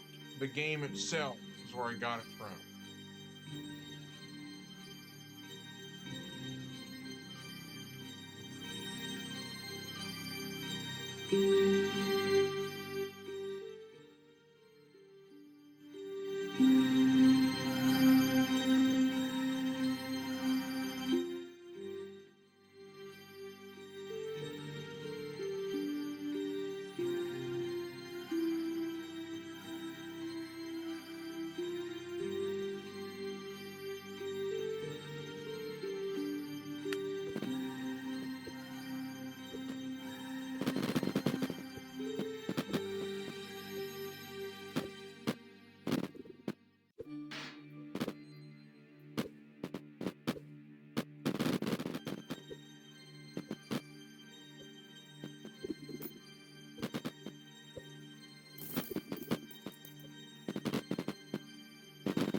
I needed to interrupt and say that there's a zombie character stuck in the forest tree area right there. A bit of a glitch right there.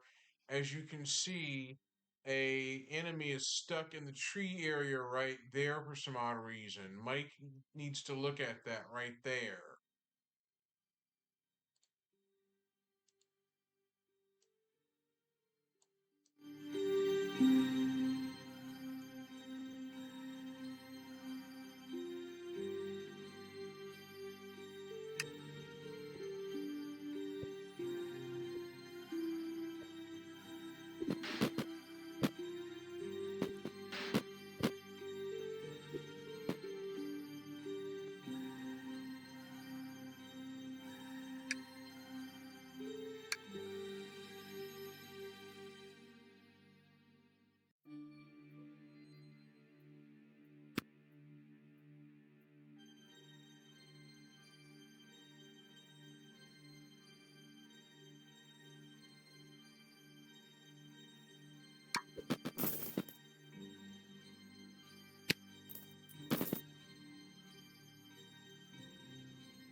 I just thought I'd showcase the pizza delivery survivors for quite a bit, but however, I'm going to go to The Sims, back to The Sims 2.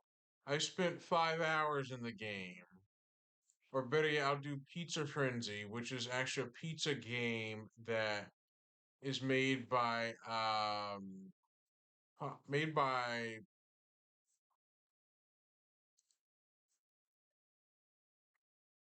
PopCap.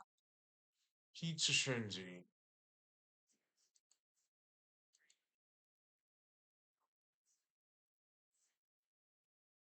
I was gonna go back to The Sims, or I should say The Sims, but I'll go back to The Sims and hold on.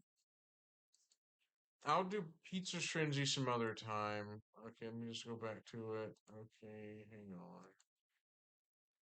I thought I'd show the pizza delivery game again in rotation.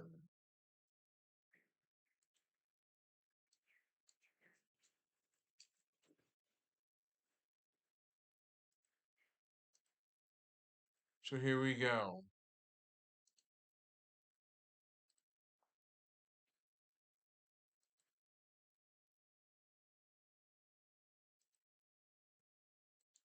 The Sims 2. I pinned a GoFundMe to the link to a streamer that passed away recently. I pinned a GoFundMe there just so you can check it out.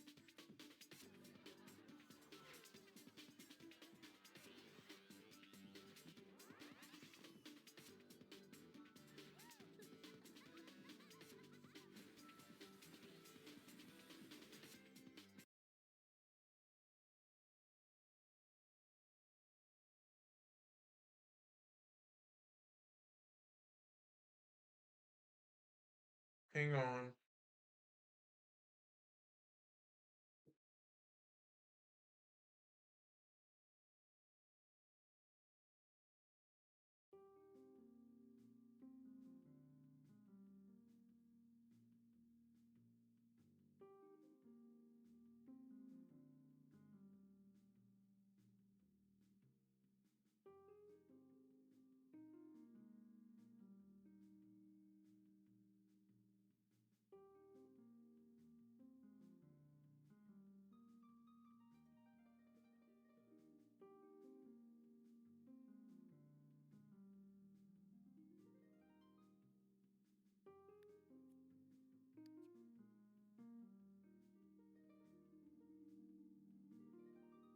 I just thought I'd showcase the game again since I love the game, no matter what.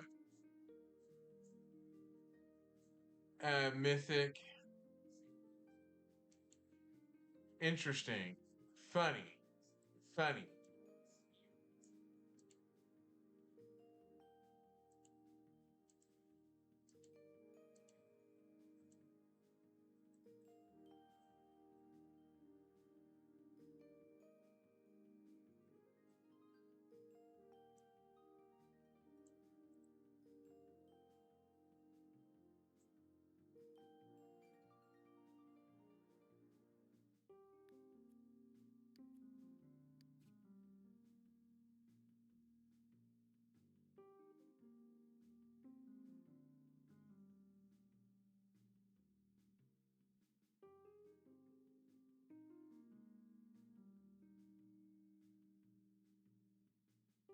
Mythic, how about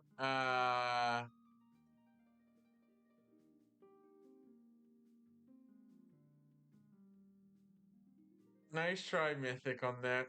Physical media is a little bit different.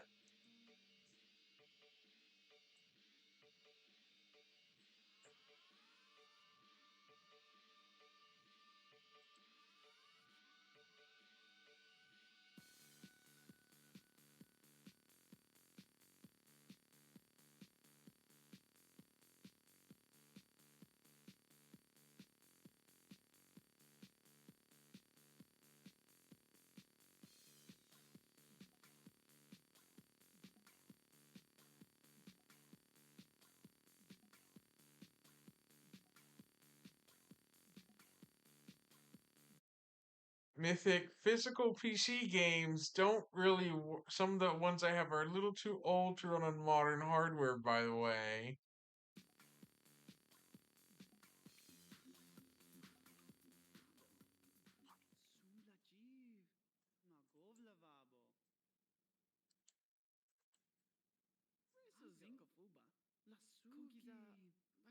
Oh, console games. Oh, sorry, Mythic. I have GameCube games, but I don't know if you have a GameCube or not. All I have is just the GameCube discs. That's about it. What GameCube game do you have?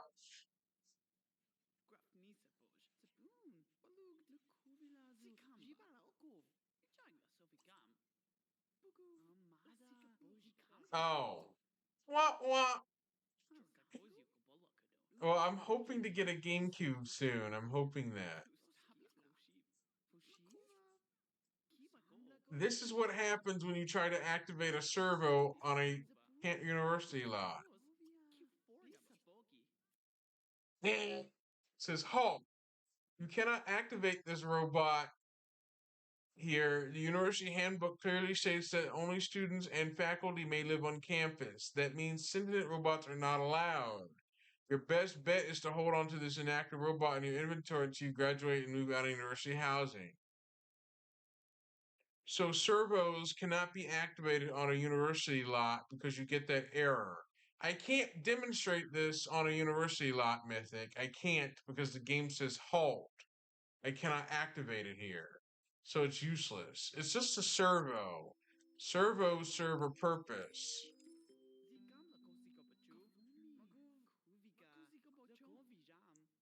That's essentially what a servo. Servos are bots that can be played as. But I'll have to wait till I'm on a non-university lot to demonstrate it.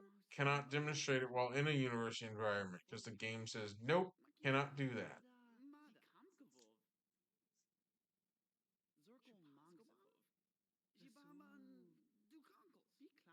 My sim has romantic crushes on all males, like 1, 2, 3, 4, but is in love with the fifth one.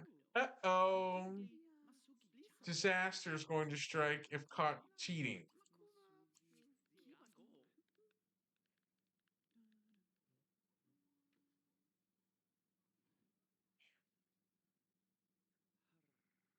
There are many differences between Sim 1 and 2.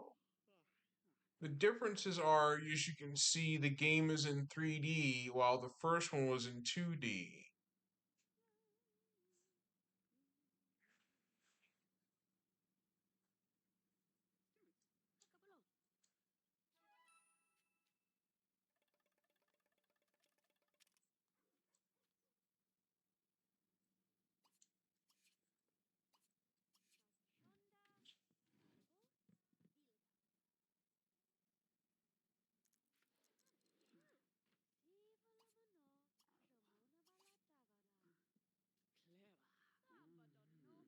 Yes, you're seeing what I'm seeing. I have two male Sims in love with each other. The game allows it. Of course it does.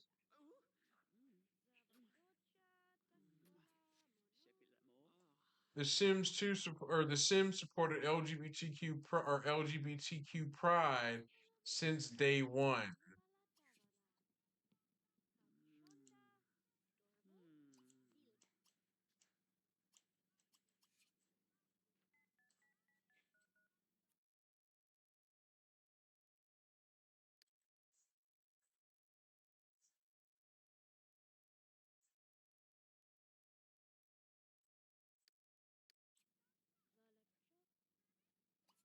Servos are useful bots that can do things like house chores. I'll show you what they do.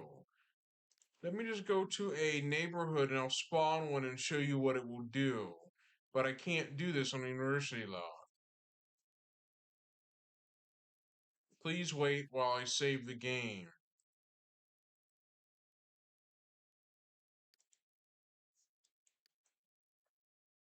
I'll show you what it does.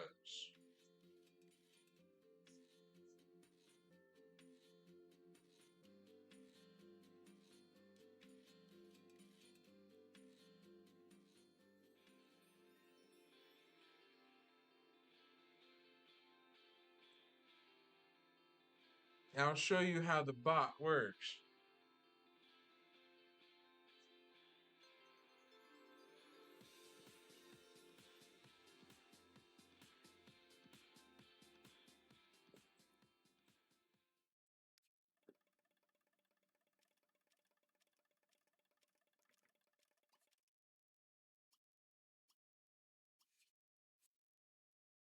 There. This is what a servo does. It becomes playable. Servo never ages. Servos can do things, can talk to Sims, and do more. They can also get jobs too, but they have a high cooking and mechanical skill and cleaning skill.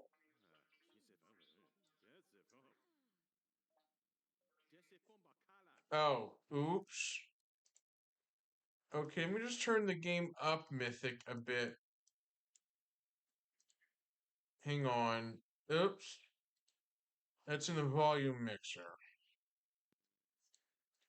Okay, I got the game volume up a lot. Let me just make sure you can hear it better. But this is it. This is the servo.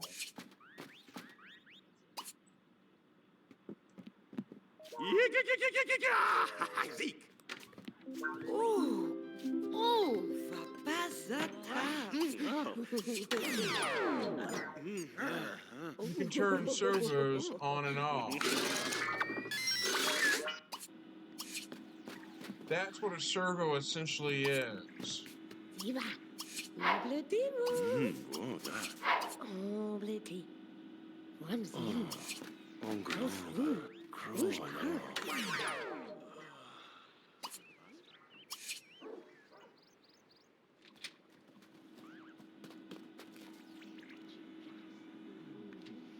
Servos are that. So that's essentially what a servo is doing. Rod Humble. Let me just exit a lot and respawn back in. I thought I'd show what a servo does briefly.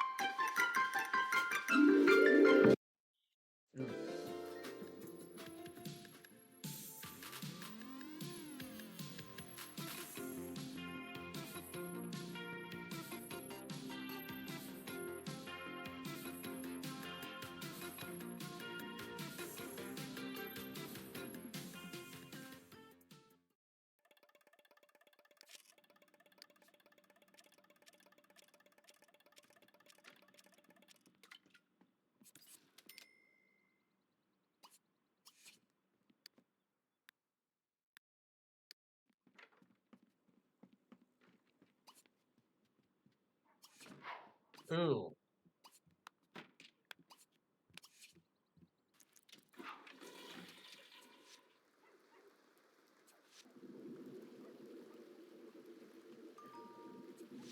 Rod Humble. RH.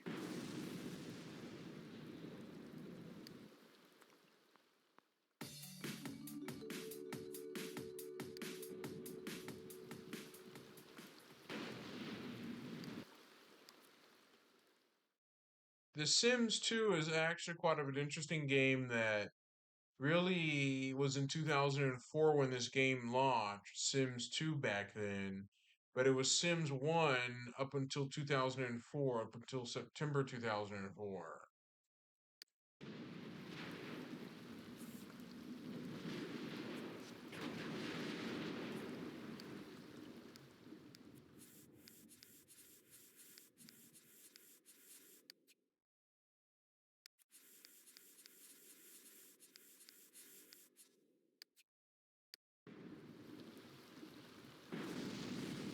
Oh, fire.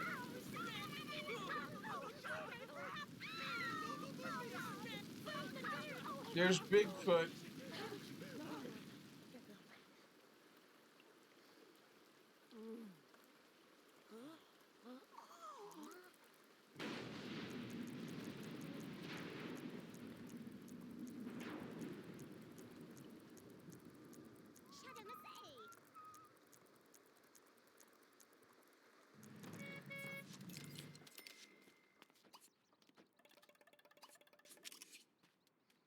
Funny, but encore. There.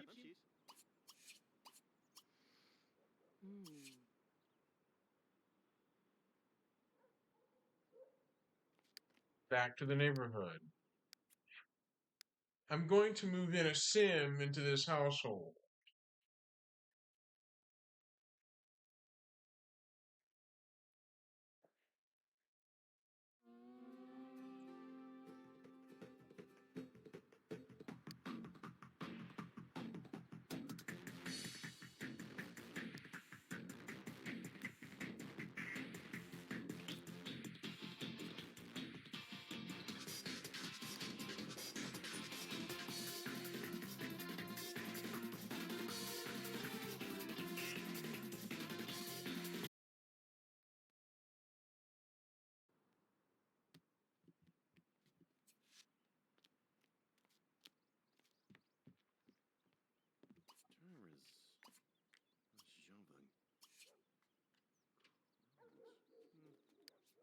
Blorb.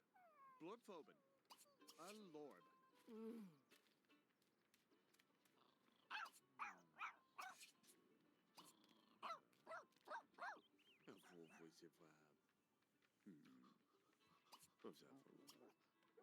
Bravo.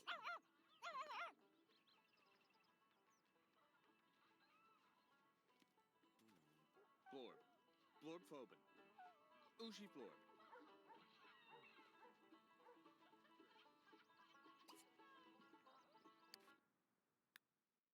This game itself has improved. EA made it to where the game no longer has a bit of a bug where you get black boxes around Sims. Obviously, when you play the original Sims 2 on modern hardware, you're going to get visual issues such as glitches and black boxes around Sims. That's essentially what the problem is, that EA fixed it in the Legacy Collection.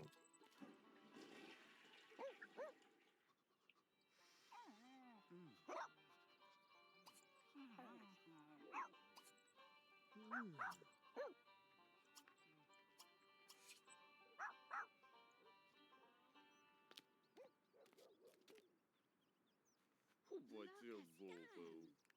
Hofo Flappen. Uvrava.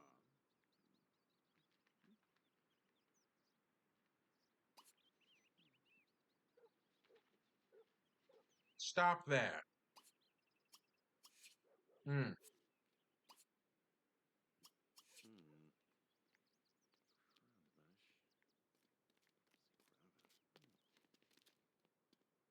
Wofwazavo. Hofo Wazab. Have a develop. Kemalina. Flazam.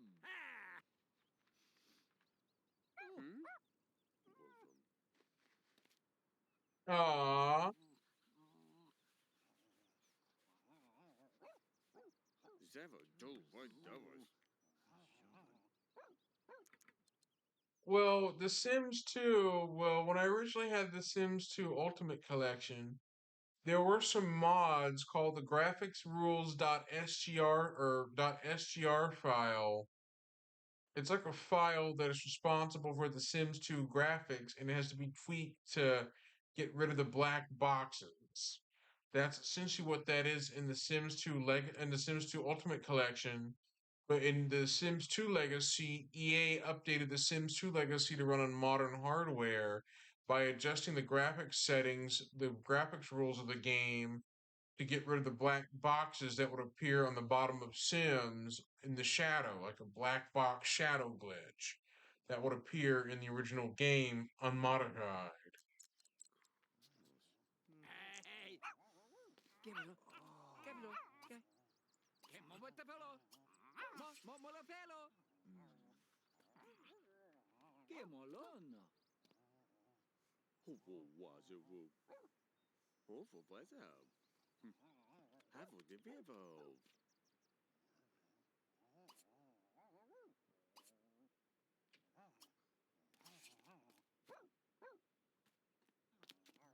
Uvi.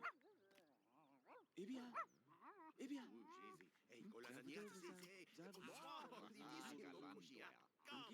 Mugichi.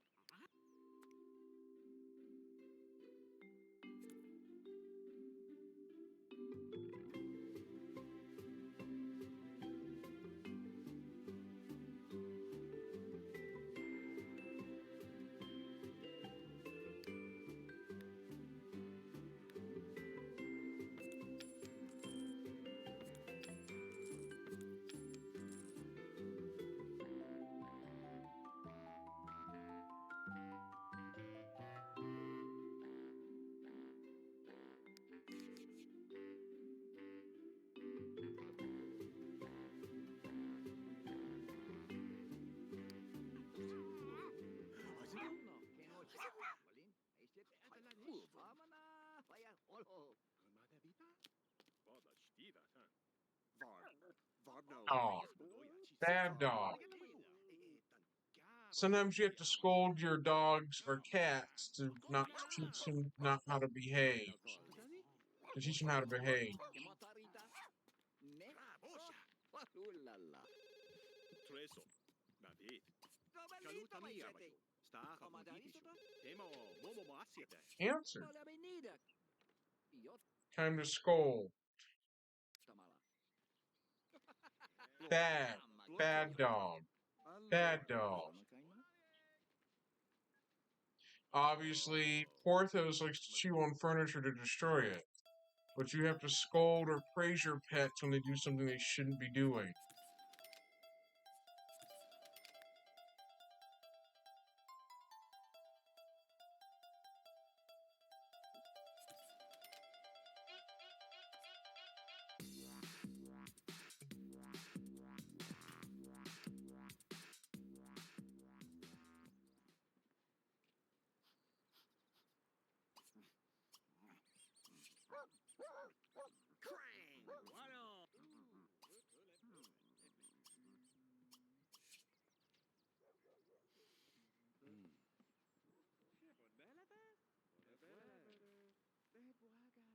Domiski Fib? Oh. Jalicia. Mhm.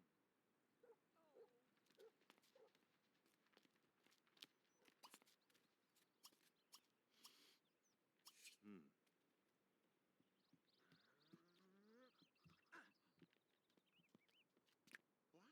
Washavim? Doroso Selikash. Mhm.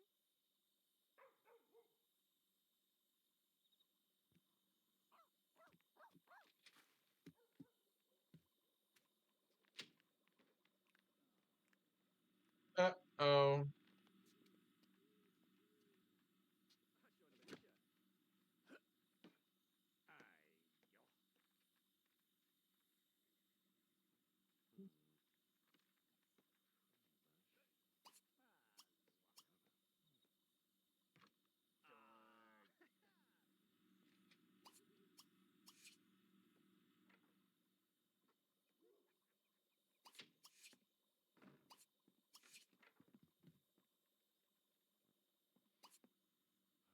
Vabe. Evelyn. Saboom. Kabado. Disho. Disho, disho. Snook, snook, snook. Snook, snook, snook, snook, snook. Hoeseba. Hoeseba. Shubaja. Shoo, shoo, shoo, shoo. Stagala. Hachapala.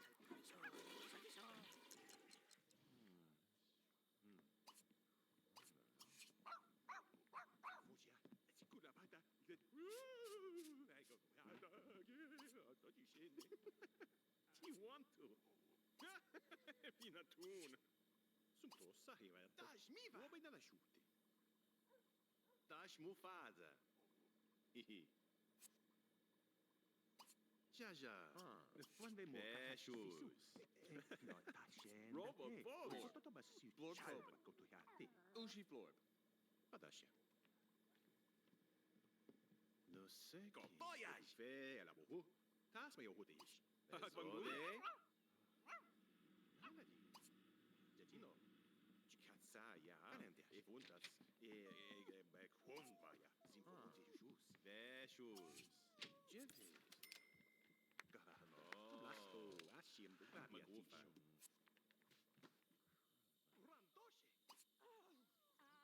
Brabin?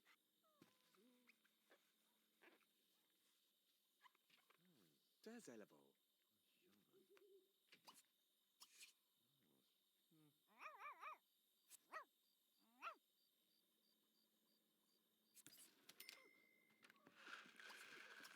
Tharb. Rob! Yellow!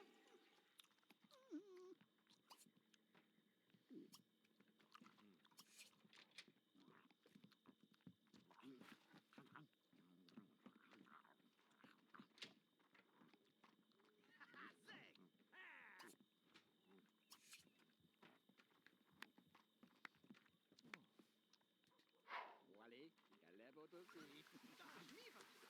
Hey, no, Koya. Honey, so.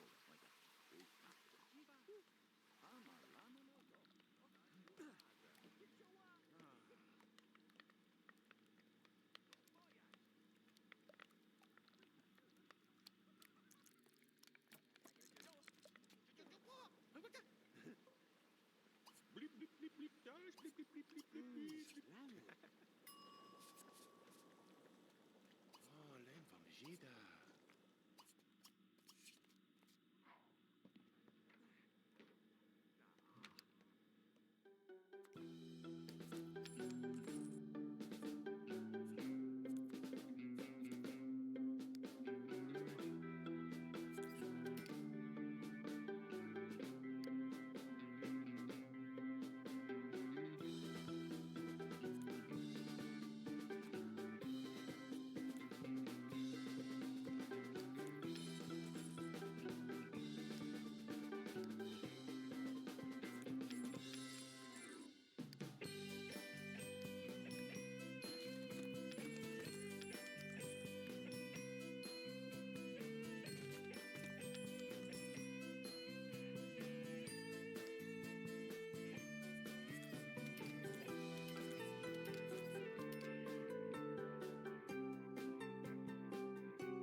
Kulug.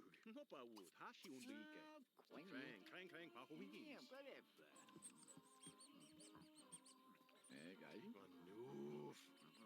Manuf. Kaya habasi duga? Malike ka.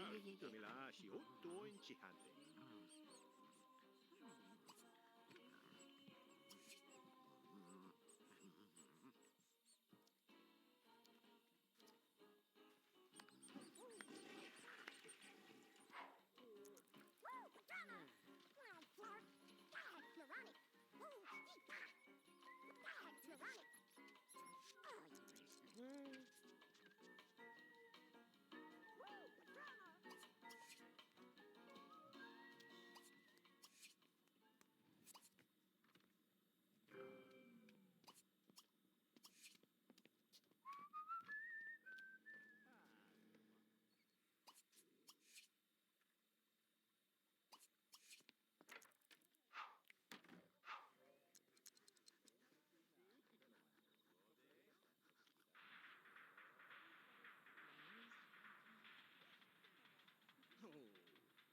Enough,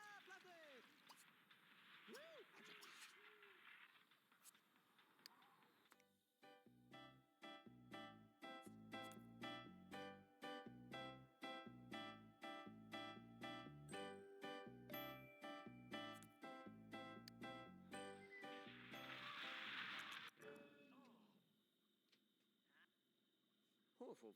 Was about.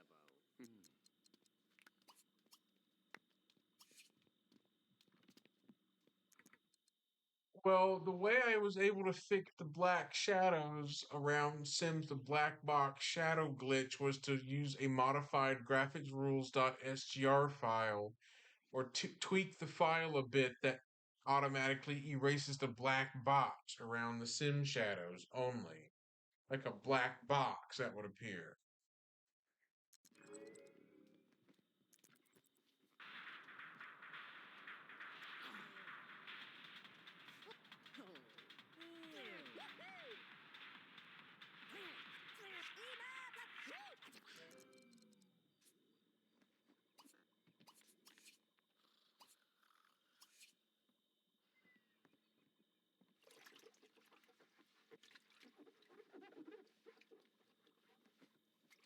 Hmm.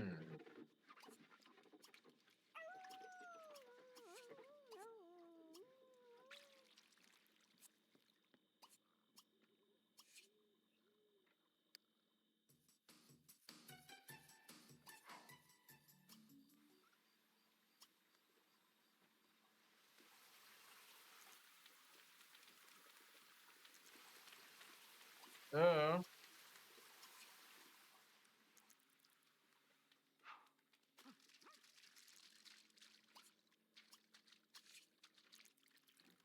Varb. Varb Nobe.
Oh.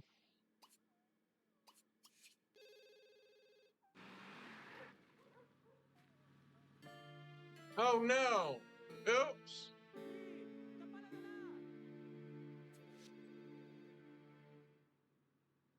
Oh no! That's just great.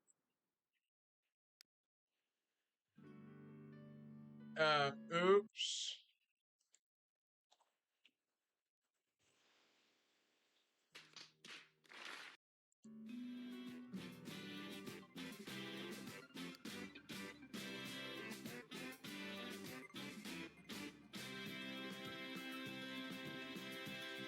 You're forgetting something.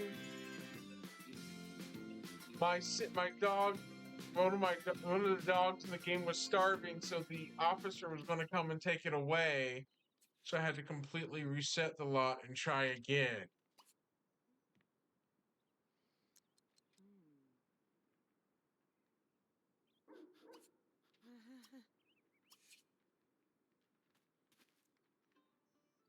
Yeah, that. When that happens, the officer will show up and take the animal away, and you'll get greeted with the sad tone when that happens.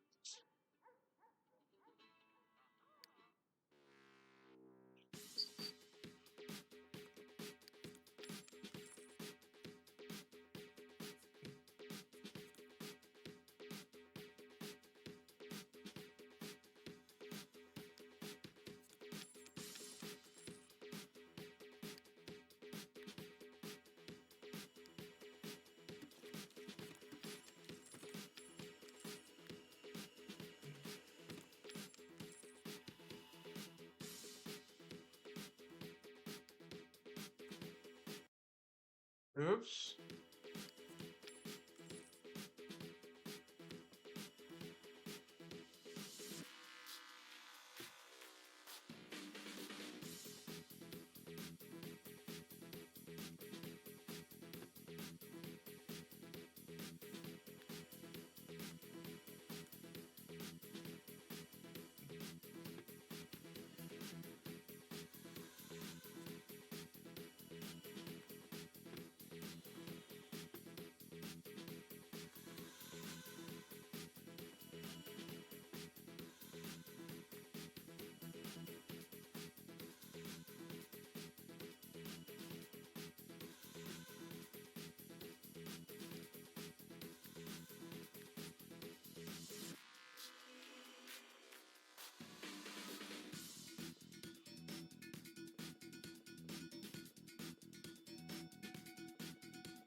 There.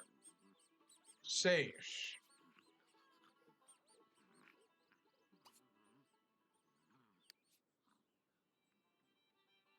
That's what happens when you don't feed your dog, otherwise the sheriff comes up and scolds you on it, lectures you about it.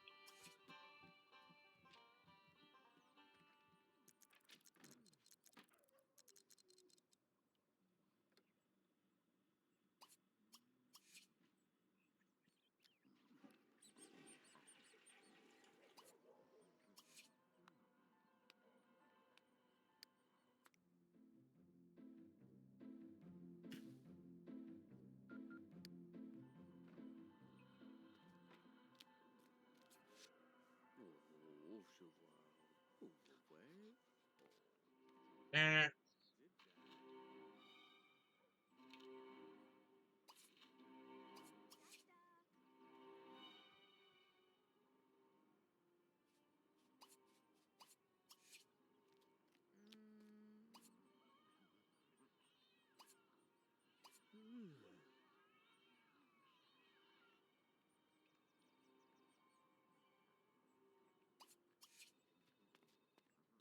Dolema. Ah, vada.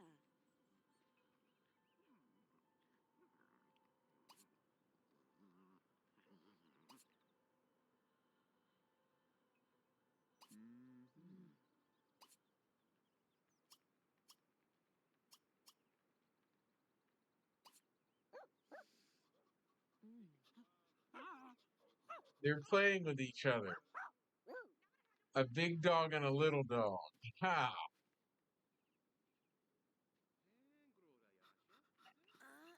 Flieg.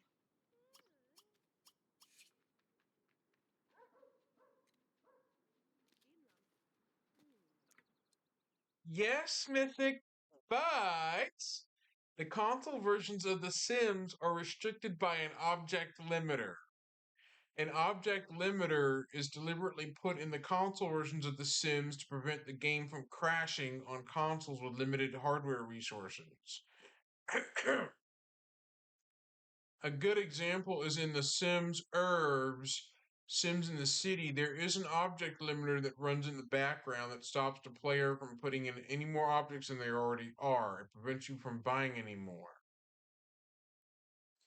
Yes, but one problem, Mythic, you risk crashing the console by putting in too many objects. Literally, like in The Sims 2 and The Sims 2 Pets, objects set themselves on fire to compensate for this if there's too many objects placed after the game warns you not to.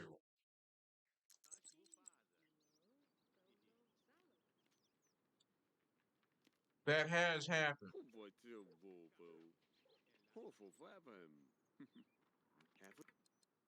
The two games that don't do this, or actually the three games that don't do this, are The Sims Busting Out, The Sims 1 on console, and The Sims Herbs. They do not set objects on fire.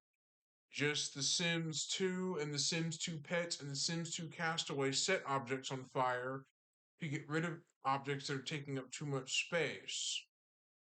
Yes, that's why they put in the object limiter to prevent too many objects from causing the game to crash. Cough, cough, Super Mario Sunshine, that game is easy to crash with glitches. It's easy to crash it. I've tried, and I managed to crash it.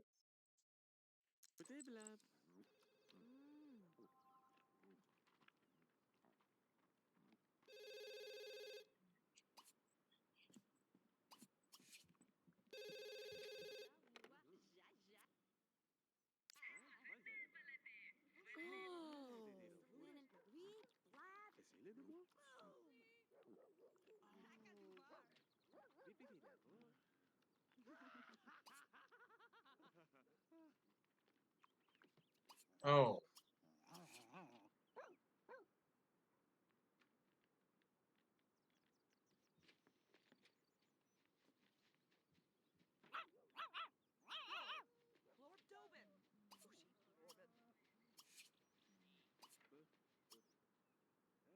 ramen.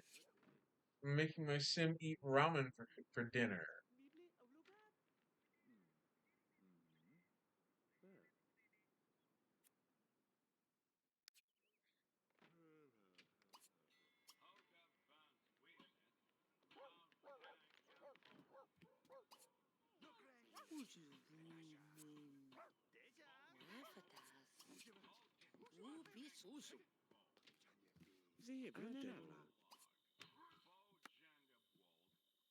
Hifu!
Oh.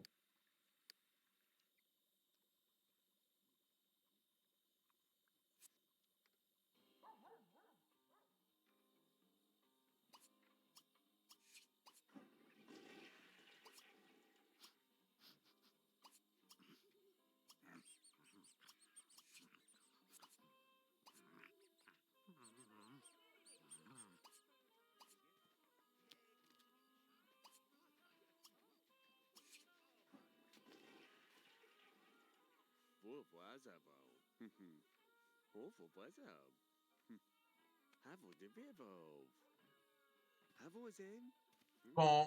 Oh. Roro, Roro, Kleiner, Rum Rum, Rum Rum, Yarny, Planaza, I'm Planaza. teaching. I'm getting him to teach Porthos to do some commands. So when he goes to work, so when Porthos is sent to work, Rum Rum, Tercy, Rum then he'll Rum, have all the commands learned. Yarny, Rogo, Rogo. Joey Tiffy! Yarny, Yarny rom rom, rom rom, lock Tiffy. Oh, Rum Rum. Yarny, Planaza, Planaza.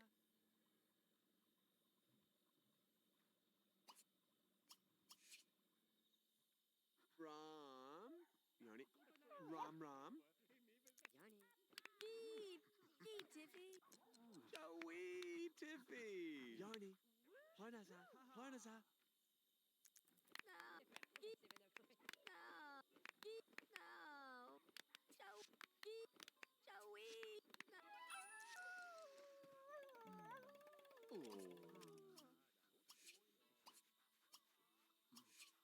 What was that? That would have with him.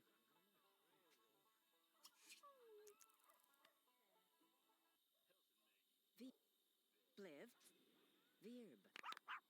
Ma, verb. Verb. Bliv,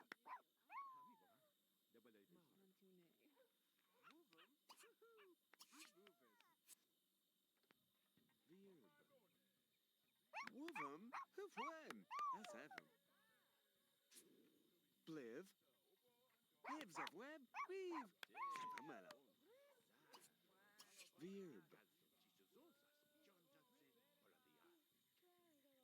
Oh, Veeb. Woovum? Give movis. Marb. Domi people.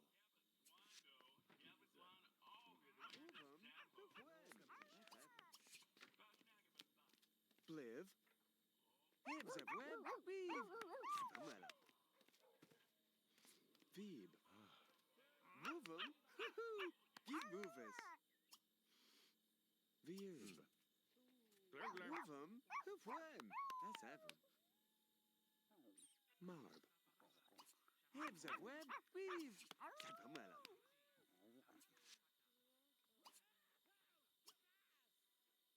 Yes, you can command your pets to do things by teaching them it.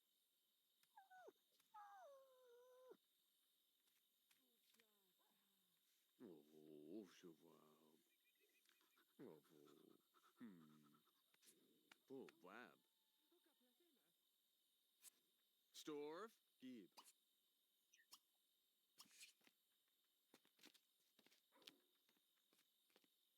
Jalisha. Domiski Fipo.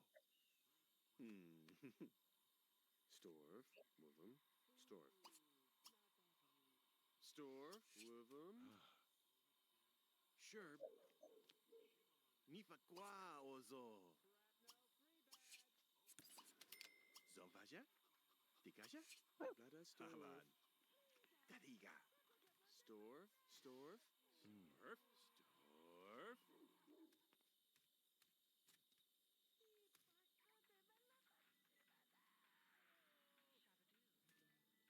Storf, Storf, Storf. Woovum, Storf, Storf.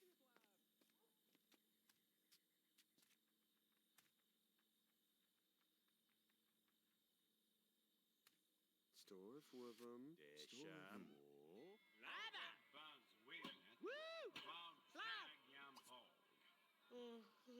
Tea blast, food blast. Storf. Minka. Storf. Storf, storf, storf. Woovum, storf. That's heaven. Storf, storf, storf. Storf.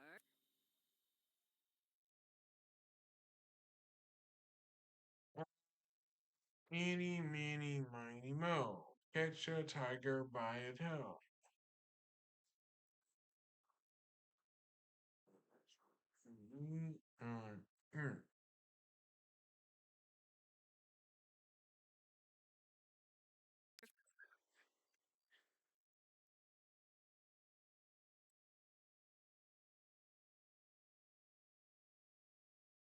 Zablab! Storf. Hev zap web. Weave. Zapamela. Licto. Whoever. Storf.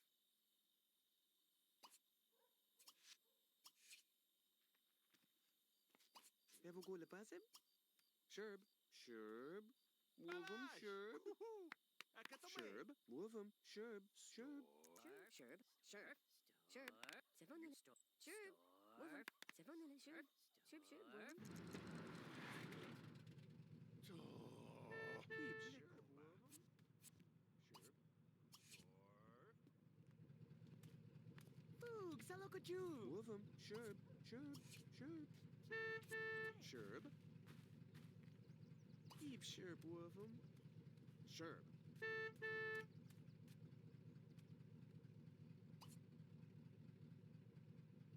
Keep. What is it? Sherb. Sherb. Keep Ludo. Wolvum.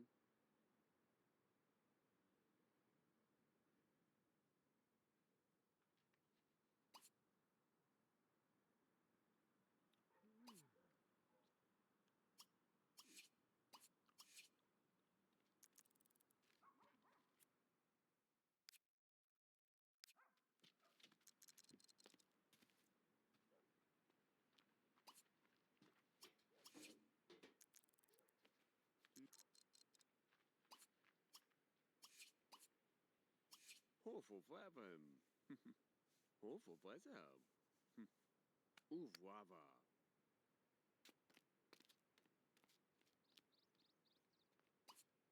Oh, super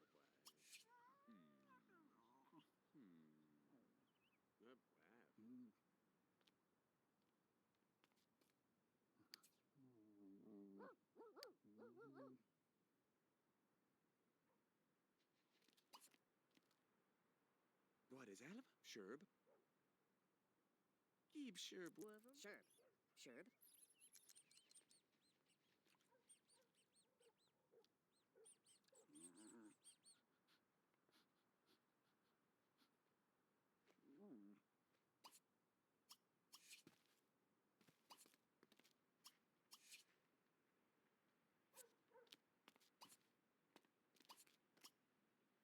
Wolf was a vow. Hobo was a wolf. Oh, boy.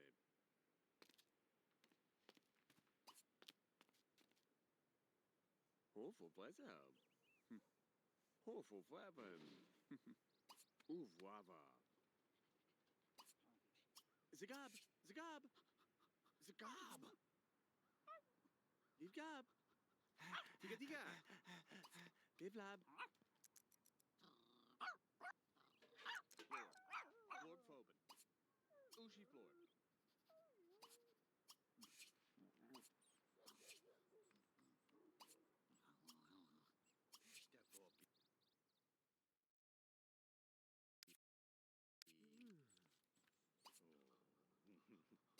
What, baby? No shiki.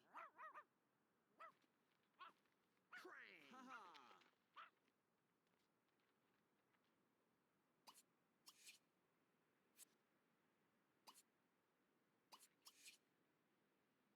Oh boy, too, boo. Pets cannot be controlled in The Sims 2, however. In The Sims 3, you can control your pet, but playing as your pet.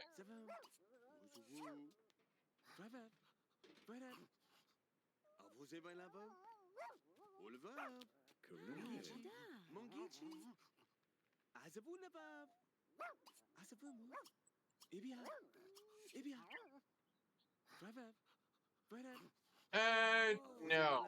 They sadly don't have aspirations, as you can see. They don't have them here. No, they do not. Pets cannot have aspirations.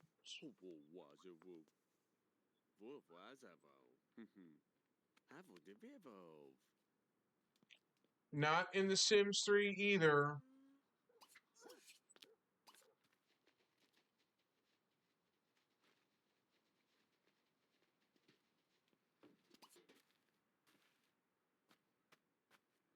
That's just the way EA made it out to be. C'est bien. Ouvre le verre.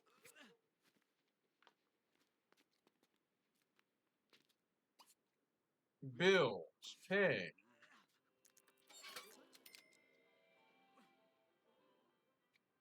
Lady?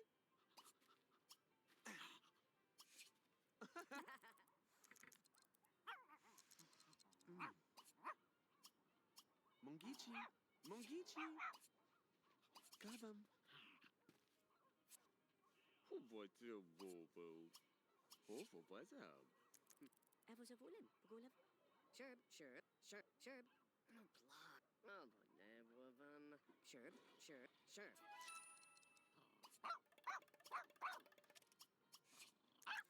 A gobsy, gobsy. Rearb, rearb. Lava, lava. A gobsy, gobsy. It's a gob, it's a gob. Woofum, woofum, hoofwem. That's that. Weave, zap web. Weave. Zap madam. Rearb. Zip leer rearb. Johnny. Zigab? Woofum. Give woofum. Hoofwem. Give zap web. Weave. Move him. Keep moving. Rob. Piala.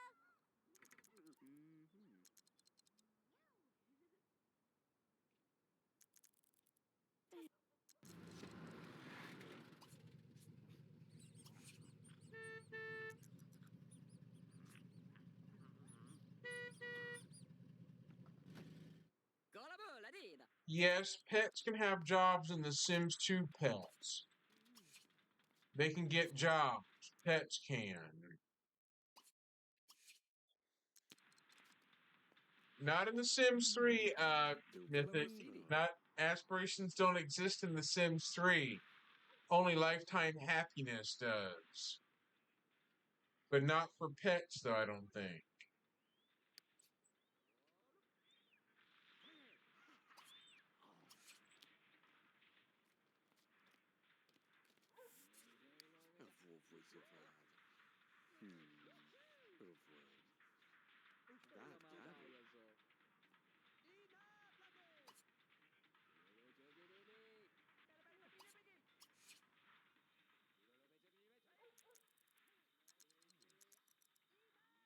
Quadra.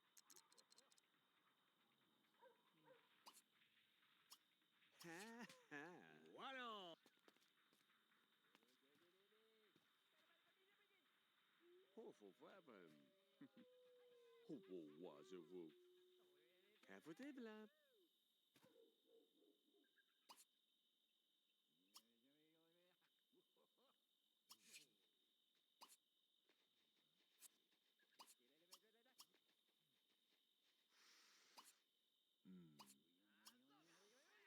Oh.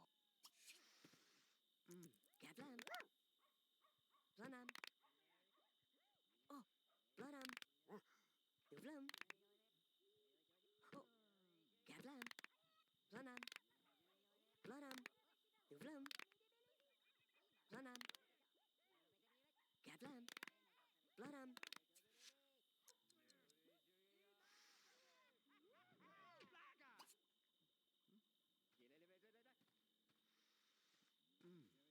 Pets can learn commands. Yes, they can. Lava. Levan. Zavlaban.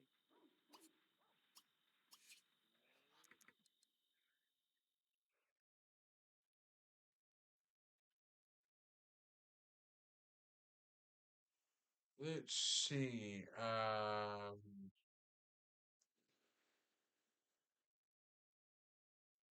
I've been at it for about 5 hours.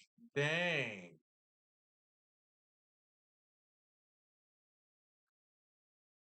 Let's say hi to Mongrel 2.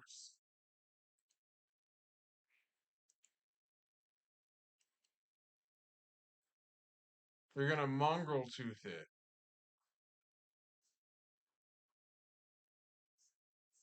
Let me just shine mongrel tooth. Mongrel. Let's see that, or let's see what we're going to do.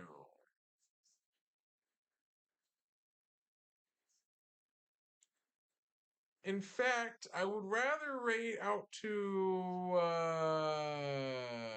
let's see.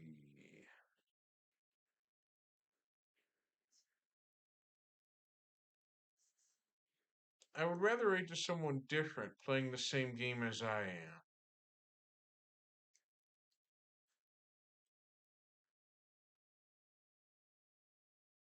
Since they're playing the same game, that or Mongrel Tooth.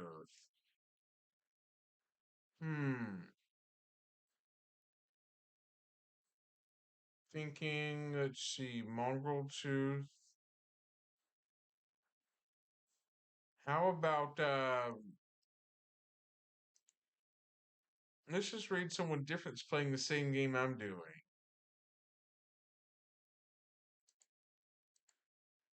So I will see you there.